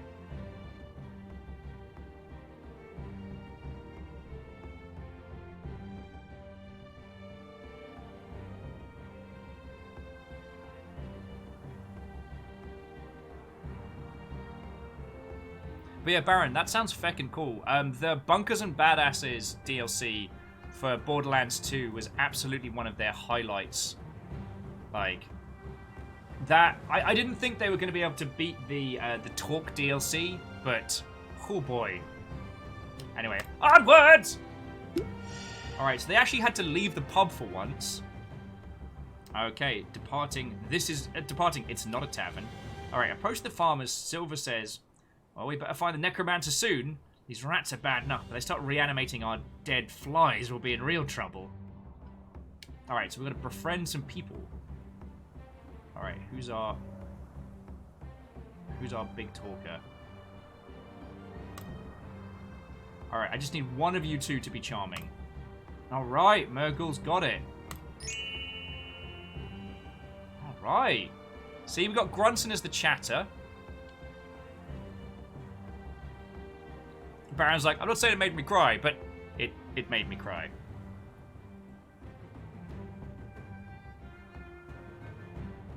Oh, and Tomo was saying that the Paradox interactive games are a piece of the inspiration behind Epic Tavern. Well, I'm glad that you've kept the information. I'm so more glad that you've not done the menus betwixt menus betwixt menus. So we made a friend with a fishmonger. Zombie rats, chuckles Lucas the fishmonger. A vendor here recently had a similar problem. You should talk to the fortune teller, Emilra Mortalis, whatever. She's local. Go easy on her though. She's trying to help her in her own weird way. Alright. So we've gone from there. Alright. No one better be sitting in my seat, Murgle says as they approach. It's not a tavern. Stop buying drinks. This isn't a bar. The chairs by the fireplace have uneven legs and have trouble staying upright as it is. Alright, so we learnt a little bit more.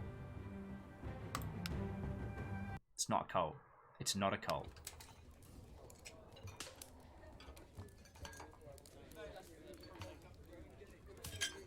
Oh well, Murgle got cursed. Brilliant. Alright, so the mead and house wine got delivered this morning. So we've got enough booze to keep everybody happy. But we're out of porridge, almost. Stop eating porridge in a bar, you weirdos! Dash, it is absolutely not a cult. Do not... This is shenanigans!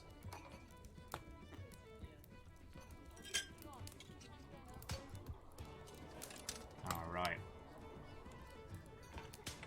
Let's have a quick chat. So we've got a full roster, so we can't hire the assassin yet.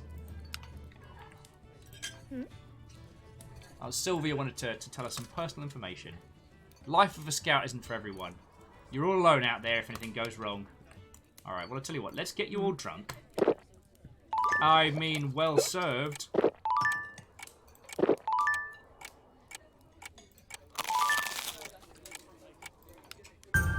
Alright. I knew when to call it quits for once. Excuse me. Let me take your plates. Take your horns. There we go. It is barely October, Asari. It is not time for Merry Christmas. Grunson wanted to tell us some other stuff. Uncle Bearfang betrayed our clan, killing my father, leading us into a marrow-sucker ambush. The adults were slaughtered. The children were taken as slaves.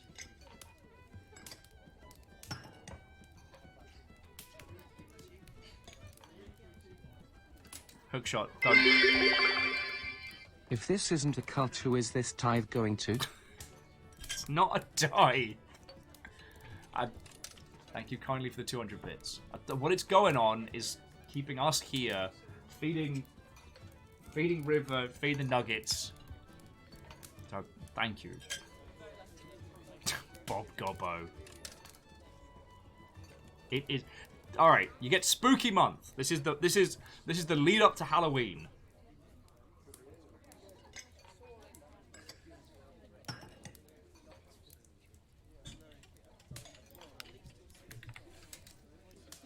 Alright, can't afford to upgrade it just yet.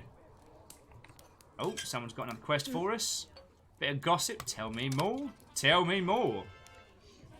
Alright, so the culprit appears to be a young fortune teller named Elmus Mortalis. How should the heroes deal with her? She needs to end before a nutty necromancer figures out how to make more powerful undead.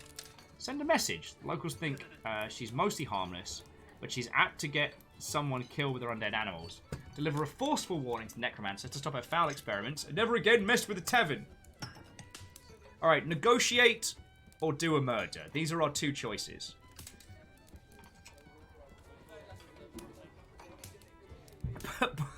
Bob, no! I'm not a Hanukkah denier, you terror. Okay, Bob Gobbo, for you, this is a joke today. For me, they have been wishing me Merry Christmas since like January 2nd.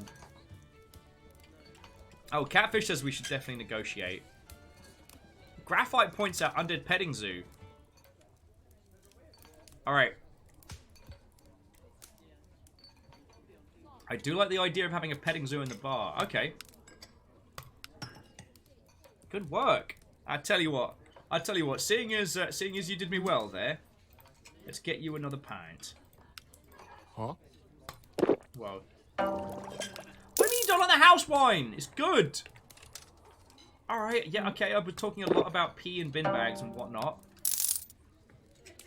Okay, question. Did anyone apart from me pee in the wine? Huh? Alright, welcome to Tavern. We can't hire him because we've got a full roster. Cases. Baron's I peed in the wine. Alright, did anyone not pee in the wine? And Salem's like, again, come on, y'all. It's March 215th. Easter's next. Baron's like, may have made it more alcoholic. It's basically fortified at this point. See, Bob Gobbo, I'm sure you were implying something gross when you said, I may have done something else to the wine. But my mind immediately went to this picture of you sitting next to the wine, reading to it from a storybook. And then, the third little pig built his house out of bricks. However, it turns out that wolves, while not able to blow down a house full of bricks, are able to open doors. And the pigs were eaten. Did you get that, wine? Just sitting next to a case of wine by themselves. Oh, and XO, congratulations to you, yo. You've got that Spelunky 2 clear. Did you do it start to end, or did you use the shortcuts? Catfetch says it could be Uncle Ralph, but no, he's forgotten where the loo is. And where the sink is sometimes. Huh? I think he just forgets. Alright, that's 1 pint. 2 pint.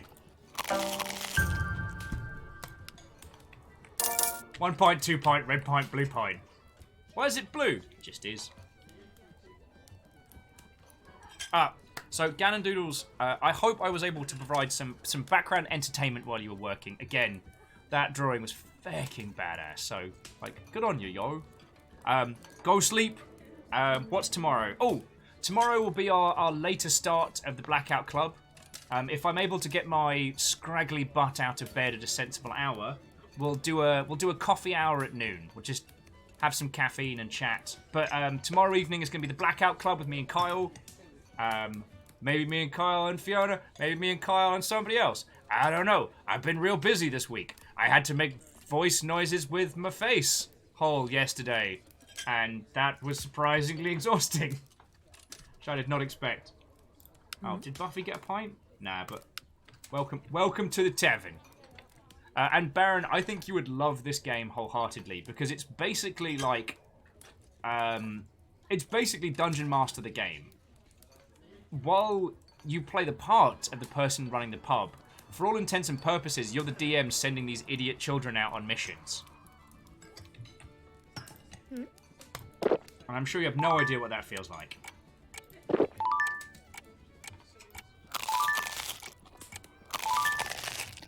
Stop serving. Know when to hold it.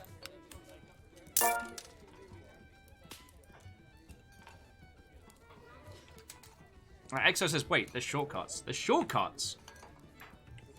In Spelunky 2, once you go through an area enough times, your friendo, if you provide them with the right items, will make you a shortcut so you can head straight to those areas. It's good for practicing. Oh, Wandering Gamer says the Destiny 2 Halloween event is starting soon. Also, friends, for those of you playing Animal Crossing, The autumn event has started, and the Halloween event will be at the end of the month. So do keep an eye on that one if you're playing. Hemp with Blue Pint Studios. Damn it, that's a really good name for a game studio. Alright, everybody's hungry. Probably because our fire mage is wankered. Mate, if that doesn't taste good when you're drunk, you just have no taste. Oh, and Earl, I saw your post before you came in.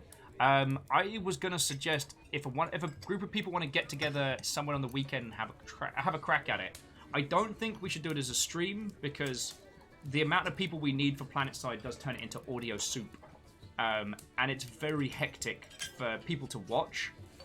But I'm curious to see it because Earl, from what I saw from the patch notes, you have to spend battle ranks points to start the story.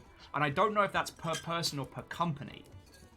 But then there's a bunch of story beats per chapter, and each chapter is time-locked in, like, monthly chunks. Like, it's drastically overcomplicated, which does seem to be the PlanetSide 2 way of doing things. But I'm curious to see it, because if they make it work, then they've successfully been able to tell, like, a narrative in what is essentially just a big old shooty gun bang. Oh, Bob says they played a ton of PlanetSide 1. PS2 never grabbed them. PS2 was just my... PlanetSide 2, sorry, was just my go-to kind of calm-down game. Because the sniping in it was real good fun, and I'm quite antisocial when I play online video games. So, like, for me, I would spend a lot of time just getting into a good spot, sitting, doing some dirty snipes, and just going from there.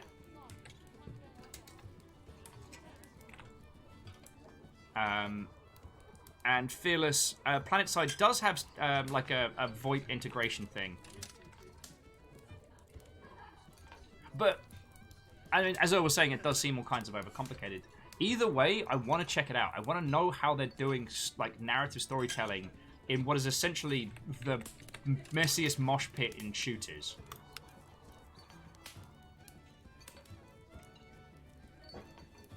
Alright, we're doing real good there.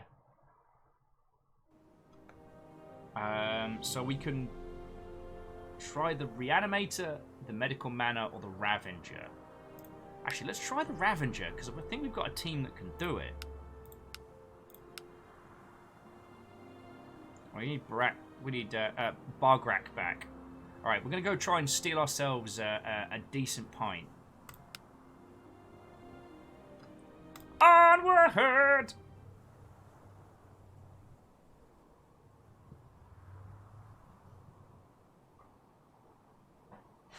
Alright. So a local tavern's got a really interesting drink, which we are about to try and steal. Oh, Grudson hears a growling behind the pie. The barbarian turns to see a jaguar lunging for them. In downtown?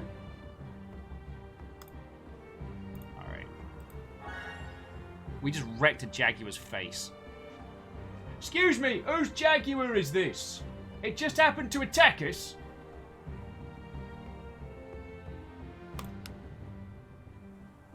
Bob Gobbler says, maybe a jaguar like the car. It's not impossible. Oh my word. Friends, get behind me. Get behind me. For we have been ambushed by an adorable pack of rabbit kin. Okay, Jarl, Shackle, Jaralan, I need to know, are you playing the villains of this campaign? Did Baron put you up to this? Did Tomo put you up to this?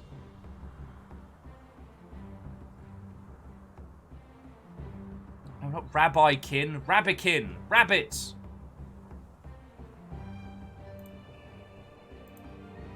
Man, our team knows how to fight. Oh, actually, I should go back, because the... I guess I can tell you the story at the end of it. Rabbikin are not coming because I denied Hanukkah. Hanukkah exists. It's just not happening now, in October.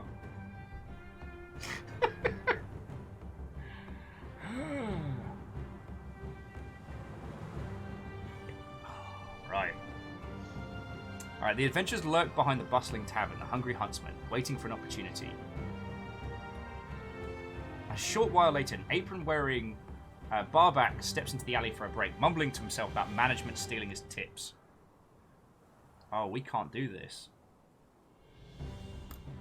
Fuck. No, we are fecking screwed. Murgle attempts to befriend the disgruntled worker, who stares blankly at her in return. I bet your mother's weight in gold. You're with... It's not a tavern, he said. Matilda warned us you might come snooping around. Now run along, or I'll tell Bragg Face Ripper he has visitors.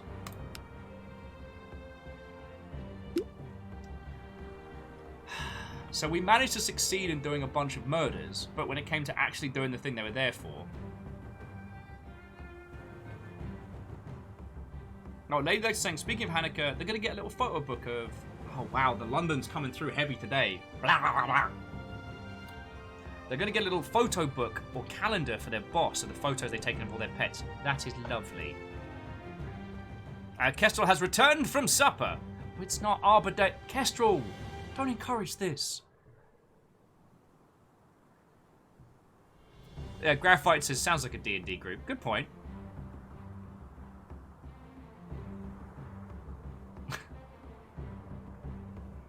Alright. On account of the knowledge, there's a cat stuck up a tree, a young girl says to the party, crushing in to meet them. It's not really our style, Grunson says. Oh, thank you, the little girl cries, running to the tree. Alright. Poor little fella. He's just scared us all, Grunson says, scaling the tree. Skilled in beast lore, the barbarian quickly befriends the adventurous kitty and carries it to safety. Grunson is inspired by his new feline pal. Grunson, give that cat back.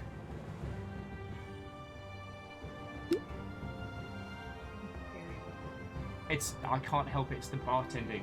Also, my barbarian rescued a cat up a tree and took the cat with him. That's not how it works. What else do you know that would do that? I mean, there was a little girl. She was the one that came to get us. I just imagine the idea of just push the child over. Out of the way, kid. Oh, did you see the... Well, I know I told you what they were. Did you see them? They came out real good.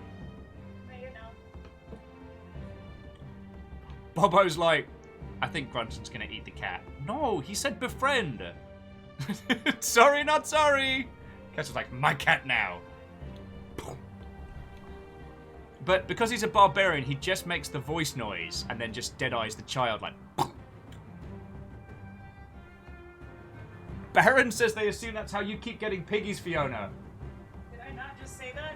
Or did I not just say that? Got a point. Grunson want cat, Grunson take cat. Lordy. Alright. Oh, the beggar reaches out to Murgle to ask for a spare gold. This lot's not very social. We need 2 aggressive successes. Oh, we're about to get robbed to heck. Murgle berates the beggar for stealing the street. The ragged man stands up. Yo! Yo, like, today's been off the chain. You can't... Baron! Dude! Fucking yo! Oh, Baron Sheep, on top of everything else you do for Longship. And thank you for throwing 1,000 bits. Dude, thank you. Also, our person just got mugged because they were being shitty to a homeless person. If it wasn't our money, I'd feel less... Yo! Oh, that's feckin' cool. Our friends, Hookshot just gifted a sub to the crowd, and it went to Gatekeeper Games. Feckin' yo.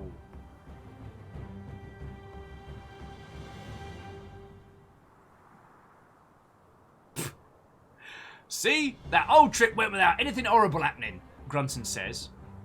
And is promptly kicked in the head by a horse. When he eventually awakens, the barbarian has no memory of the incident. Oh! So, Bob Gobbo, I apologize. I thought you came over from, like, the Epic Tavern community. This game's wonderful. It's a blend of management and Darkest Dungeon, but with this, like, glorious Discworld whimsy. You play a bartender, as you've seen, manning the bar, but essentially being the hub nexus for a series of heroes. Using rumors to send them out on quests, keeping them ratted and in good spirits. It's very much a story-making game. Bloody failed it.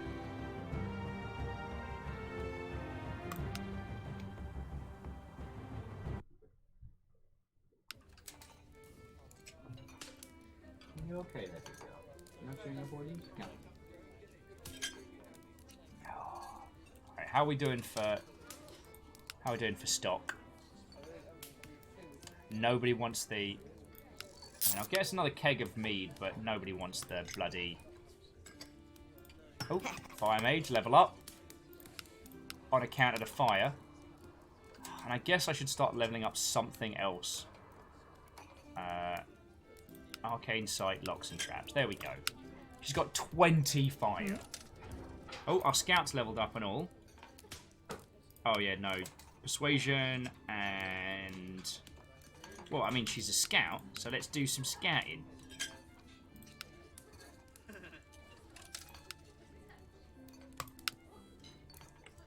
Alrighty.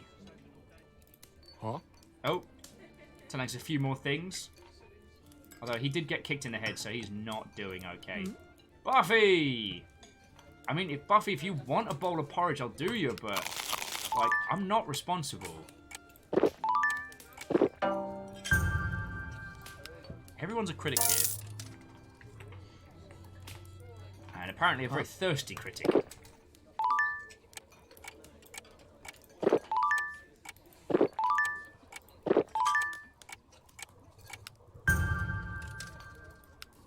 Alright. That's where we get the good goods. Alright, so you've... Alright, so you've recovered. Oh no, you're just straight up paralyzed.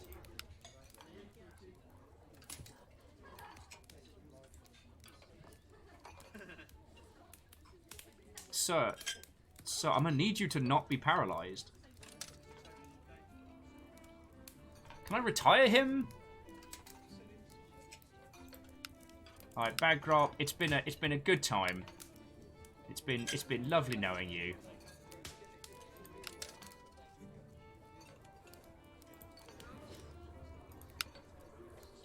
So you can have Bagrok stuff.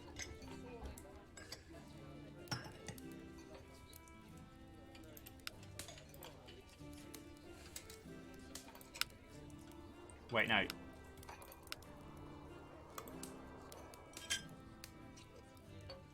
Bagrok. Bagrok. Bagrok, I need you to give up your...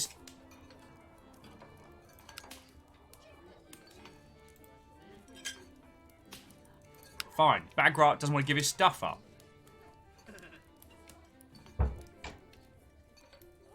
So Catfish, he was in the infirmary, but also, he's kind of an idiot.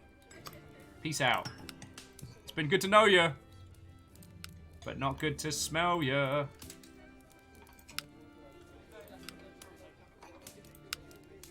Wow. Oh, an enchanted ring of persuasion. Our scout is meant to be our chatty one, right? Actually, no, Granson's our chatter. There we go. A strong talker. Oh, Baron was saying they just need to put house order in their place. And you very did. Oh, yeah, absolutely. You can have some maid friend. Worth a shot. Oh, Buffy's got a quest for us. Give us the skinny. BYOR.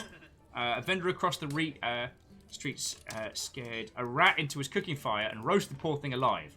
Perhaps out of the insanity or depression, he gave it a nibble. Turns out, rat doesn't taste half bad. Shackle, I'm so sorry.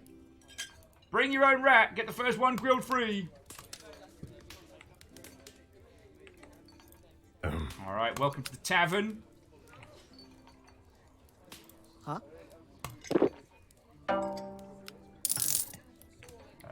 Don't order it if you're not going to drink it. There are some house rules. We might be getting some of our poor patrons very smashed. What? We do generous pours over here. Don't judge me.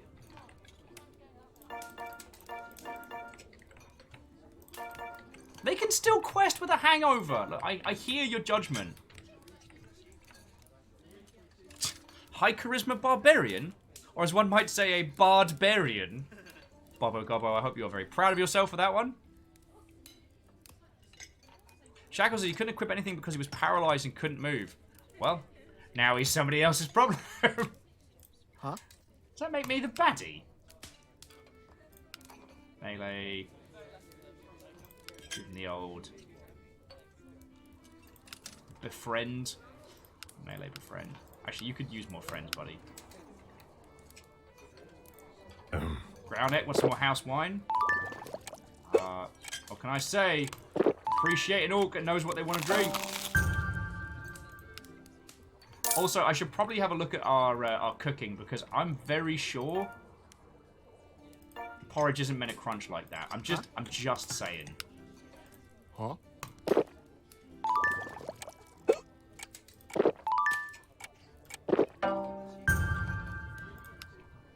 Alright. Last call!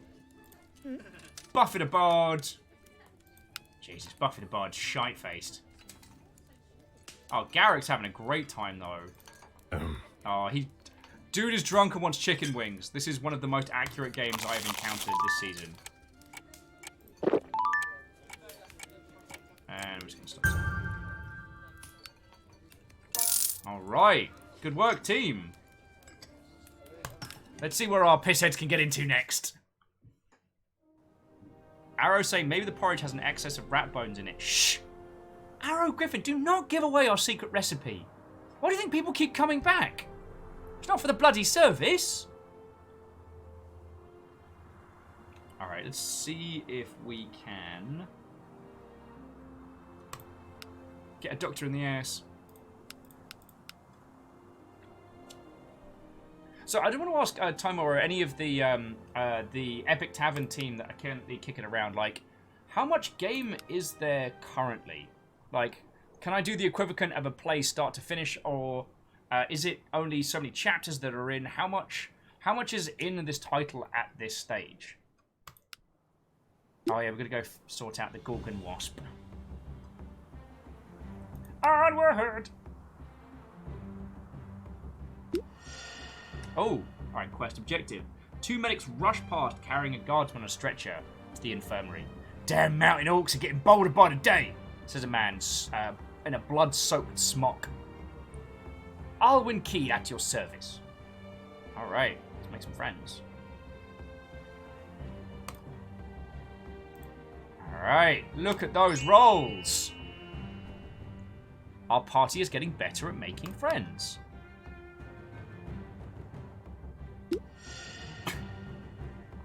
Okay, Catfish. Technically, that adventurer didn't work for me. I would occasionally hire them to do odd jobs. And I left them in bed for 4 days. Like, what do they want? God. Alright, so approaching not a tavern. Oh, okay. So we did the thing. We went, we made a friend. Although orcs are apparently carving people up fast, they can stitch them back together. So that is something interesting.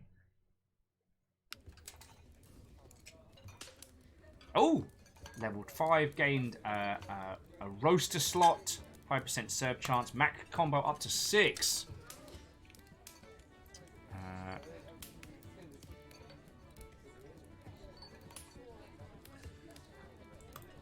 Alright, let's throw open the doors. Alright, Sylvia the Scout's isn't getting real good, even if she is unfortunately sober right now.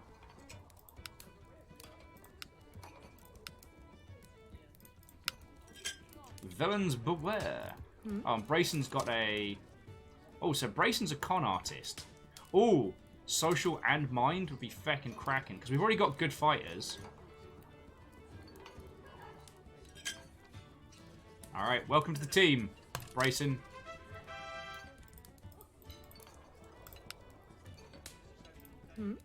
Oh, and this person wants a point.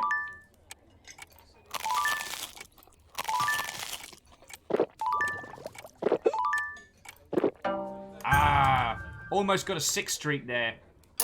And that was a hell of a round. So jumping back in, so Thomas says there isn't so much a finish, but there are like 600 plus quests, 2,200 encounters, 100 potential procedure characters, 50 special. I think it has easily like 25 to 40 hours of play, so it definitely can sustain a lot more depending on your feelings. Fucking yo!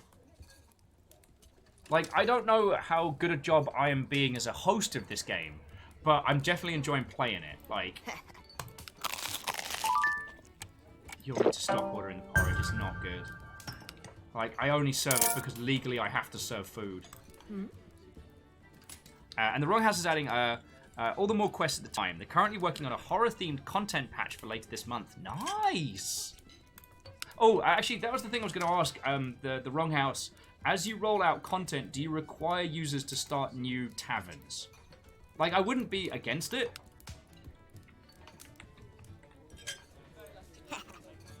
Also, I should stop getting our fire mage shit-faced. I'm just asking for trouble. 80% you didn't like it. God, everyone's such a picky eater. Enola, welcome to the tavern. Oh, well, Timo, thank you kindly. I'm giving it me all. But I've got to be honest, I'm having a lot of fun, and this is one of those games where I have to be careful because, like, if I get too into it, I'm basically going to ignore all of you lot and just be like, so how can I extort money from my customers?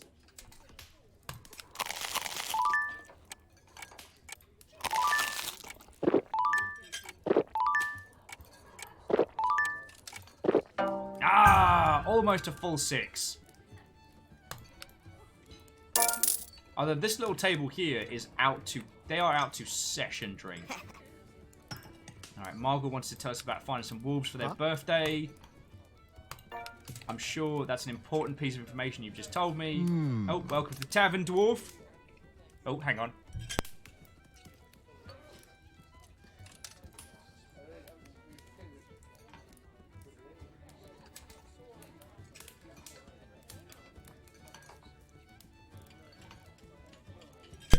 Alright, I'm back.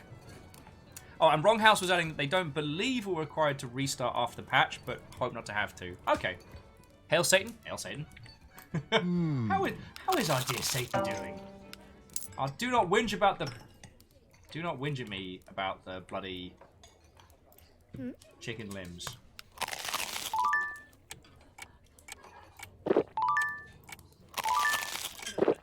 Come on, 6 streak. Here we go. Yeah! Maximum service!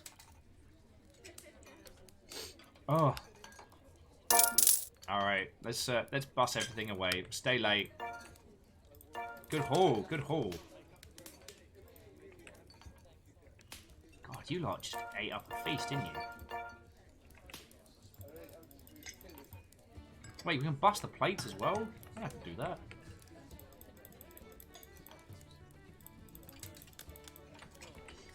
Get how to rotate in this. Alright, dwarf.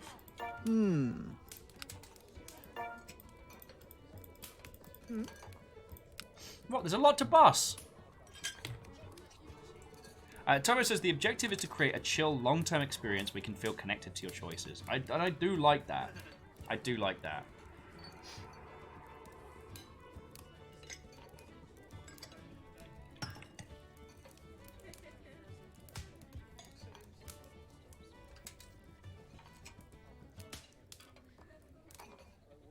Okay, and Thomas says we don't require a restart for new content if you have an established tavern with new quests.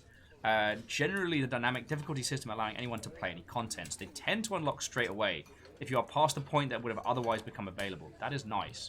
Now, I mean, I know that that is not an infallible system, and that there may come a time where you have to change something up, but that's just the nature of game dev. Like nothing is entirely assured, but.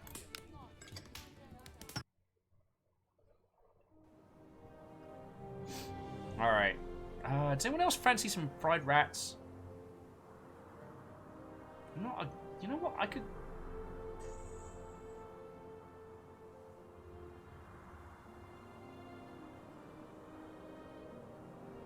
Now let's sort out the doctor first, because we just hired someone that knows how to talk the hind legs up the donkey. It'd take a fried rat. Alright, Baron wants a fried rat. Baron! Feckin' yo! Baron throwing in another 500. Feckin' hell, you lot do me a damage.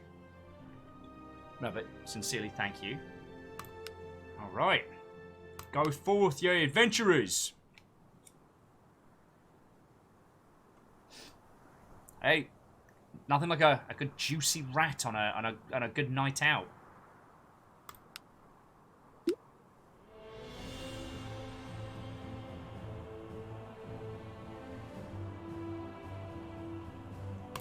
Onward!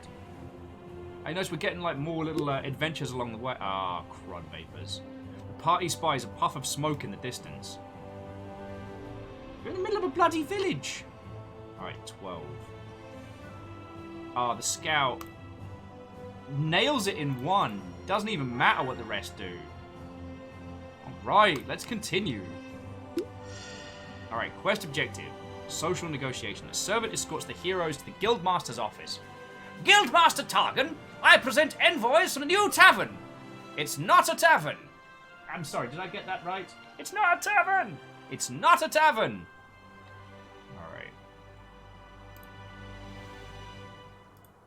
Alright, we just need one person. Heroic! Yes! Murgle the Fire Mage, cursed chronic drinker, was inspired to feats of politeness, the likes of which we had never seen.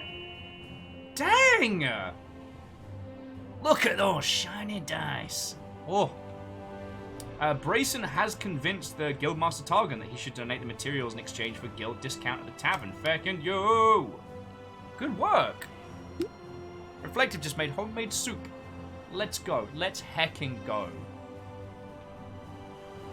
Oh, in the center of your path, a young blindfolded girl sits cross-legged, twiddling her impossibly long fingers. Answer my riddle. She screeches, creeping the daylights out the party members. Tell me the riddle of my missing cat. All right. Any of you good at riddles? No, but barbarian's not.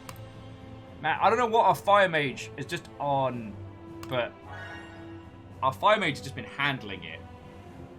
Ever the skilled riddler grunts and whispers an answer to the girl's ear, and ha! The girl says, Very well. For the correct answer, I shall offer you this reward. Grunson just gained protection from all. Reckon y'all. Alright, and we are back. Good work, team.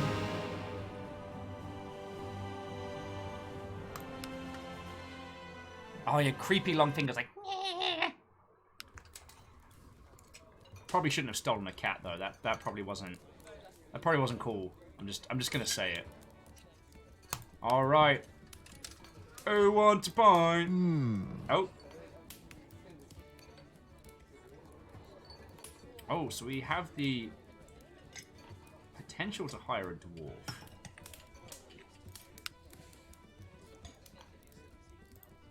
Alright, Bryson's leveling up. Like, no offense, Bryson, but you're our talker. If you get in a scrap, they are going through you like a wet paper bag. House wine. Wine. Oh, come on! You asked for the wine! Everybody's gonna get off. If someone's been diddling the wine again, so help me. Alright, the doctor is in level 2. Shane that up. Grunson, tell us your story.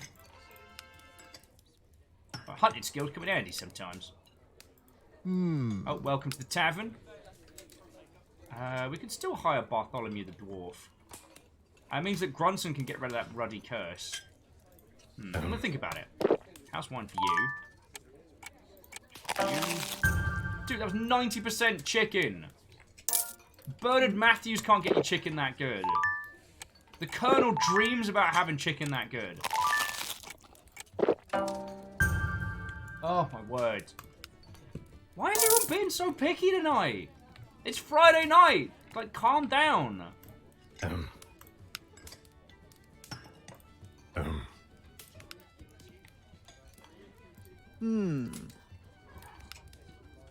Oh.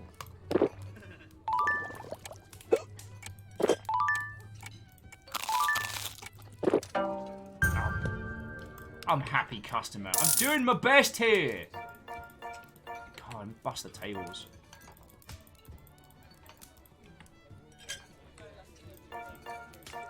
Frankly, I think my good bartending skills are being taken for granted. My name's Michael Caine. Not a lot of people know. Sorry.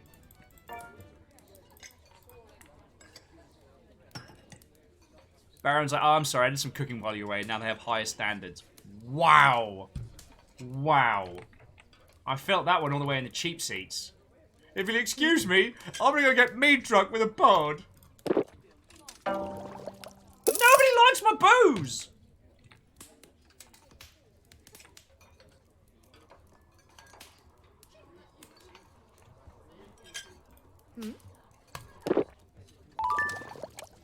Alright, here we go. Oh, come off it! So I'm going to stay late. Okay, so we can only hire people as they appear. We can't, like, we can't mull over our choices. Which is okay.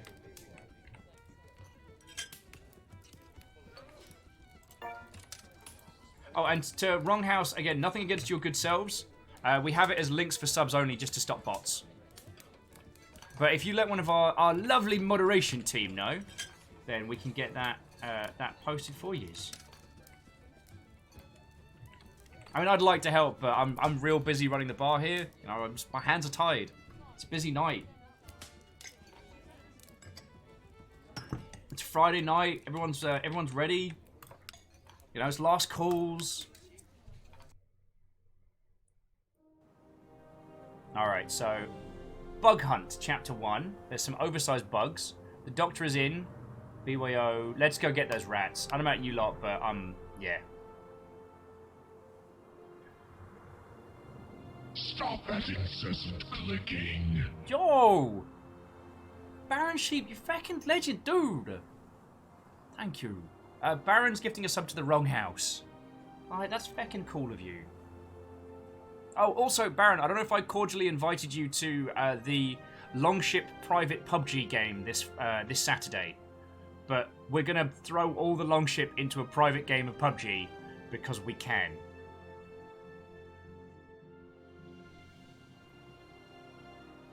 Oh, Clank say, no, I missed the lemon aioli from the mead bar. Oh, it's so good, dude. Our current addiction is the skewers. Like, they do like a venison skewer. Oh, so good. Okay, so this is a social challenge, right? What if we send our... Wait, our two talkers are our two fighters.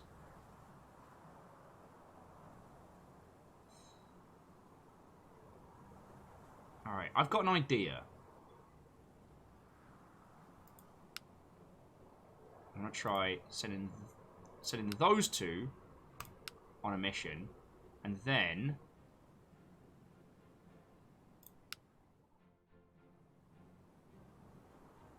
sending these two off to go hunt some bugs.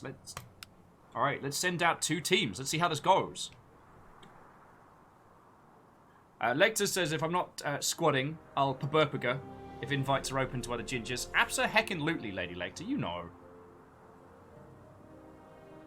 Hindle, why didn't anyone suggest we call this the Hotel Scipio Bar? Oh, that's perfect. Heck. We definitely should have played this before the pub crawl as well. Alright, so we've got two teams heading out. So, new adventure. Bug off. Some oversized bugs took out a farm east here, Gunson says, slamming down a royal decree. There's an FD bounty and bring one alive. Alright, set forth. Oh, can't.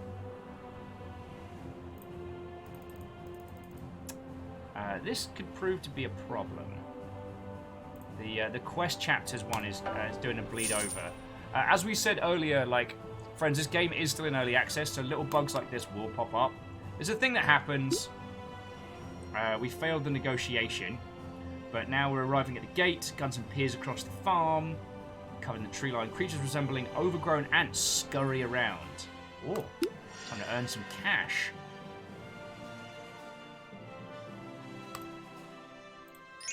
There we go. So we might have failed at the scrap along the way. We got it.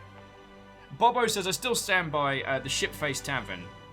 No, Bobo, that was so good out the gate. And I knew at that point we had to have good names. Again, if you weren't here earlier, we had 20 good pub names, which we just dice rolled on. And some of these are so good.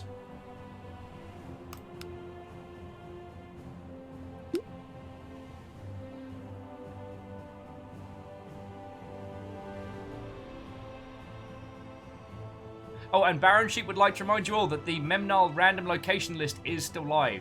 If you want to add any of your pubs to the upcoming Season 2 of Memory Equals Null, you can do that. Yours could be the next Weeping Cock. Oh. Got a bit of the old subtlety going on here, eh? Alright, there's no way we can do this one. So they got a little bit mugged.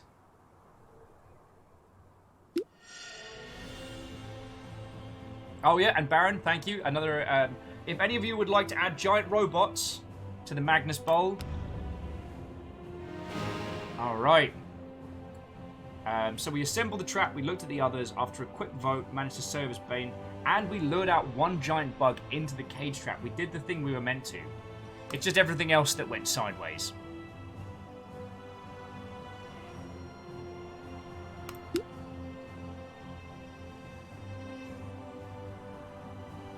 Alright, onward! Oh, they only had to go down the road.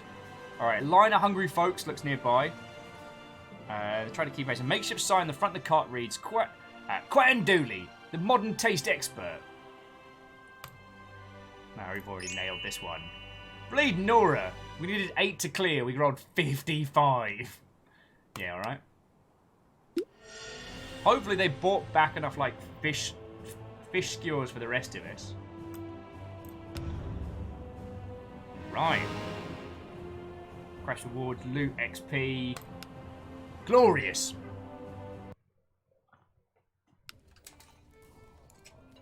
But yeah, like, Lecter, you are cordially invited for Burpiga. You're also cordially invited to join us for a spot at the Blackout Club tomorrow evening. Reactor online. Sensors online. Weapons but I figured you'll be flying What ho time sure flies when you're faffing about? All waffling on. And will say, I'm exceptionally good at both. How are you doing, friend? Also, thank you for 8 months of hanging out. Actually, Lady Lecter, I didn't get the chance to ask you, so what are you going to be flying in Squadrons? Because I'm a TIE pilot. I've always been a TIE pilot. Don't get me wrong, I love the design of the X-Wing, but it's very expensive for what it is. I mean, cool, yeah, it's got a warp drive in it. Great. But it's nothing that you can't solve with a fistful of TIE fighters. Just throw some interceptors at it, job's a good one. Does that make me a bit of a heathen? Probably. Oh, managed goods. Alright, well, we're low on the porridge because apparently people like that. We'll get the barbecued rat in because I fancy it, you know? It'll take us a day to get those.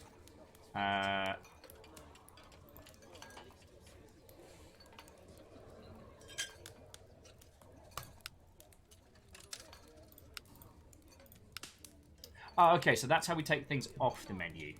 Alright, so we'll wait for those to come on in. We've got booze enough for the night.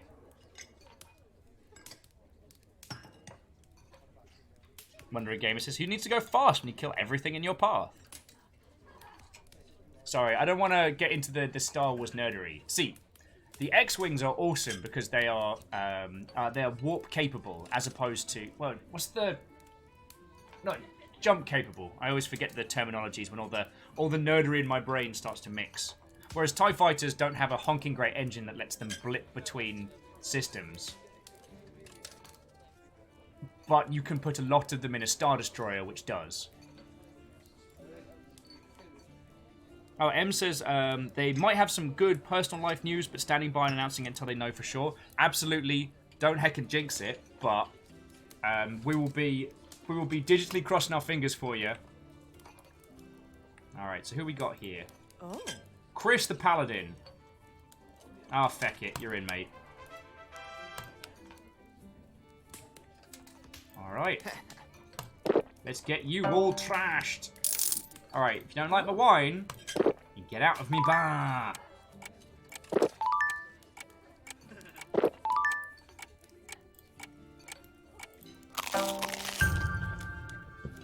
Seriously, I'm getting some hate for my chicken wings here, and I'm not okay with this.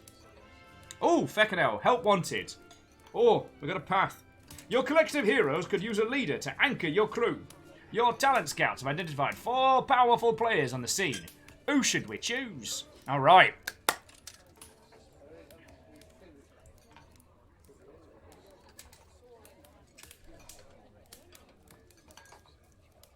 Oh, yo!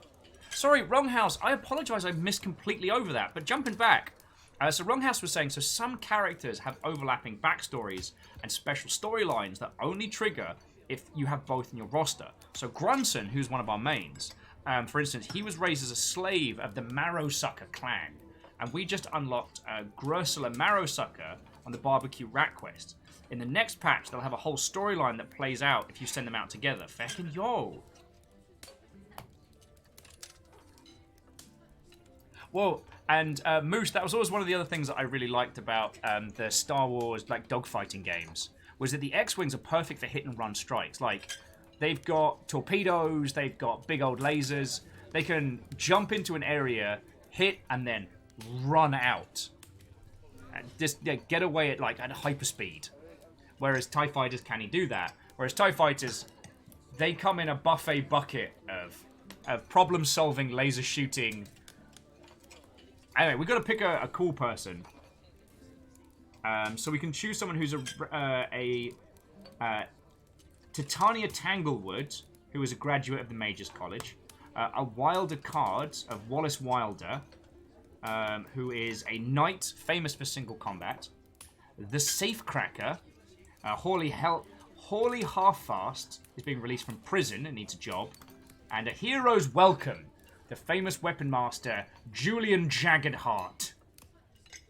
And head of the Rhetor... Oh, just arrived in port. Alright. So we got a pirate, a thief, a knight, or a mage. Do we have any preferences? Or would one of my lovely lot mind doing me a poll while I take a quick sip on stuff? But yeah. Oh, Bob Gobbo's keen for the knight. Actually, would you mind doing us a poll? Because I will be a potato at this point. But yeah, I loved the design and the speed of the TIE Interceptor so much.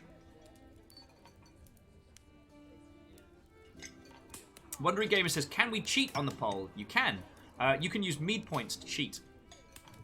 It's 50 mead points for a reroll, and you can just brute force the ones you want. And no, that's not a means of stopping you from, throwing a dab at me every now and then.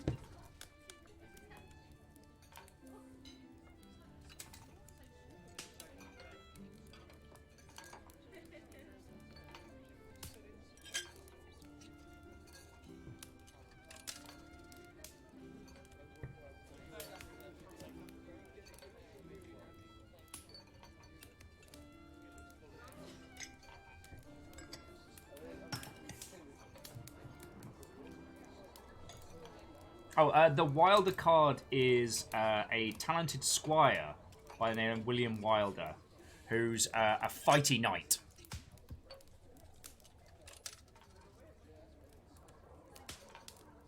Alrighty, let me make that poll for you lovely folks. Get that up and going. New poll. hero leader, question mark, exclamation mark. So we will have the mage, the knight, the thief, and the pirate.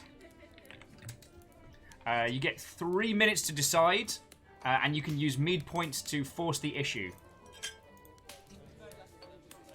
And the clock begins. Ah, Moose, now you did it!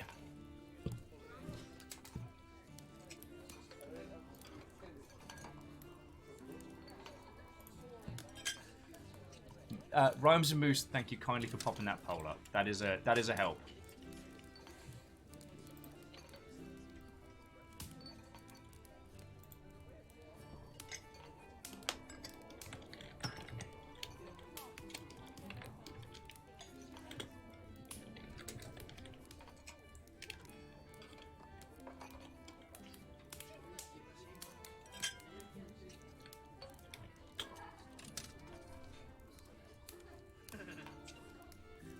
Wandering Gamer says, skew the polls! Exo says, I might have accidentally sent 1 million votes. Well, closer to 100, but there are a lot of votes.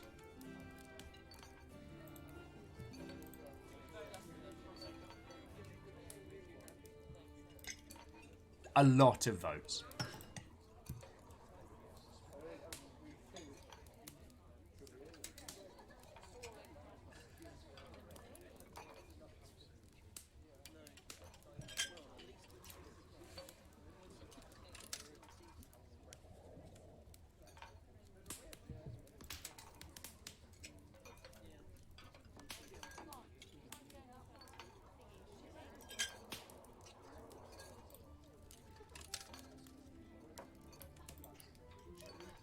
Okay, it looks like the Wilder card is absolutely the choice, so we're getting ourselves a famous knight. Wandering Gamer contributed 5k in mead to make that happen, which feels very apt. Alright. Talented squire by the name of Wallace Wilder. It's twice bested famous knight in single combat. Word is, he's considering leaving it. Pay him a visit. His character has social combat skills. But won't we need to make space for him? Alright, Rattling the Cage. Sorry, Rattling the Cage, level 4. And Grusa the Barbarian. Actually, let's get everybody a little bit wankered first. Dude, you ordered the chicken wings. What did you expect? Also, don't crunch chicken wings like that. It is not healthy.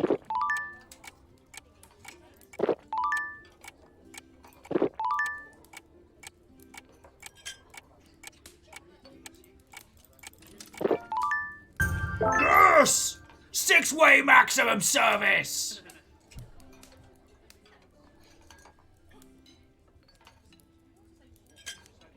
Okay, so Lecter's saying no squadrons for them until tomorrow. They're going to need to check a coffee shop hours near because they're going to need to get up at 4:30 a.m. to be ready to play by 6.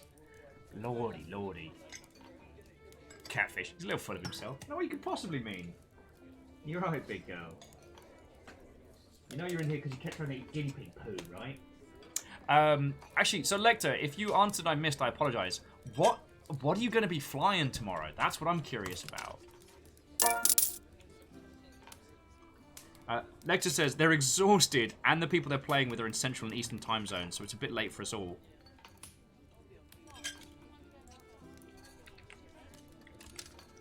Let's get everybody drunk again.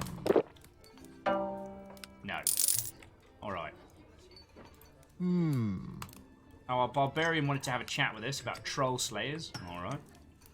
Our con artist wants to just tell us a little bit more personal info. That's fine. River, you're trashing. Are you trashing my bed? She bloody does this. I'm not complaining. Like, have a lovely dag for company. It's just the amount of times where I get everything like neat and tidy in the mornings before starting show, and then River will do donuts on the bed. Our catfish says, wait to get spider bites on the menu. Wait, food type or drink type?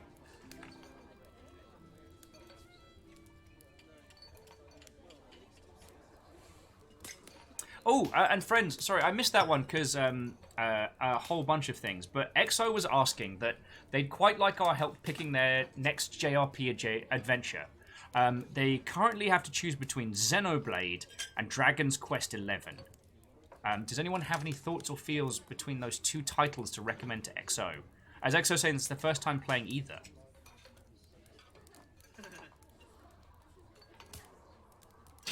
Most be like, River Face. Oh, yes.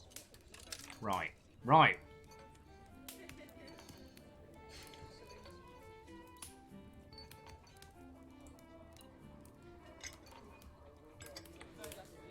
Because these are people asking about, can they join?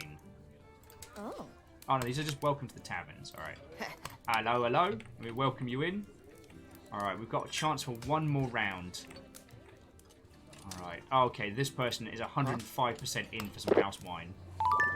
Don't even tell me you don't like it. 98%, 75 on the chicken wings, 80% again on the booze. What do you mean you didn't like it? Shenanigans. Shenanigans!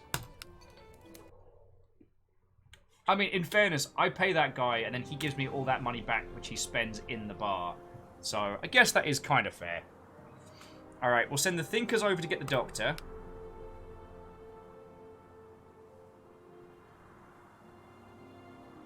Send the Scout. And we'll send good old Grandson. They should be able to handle that.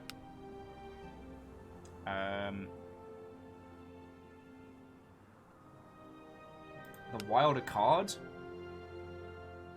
Oh, actually, Catfish, I meant to ask. If I send the friend squad over to go pick up the Wilder card, will I gain that person as a leader despite not having enough space for them in my base? Oh, and jumping back in, Earl was saying Xenoblade they've heard real good things about, but they believe it's Switch only. At least with Dragon Quest XI, you have PC. So Earl, Prof, Catfish, we're all recommending Dragon Quest XI. Now, the one I want is it Xenosaga 2? The one that came out on the Wii U with transforming giant robots. I need a Switch release of that.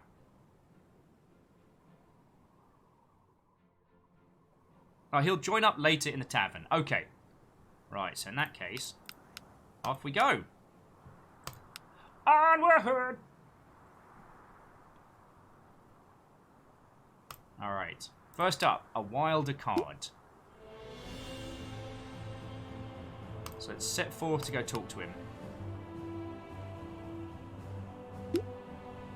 Oh! As we pass by a cluster of trees, we're ambushed by bandits! The bandits are immediately immolated. There's not even ash left after that. It's just melted jewelry and boots. Oh! We've met another party of fellow adventurers who are doing a boast. Think you can handle this one? Yeah, no. We can out-blag the hell out of anyone. They blagged for 16, we blagged for 42. Meaning of the universe, blaggard style. Yeah, Kestrel, the cleansing power of fire. Alright, so now we've got to befriend this guy. Alright, yeah, now we've got this down pat. Okay. So we managed to make friends with him. We're doing good. Now we just have to stroll on home. Oh, and Baron says, by the way, we need to arrange a test play of my tabletop RPG. Which, Drunkards and Disorderly? Or tell me you haven't started another tabletop project. I'm not saying that you shouldn't, but I worry. I worry. Dice and Disorderly, okay.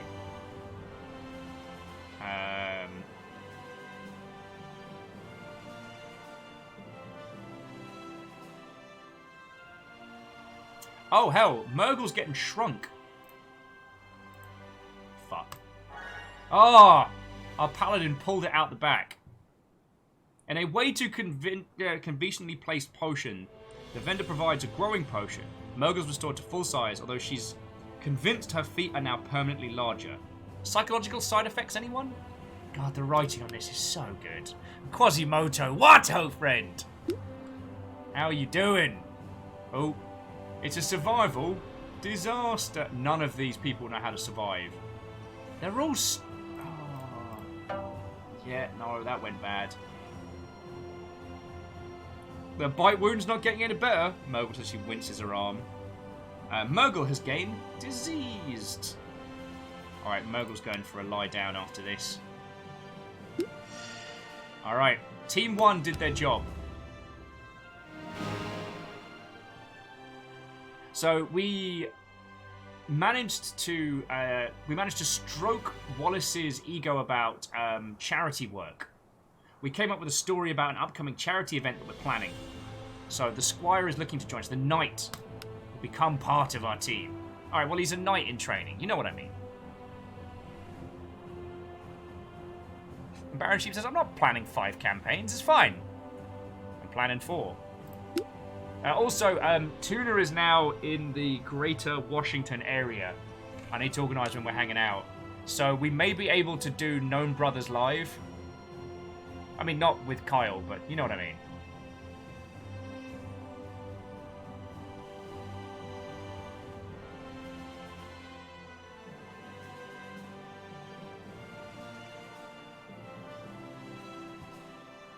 Alright, so we'll send forth our second group. How hard can it be to set up an infirmary? Sylvia says, obliviously knocking over a mug of mead while carrying a cot to the attic stairs. Alright. Thankfully, our barbarian is the thinker out of the two of them. The scouts are good at spotting stuff. Hey, Lady Lecter, nothing to apologise for. We put some beds upstairs for the infirmary. Oh! So Lecter says he'll be flying the U-Wing. Nice. That is a proper good choice. I mean...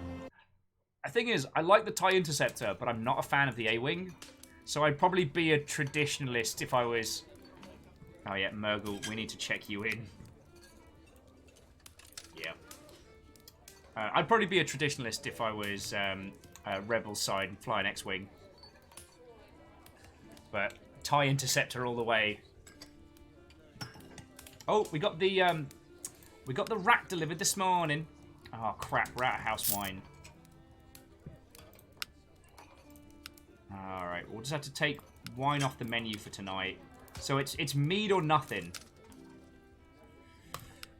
Alright, well we'll try out the sparkling fairy water, but... I mean, what's the worst that can happen, right? Oh, infirmary level 2, upgrades available.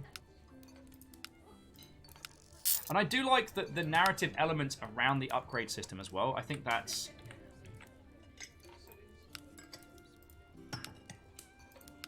important to take into consideration. Oh, our con artist is leveled up.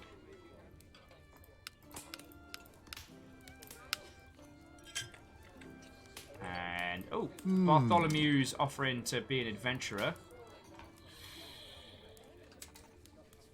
I mean, he's good in a scrap. He knows a song. He's pretty friendly and a little bit smart. Oh, yeah, no, he knows how to not die to traps. Congratulations, you're hired. Mead for you. Mead for you. Snacks for you. Things for you.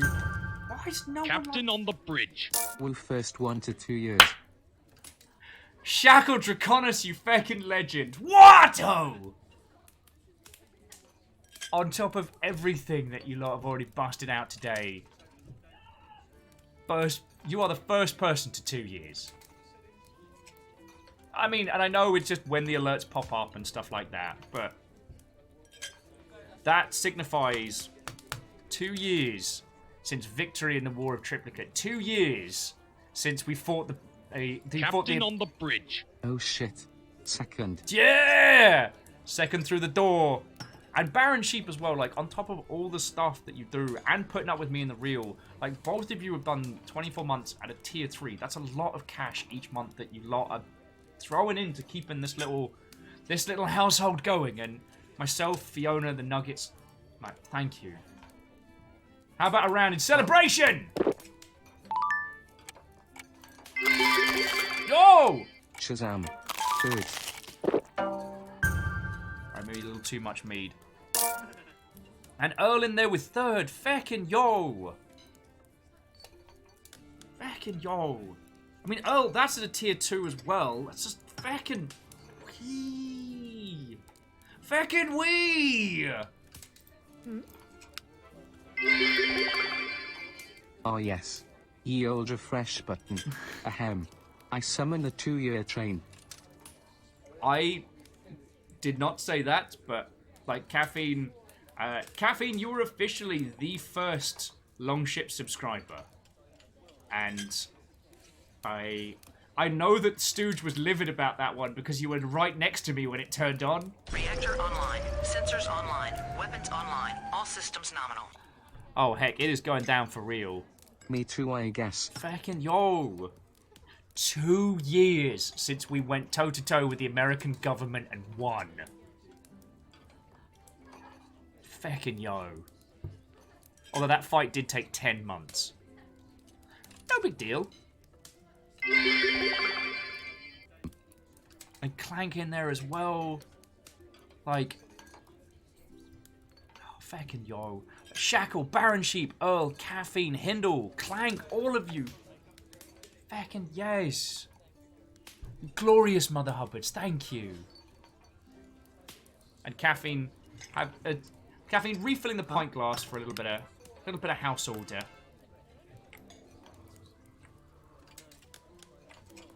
I'm just gonna get Grunson drunk again.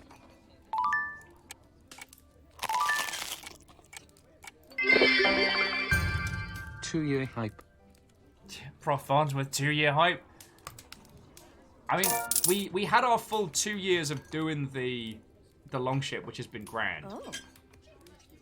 Sorry, Cleric. But...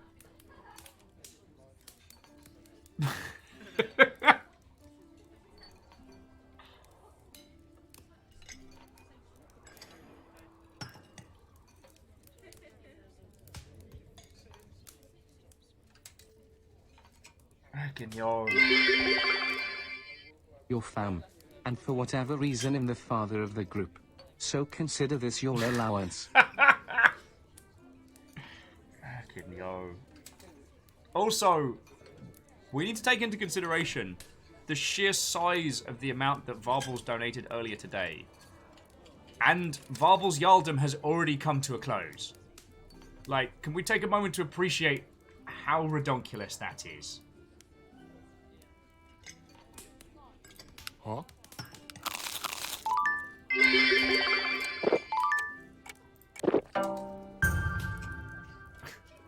Kestrel says theirs will be soon, but for now, I want to be part of the train! Fucking yo.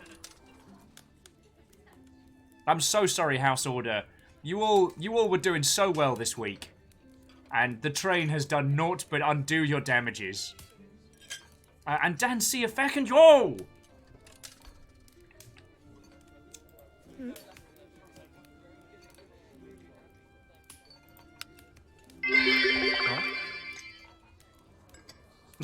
Lady Lecter's starting the Aquavit Fund. I mean, no complaints here.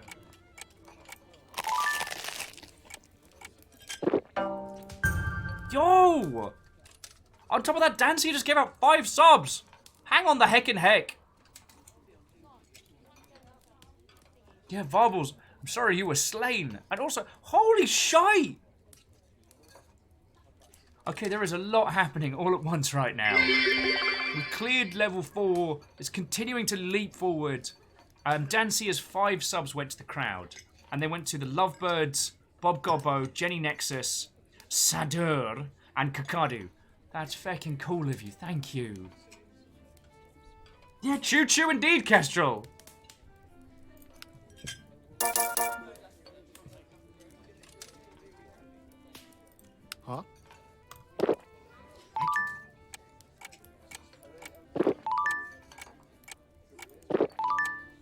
Stop that incessant clicking.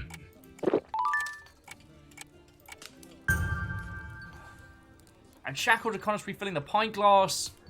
You feckin' heroes. I don't know what to do apart from serve people a whole bunch of booze right now. Stop that incessant clicking. Feckin' yo.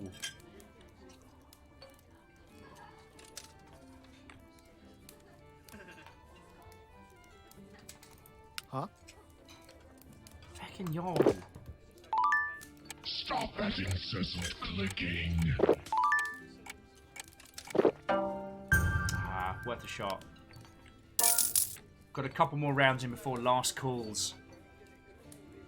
And Bobo Gobbo managed to take the Yaldum from Baron. Once the rule of Varbles was unseated. Stop that incessant clicking. Like, feckin' yo.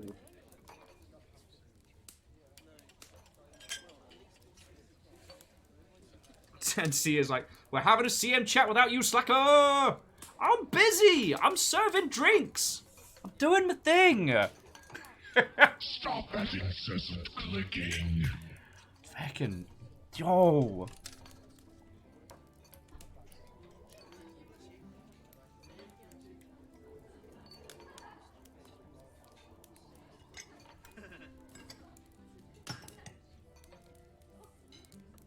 Stop that incessant clicking.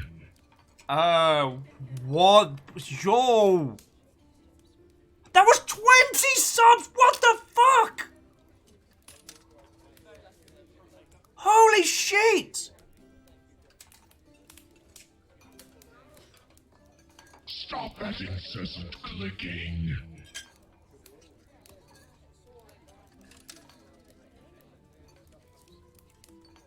Okay, after Dan Sears 5, some anonymous hunter as House Carl said, nah, gonna take that one. Holy shit, feckin' 20 subs! Those went to Phoenix Bard, Camel Attack, Biter Dragon, Elijah Johnson, Sergeant Bobson, Mooring Away, Mace Barrow, Katie's Buggy, Candy Shark, Does Not Compute, Shadow Office, Kingaro, Puzzle, Penguin Buster, Willing Outcast, Indy Kylo, Elude, Jagcast, Spectacular, and Leo the Houseplant. That's a lot of subs right there.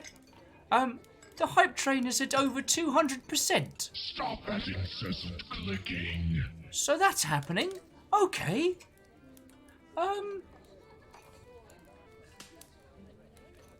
I don't have words. I don't have words. Stop that incessant clicking. Dear grid coordinates. You know what, Baron? You're not wrong. You're not wrong.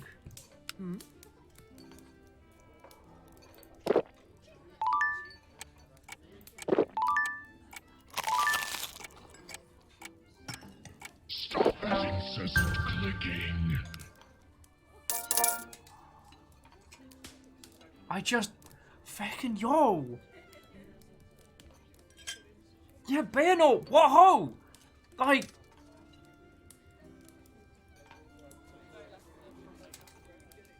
Stop that incessant clicking. That is not a small number. That is a very big number.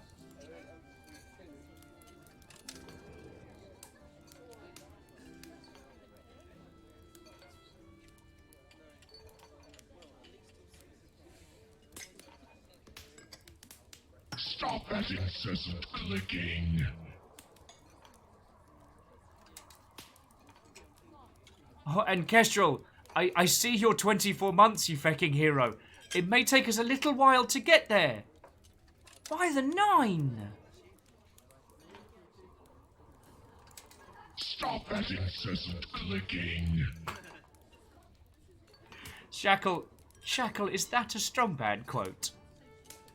Train equals very yes. Will equals over.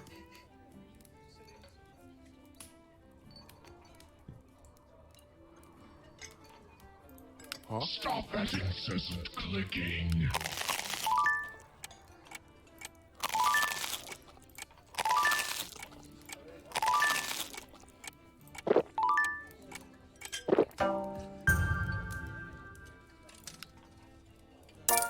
Oh.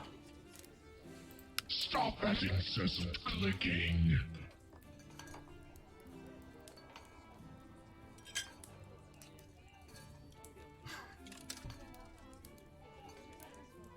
Kestrel's like, it's okay. I'll wait. Kestrels are very patient. Bear not with. Your computer's in a better place. Well, I mean, it's in the same place, but with a great big hole in the middle. Shackled. Whoa, have you been streaming irresponsibly again? No. Bobo's like, well, I think your patrons are going to die of thirst. Oh, they're all ratted. They're fine. Stop that incessant clicking. Although, if they could, they could bust their own stuff.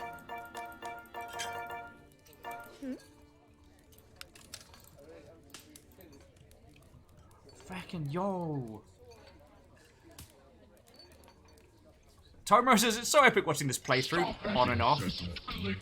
I mean, I don't know if I can call this a playthrough. I'm just like, Tomo, these are the lovely people that like keep me alive and allow me to keep doing this. So like, fucking yo. It's the second time they've done this today. It's the second time. Stop that incessant clicking.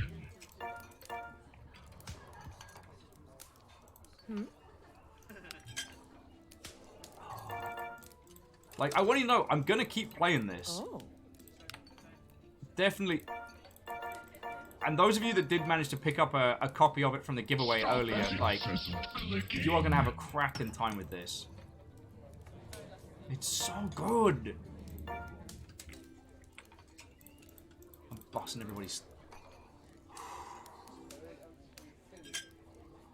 Fucking yo! Stop that incessant clicking. I'm not at the crying broken. I'm at the... It's like having an out-of-body experience. I am very broken. And Baron, that's not what I do! I'm not the friend you come to if you want less video games or less booze. I mean, Baron, this is basically all the good bits of playing a DM, except for you don't have any players. Yeah, Bob, I probably should have stayed hydrated. Stop that incessant clicking.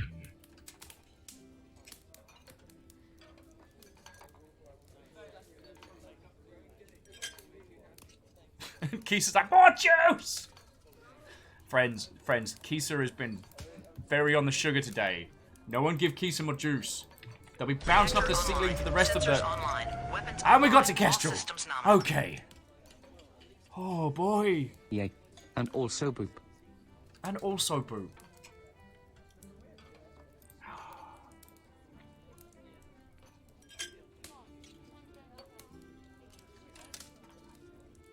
Fucking yo.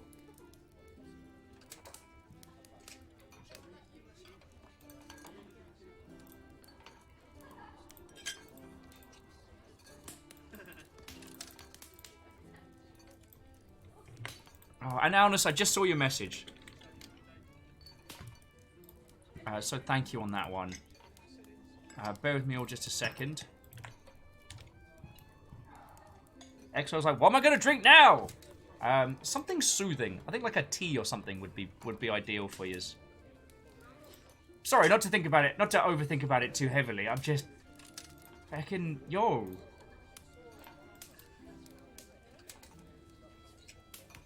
Kessel's like, I took a chocolate milk, thanks. Fucking yo.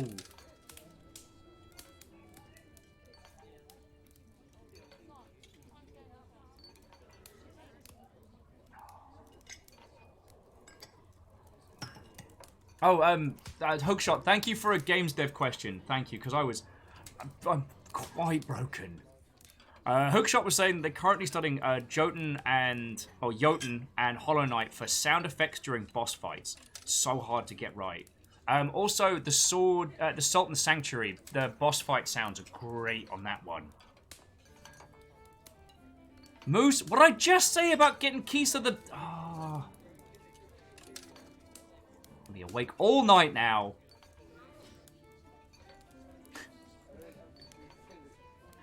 Fucking yo. Oh yeah, Baron Sheep Jotun was so good.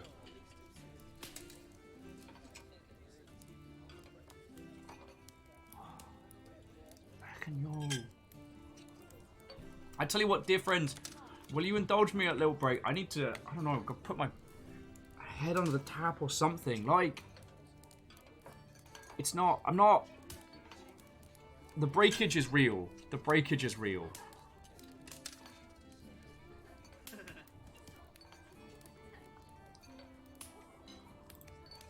Okay, so friendos, I'll be back with you in just a second, alright? Just have a pint, get comfy, I'll be back in a second. Just don't do anything else while I'm gone, I mean it, because I will feel guilty if I miss it. Alright, I'll be back in just a second.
Okay, sorry for the wait, dear friends. That was... Oh, I needed a moment. Good. I know I was saying this earlier on the show, but... It is still very much the case of... It doesn't get any easier, and... That just threw me for 6. Like... So, thank you. Thank you all. Now! Who's up for some adventure? I'm Boss Anawato, friend. How are you doing?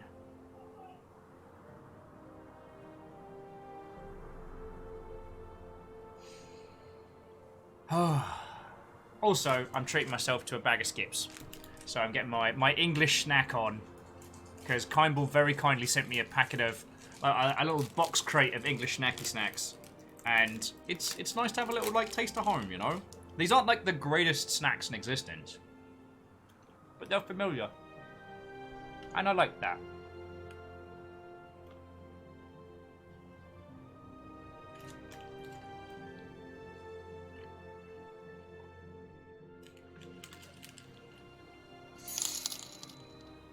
Yo! Which of you lovely Mother Hubbards just picked something up on the Humble Store? Because whoever that was, thank you for using the partner link. Like, that does help. Hookshot says, greatest snacks in existence, you say? I'm not starting that battle.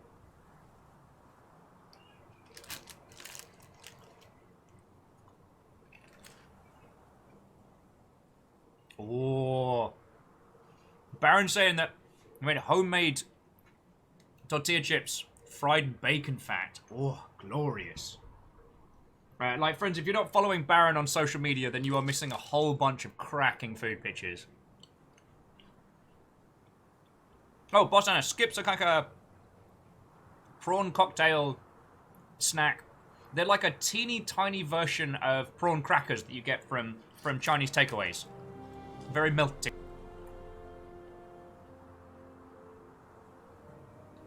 Thank you. See, Earl Koenig follows the rules. Earl was saying it was themselves, and they wanted to not do cool things while I was away. Thank you. Because it's like, if I missed it and I didn't get the chance to say thank you, I'd feel real guilty, because I am very appreciative of all the lovely stuff that you lot do.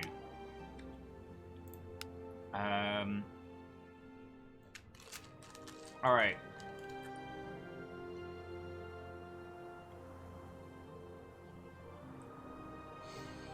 Do we want to handle the rats or the bugs? Let's handle the rats.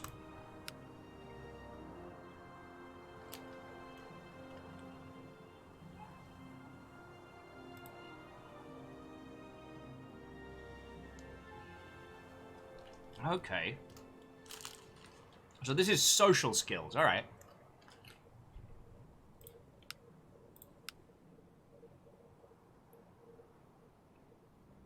And I guess as the adventures progress, and I'll send you with Bartholomew just in case, and then let's do the bug hunt as well, and we'll just send everybody.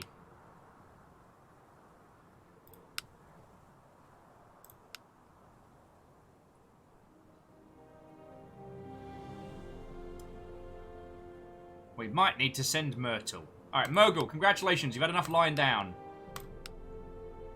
Off you pop.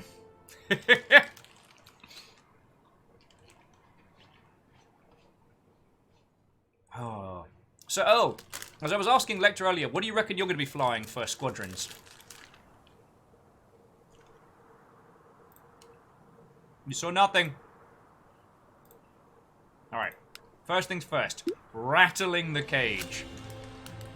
Actually, we're actually going to be doing a Warhammer campaign next week. Because I promised Joey that we would. Yo! Who was that? I fucking thank you as well. We've seen a lot of the dramatic duck today.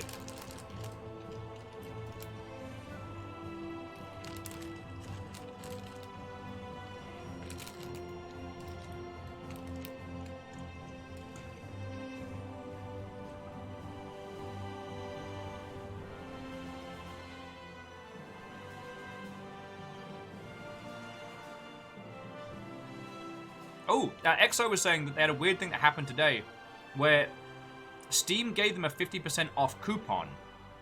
I mean, if you can get 50% off a Valve Index, that's a lot of money saved. On worth it!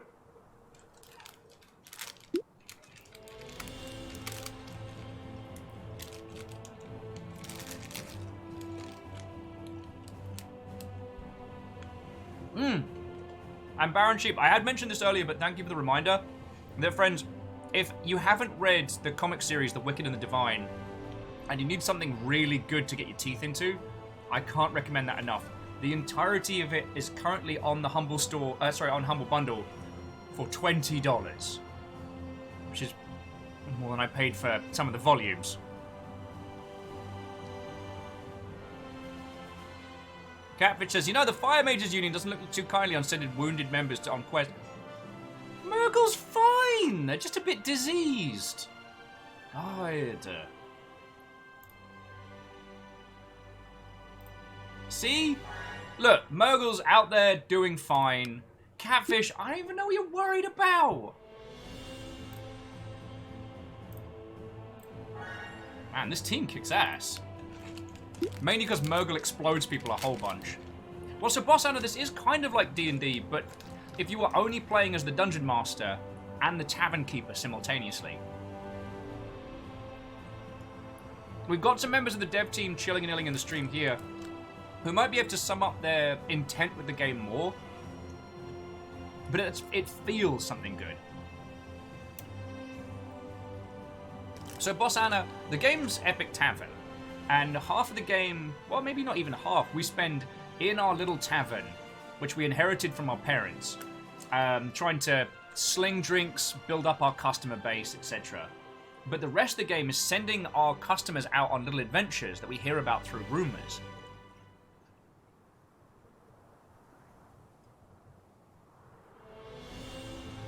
Oh.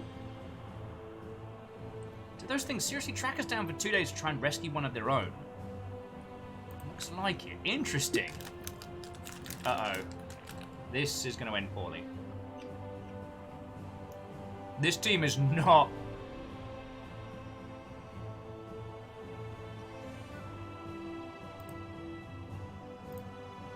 No. That was a disaster.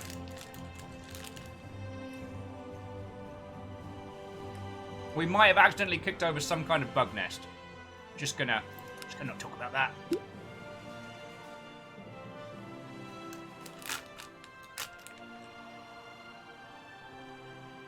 Okay. Town comes to view. Alright, we're almost with, where we need to be. Alright, come on, team. Got to do ourselves a little battle. Oh, come on. Yes, 21! Just succeeding in that fight. Oh, and the one thing I do want to compliment as well is for someone like myself who is a bit of a chatty catty, I like that when you go through all the dice rolls, you then get that retelling of the adventure, which works really well for me for reading out. I'm very grateful for that. Alright, here we go.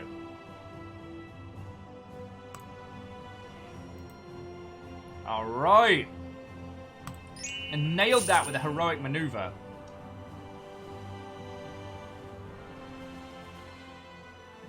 And not only did we bring in that bug successfully with heroic style, but we got paid 75 gold for that delivery. Feckin' yo! Oh.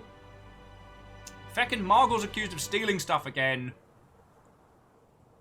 Oh, right, this isn't their strong suit, is it?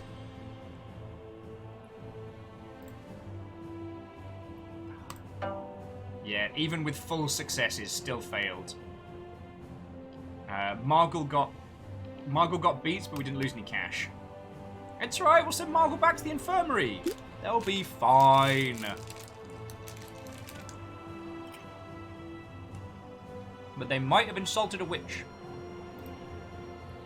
See, Margle's got this. Piece of cake, friends.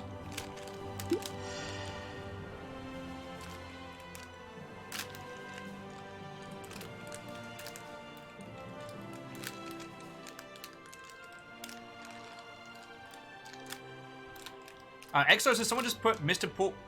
Porky's brand scratchings from Britain to their letterbox. That was random. I'm feckin' sure of it. I mean, and sadly not something you can tuck into until later.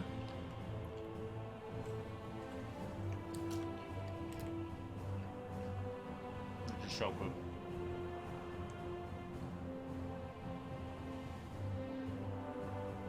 Oh, Sylvia's just grumping that no one better be sitting in her seat. Okay, so we managed to get to the lab.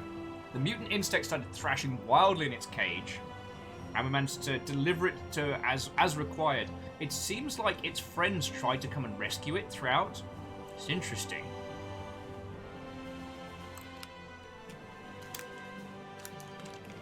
And I'm splitting the cash between the heroes 50-50 because the only place they can spend it currently is my bar, so... Oh, and Bob Gobbo, I'm running with 3 heroes because I've got 6 in total. So I can send 2 teams out every afternoon after they're done drinking.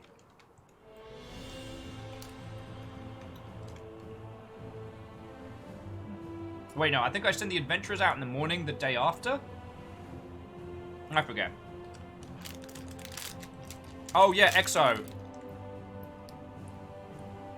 It was in the care package that Kimball sent over. Frazzles, Skips, Whatsits.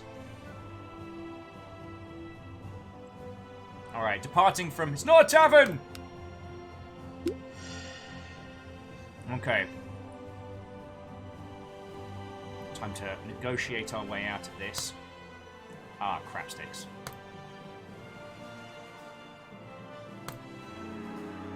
And we failed.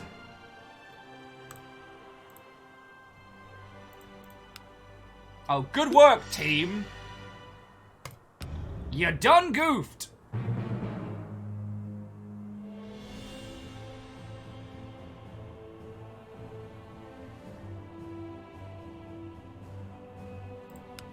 We done goofed. And Exo, it's not a cult. It's not a cult. Alright, so...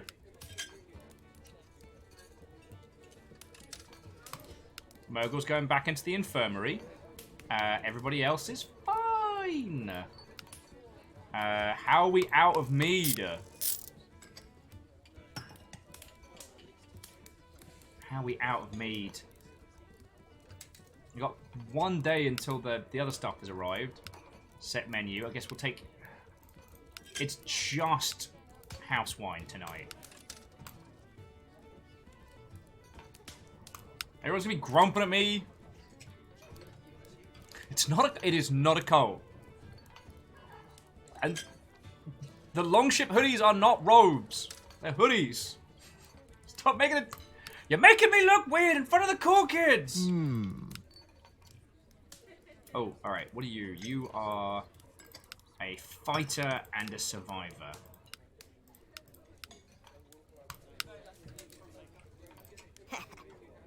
Murgle, you need to go take a break, friend.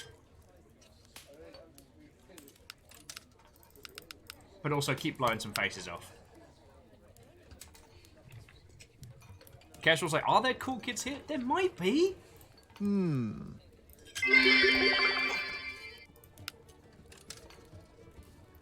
Oh, Asari says they have submitted the hold in for Memnal Season 2. And thank you again for the 100. The hold in has a cat and a wolfhound. 4 fireplaces on the ground floor. Huh?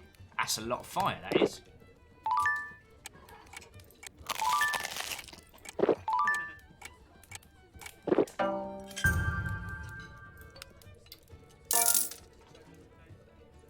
Everyone seems to be particularly prickly at this point.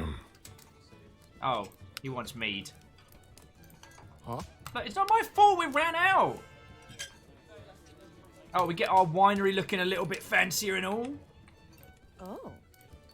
Dwarf wanted to tell us a couple of things about him. Huh? Throw out the sink with the bathwater. Okay. Okay, we're starting to get the hang of this. Alright, I've got to start asking, friends, who is coming to the bar just for the porridge? Because we're selling a lot of porridge.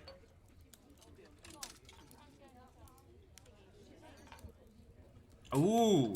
And the Wrong House just wanted to let us know that Amelia Mortalis is one of the characters that we're interacting with. The person who's doing the Dead Rats questline will either become a playable hero or a big bad, depending on how our interactions with her go.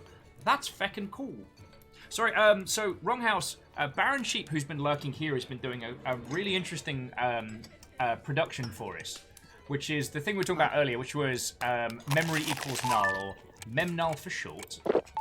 And the idea was to create a tabletop campaign where everybody could play together. The idea of me and talking to all of you lot at the same time. So Baron designed this campaign where we have one character who is a complete amnesiac at the start of. Like, we have no idea who they are, what their skills are, what they look like. We have no idea.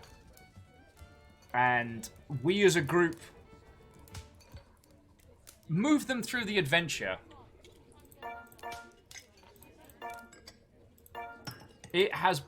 Memnull Season 1 was... Oh boy. It ended up being the story of one Thick McRunfast.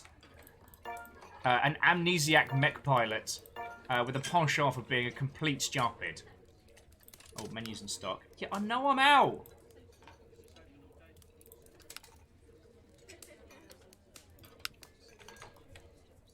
A boss hunter says, so like, Twitch plays like Starfinder?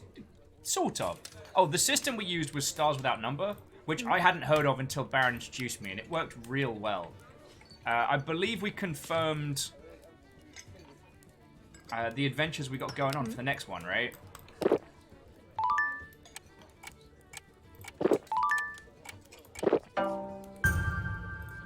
Nobody likes my booze tonight. Huh? Is this the end for Zombie Shakespeare? Wait, Sylvia leveled up by drinking. This game gets me.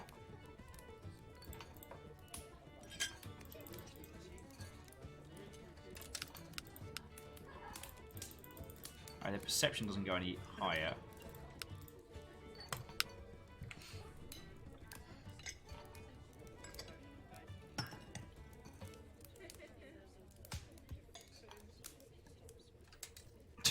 Bobo says, no love for Podridge and Porridge. No, I apologize. I think I just missed that.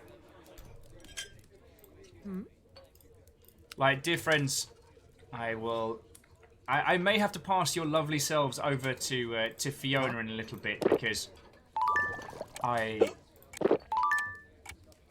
in the loveliest way, you all have done me a broken.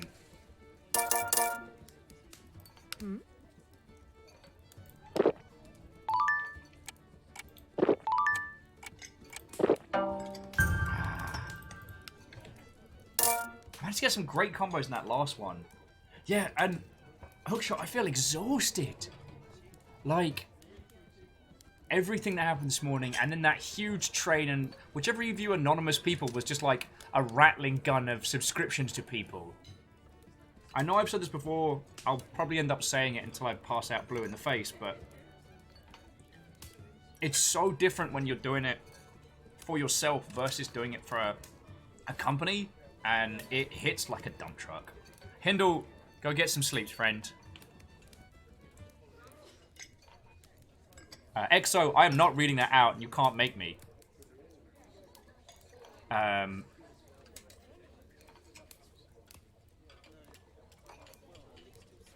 me just clear up the tankards before we send out more adventurers.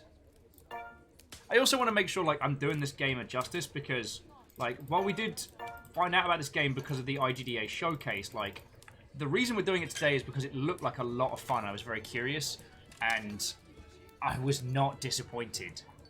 So I do want to make sure I'm showing this game off to its full capacity, because it's good, friends. It's really good. Oh, and Earl is doing their Squadrons preload.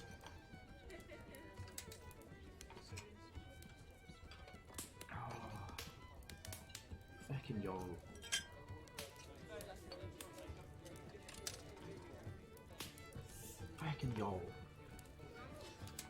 So, yeah, I tell you what. Friends, what are your...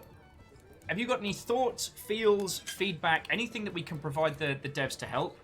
As I said, and I know how petty, small a thing this is as a request, I don't want to be able to change the backstory of the characters, but I'd love to be able to do renaming. Oh, he's inspired. That would be a wonderful thing I could do from here, because what I'd do is I'd be like, okay, you know, because like Varbles threw in a huge thing earlier, like, right, Varbles, you get to choose a character, and it just more things I can do to help people out.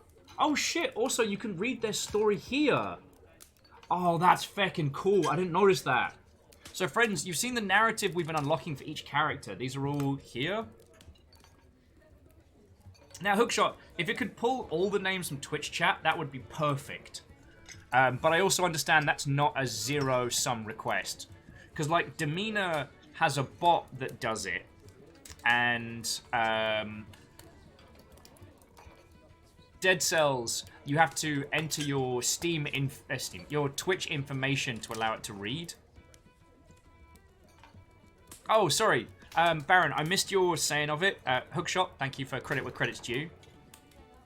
Oh, feckin' hell. But I am going to keep playing this. This is feckin' grand, and I do recommend grabbing a copy of it. Like, this is everything that I hoped that Heroes of Pen and Paper was going to be. And I don't mean that to diss. Heroes of Pen and Paper is very tongue-in-cheek and very funny. Like, if you played a lot of tabletop systems, yeah, Heroes of Pen and Paper is going to tickle the humor. But the writing in this is better. There's a dry, snappier wit that I find very evocative of Terry Pratchett's work.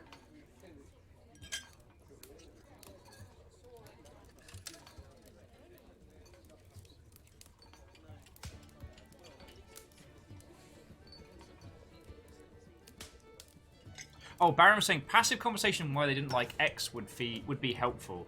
Do you mean like when when we serve someone something and they kind of go,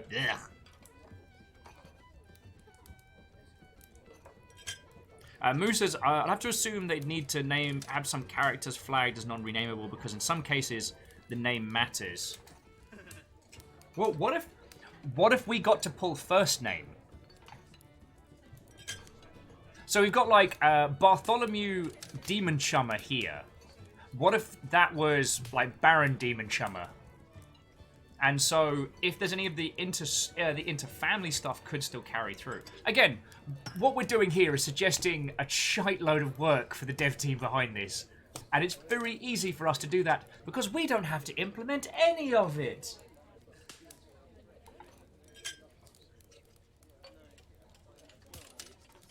Exo says, I love what the creators of Cluster Truck did. In what regard? In what regard? Hookshot says, hey, I'm the ideas guy! Where's my money? Oh, Tomo says they do it to themselves quite a bit.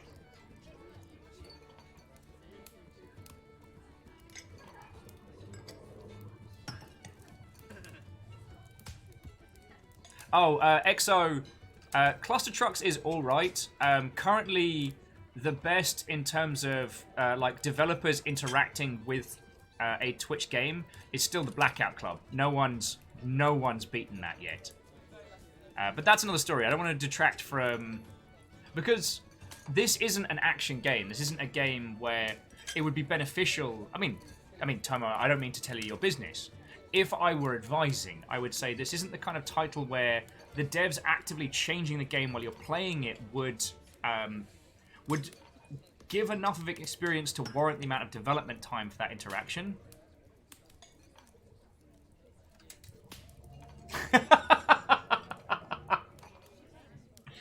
Tomo, if you ever do a boxed version of this, that has to be on the back.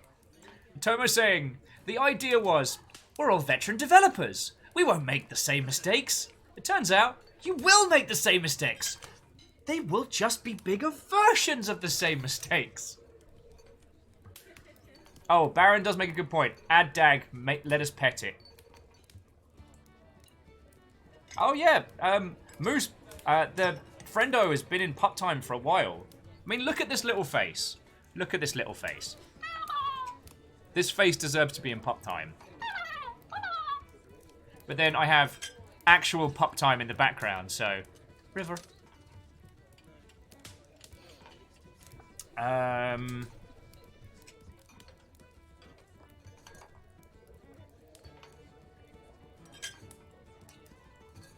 Oh, Tomo says, a game like this can have an equipment slot for pets, hirelings, etc.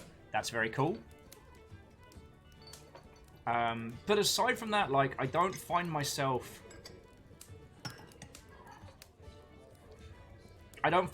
lacking.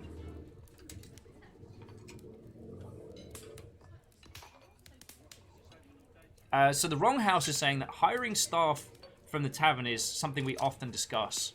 And or allowing injured heroes who can't adventure any longer. Yeah, it's... I'd need to play it a lot more, because I haven't had a moment yet where I've been offered a hero and I then didn't have the resources or space to take them and I then lost them.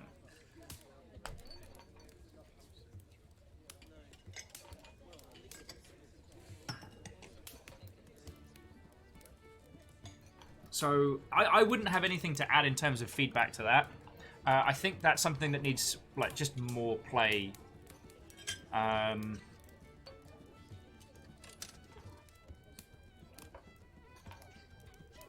Yeah, I can't think of anything additional to add there. Oh, and Exo's saying they just learned Battle Block and Castle Crashers is in the same universe. Finish finish Battle Block Theatre and then play Pit People. Like, I'm not going to say any more, but you should. You should. You should. So I tell you what, friends, I'm going to bring this evening's show to a close. I'm going to throw you over to Fiona, who you saw earlier with the Nuggets, who's literally in the other room. But firstly, I want to say a huge thank you to Tomo, to Catfish, to whoever's behind the Wrong House account, to all of the developers that have been hanging out with us today and chatting with us. Like, this game is a treasure, and I hope that you don't think that any of us take your time lightly. It's been wonderful having the chance to chat with you. Oh! Parting shot bit drop. Oh, you fucking ledge! Oh, you might actually be able to... You might be the one that gets to carry the Yalden through to tomorrow. Oh, and in passing banter, Tomo was saying, how many games lace action mechanics and RPG progression together as elegantly? Whew. I mean, Hades certainly. God, if I wasn't so brain dead, I could definitely have I could definitely pull a couple through. But this has been a lovely, lovely day. And, like, Tomo, Wrong House, like, if myself or any of the Longship can help with anything in the future, please reach out. You all know I love talking game dev, I love talking, like, biz dev, the theory of the industry, and the chats and banters that I've had with all of you lot today has been glorious. Also, an excuse to talk about, like, the battleship Yamato some more, because that thing's feckin' cool.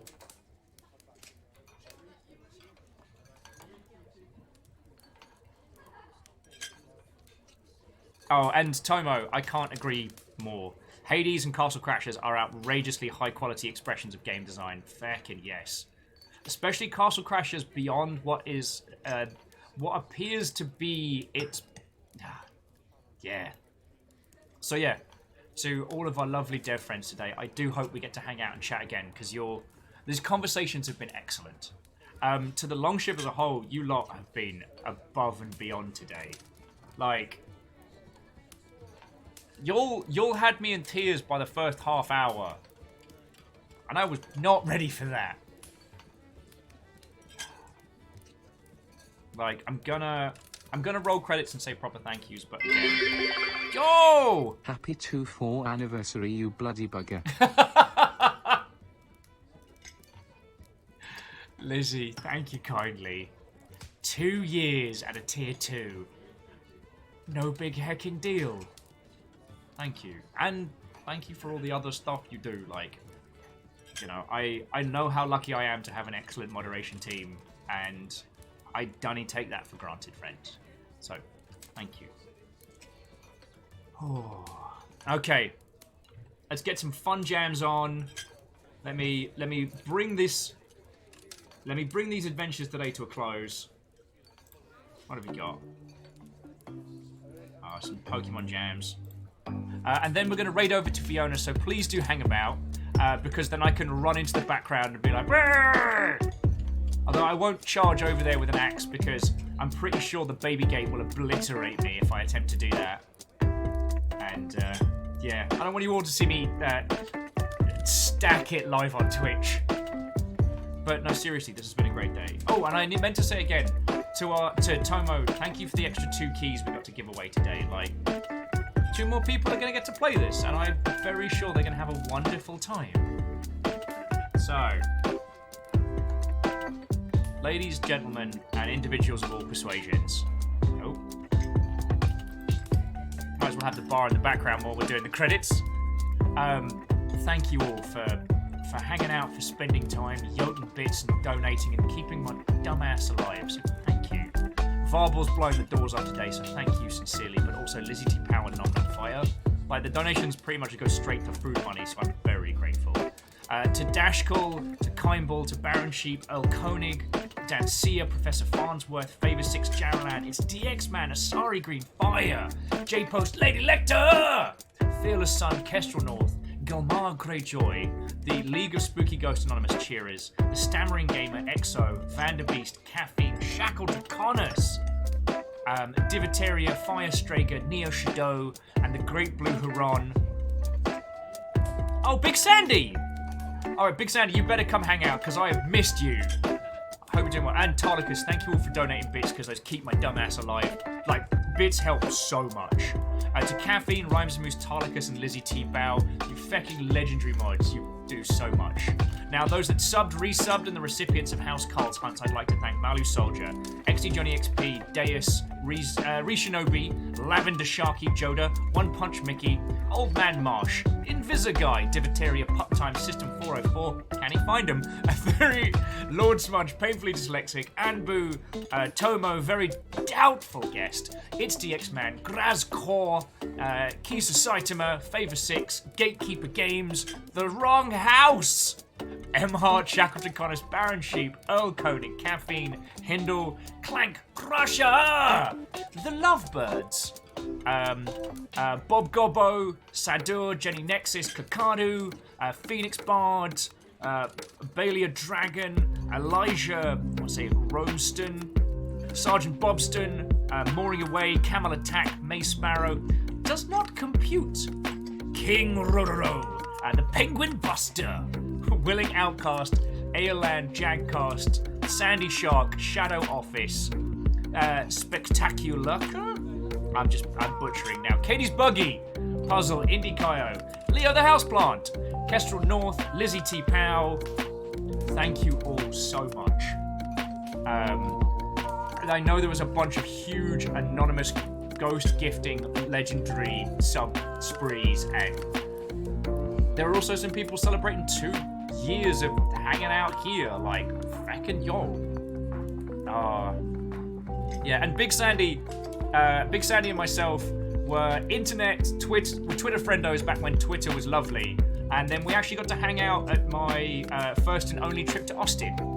So, yo, Big Sandy, this is where I spend my days now. Thanks to those lovely people that I read off and everything, like, they've enabled me to go full-time doing Twitch stuff, so yeah, this is how I pay the bills now. So if you want to hang out and chat nonsense, this is where you'll find me.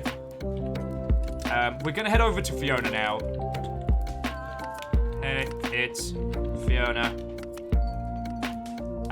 And then I'm probably gonna watch Fiona hang out and play Spelunky until I remember how human feels work. And Catfish, again, thank you to you and yours. Like, your team's been hanging out today and being feckin' excellent, and I can't say enough thank yous for that, alright?